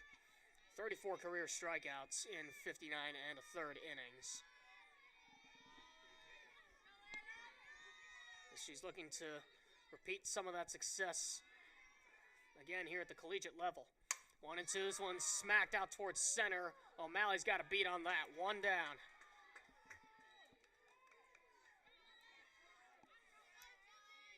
The wind's been playing tricks. The wind's been playing tricks on the outfielders so far today, but O'Malley had that one. Can of corn. As that'll bring up Jillian Garcia. 2 for 3 with a pair of hits and a sac fly. Or I'm sorry. There's a called strike of the outer edge.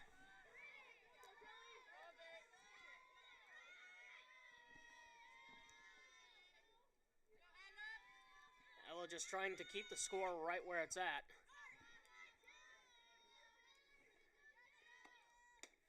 Pitch misses upstairs, evens the count at 1-1.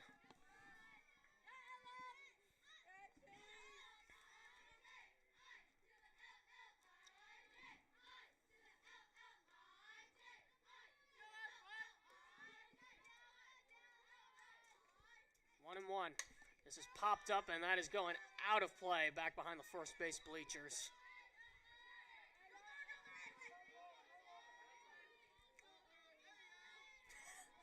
And we had Ella was adjusting her glove a little bit. Lexi Herrick nearly tossed the ball to her pitcher who didn't have a glove on.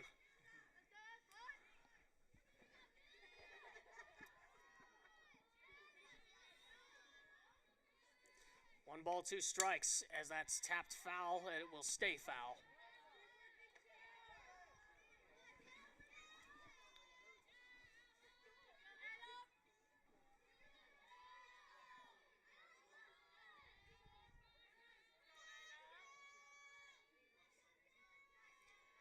Still 1-2. And a jam shot fouled on right off the roof of the third base dugout. And we'll do it again.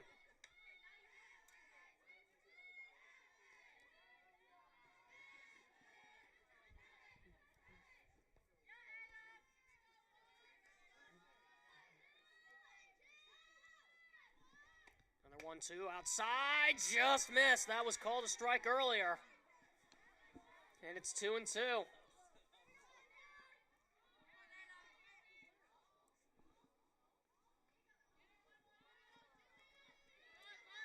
Yeah, sometimes the consistent thing is inconsistency. 2-2.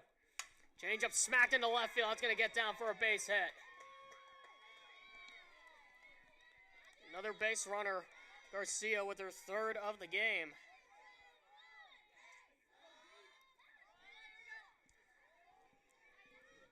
As that'll bring up, it looks like we have a pinch hitter. Number 5, Geneva Galler. As it is number 5, Geneva Galler. Pitch misses outside for ball 1.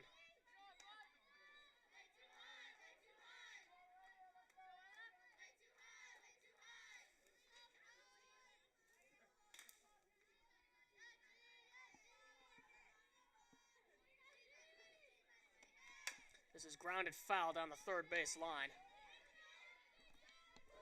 Evens the count at 1-1.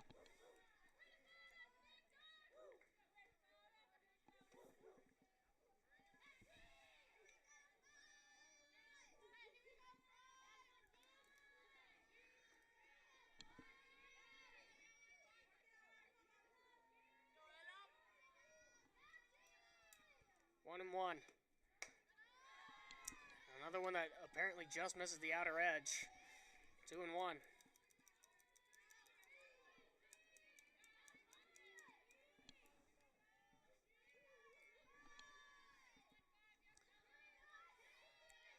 Young ready. 2-1. Slings that one inside. That nearly clipped her, and that is going to allow the runner to advance to second. So it'll be a wild pitch.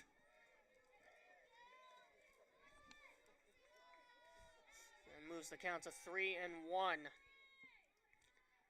Garcia saw that pitch skip away and advanced to second with no hesitation.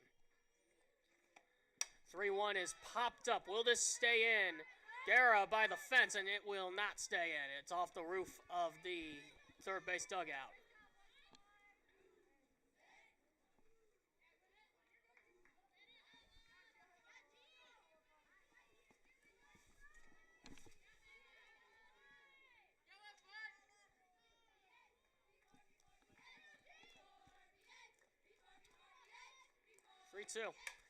Grounded foul. That one, another one down the third baseline.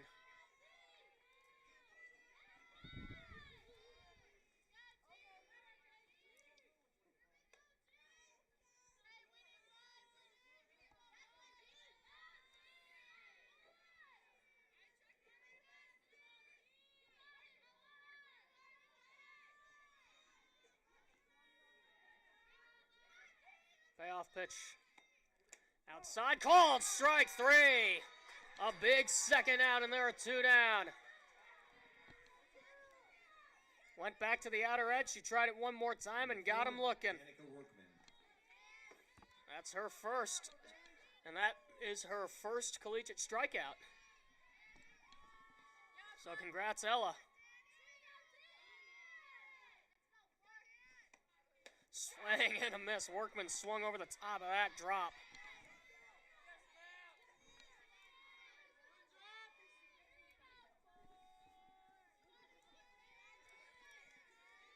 Good looking stuff so far from these young pitchers. That changeup misses in the dirt for ball 1. And the fun thing to think about is if they've got nasty stuff now, just imagine them 3 years down the line when they're seniors, when they've had time to develop that stuff. On the outer edge, missing. 2-1.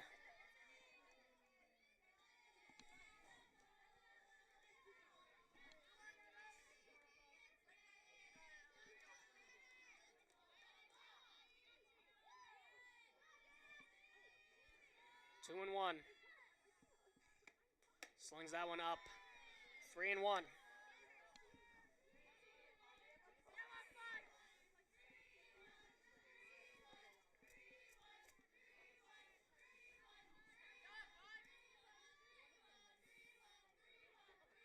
Here's the pitch.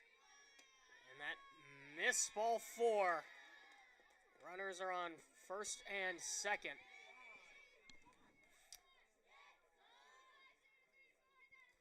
As now Lexi Herrick heads out to the circle to try to calm Ella down a little bit. We've seen a lot of these clean innings just kind of slip away from these pitchers today.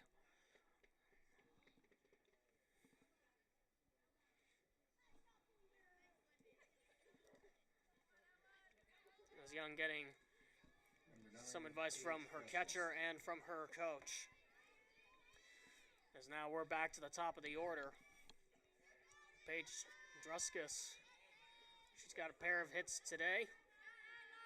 A pair of stolen bases to go along with it and a run scored. First pitch coming. Swing and a foul back behind the first base dugout for strike 1.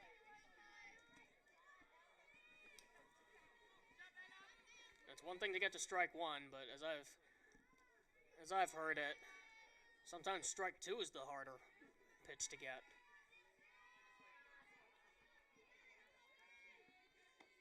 Oh, 1 is smacked right at Kohler at second. A line out to end the threat. We head to the bottom half of the 7th. Last chance for Grinnell. It's 7-5 BVU.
Bottom half of the seventh, 3 outs remaining for Grinnell.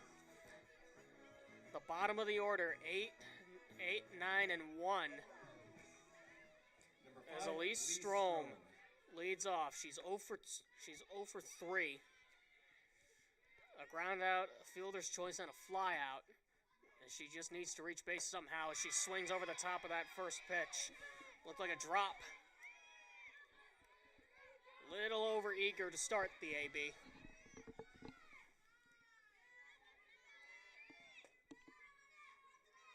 Oh, 1.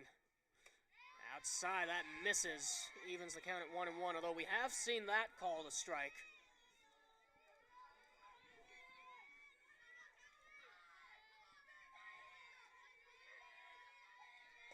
Even at 1-1. Swings, that's tapped right in front of the plate. Is there going to be a play? Throw to first, and it is in time. 1 down. Good play by the catcher, Nelson. That was a little cue shot. As that'll bring up Lexi Herrick.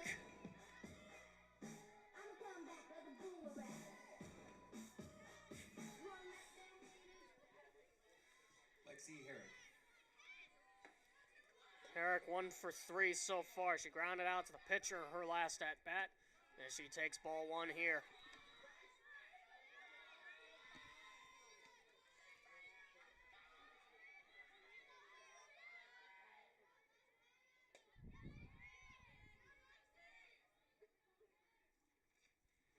Oh no, that's right over the outer edge for a strike.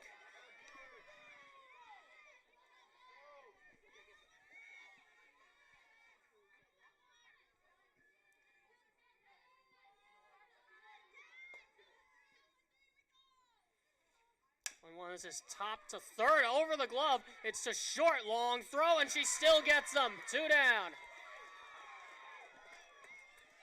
Nice play by Julian Garcia for the second out.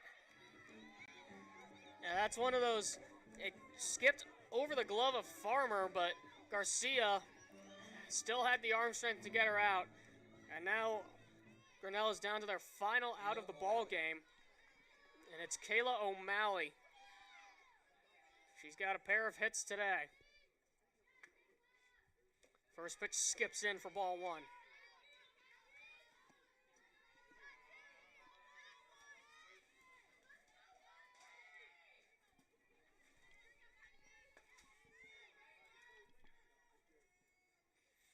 Smacks that one to left. That's got some tail, and it's going to fall foul. Man, did they need that one.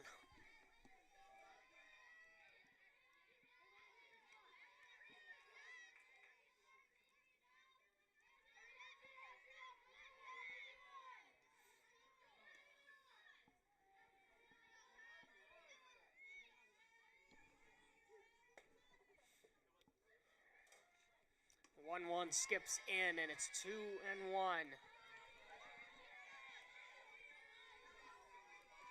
Just crossed over 6 p.m. We've been at this for more than 5 hours now.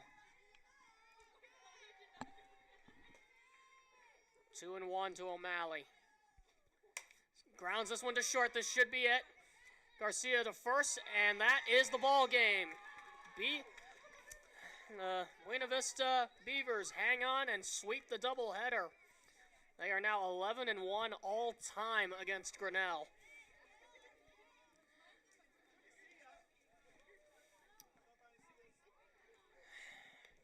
So Grinnell's losing streak now moves to 4. Buena Vista is now on a roll as they've won their last 4 straight. A good showing overall. It was a very competitive game. Very competitive game, very competitive doubleheader. As Grinnell continues to be in the losers column, they've got plenty of chances this season, but experience is the main benefit of any of these games. Be sure to tune into the broadcast tomorrow. Grinnell is on the road, moving over to Lincoln, Nebraska to face Nebraska Wesleyan University.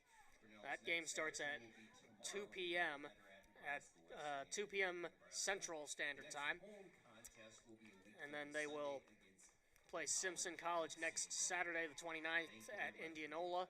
They face the College of St. Benedict here at home on Sunday, March 30th at noon Central Time. So they've got plenty of chances this season to work out the kinks before they start conference play. But for now, we thank you for joining the broadcast. Thanks for giving us your time. We say goodbye to those of you watching today. We wish you a safe adieu. Thank you from all of us here at the Grinnell College Sports Center. Thank you for joining us tonight.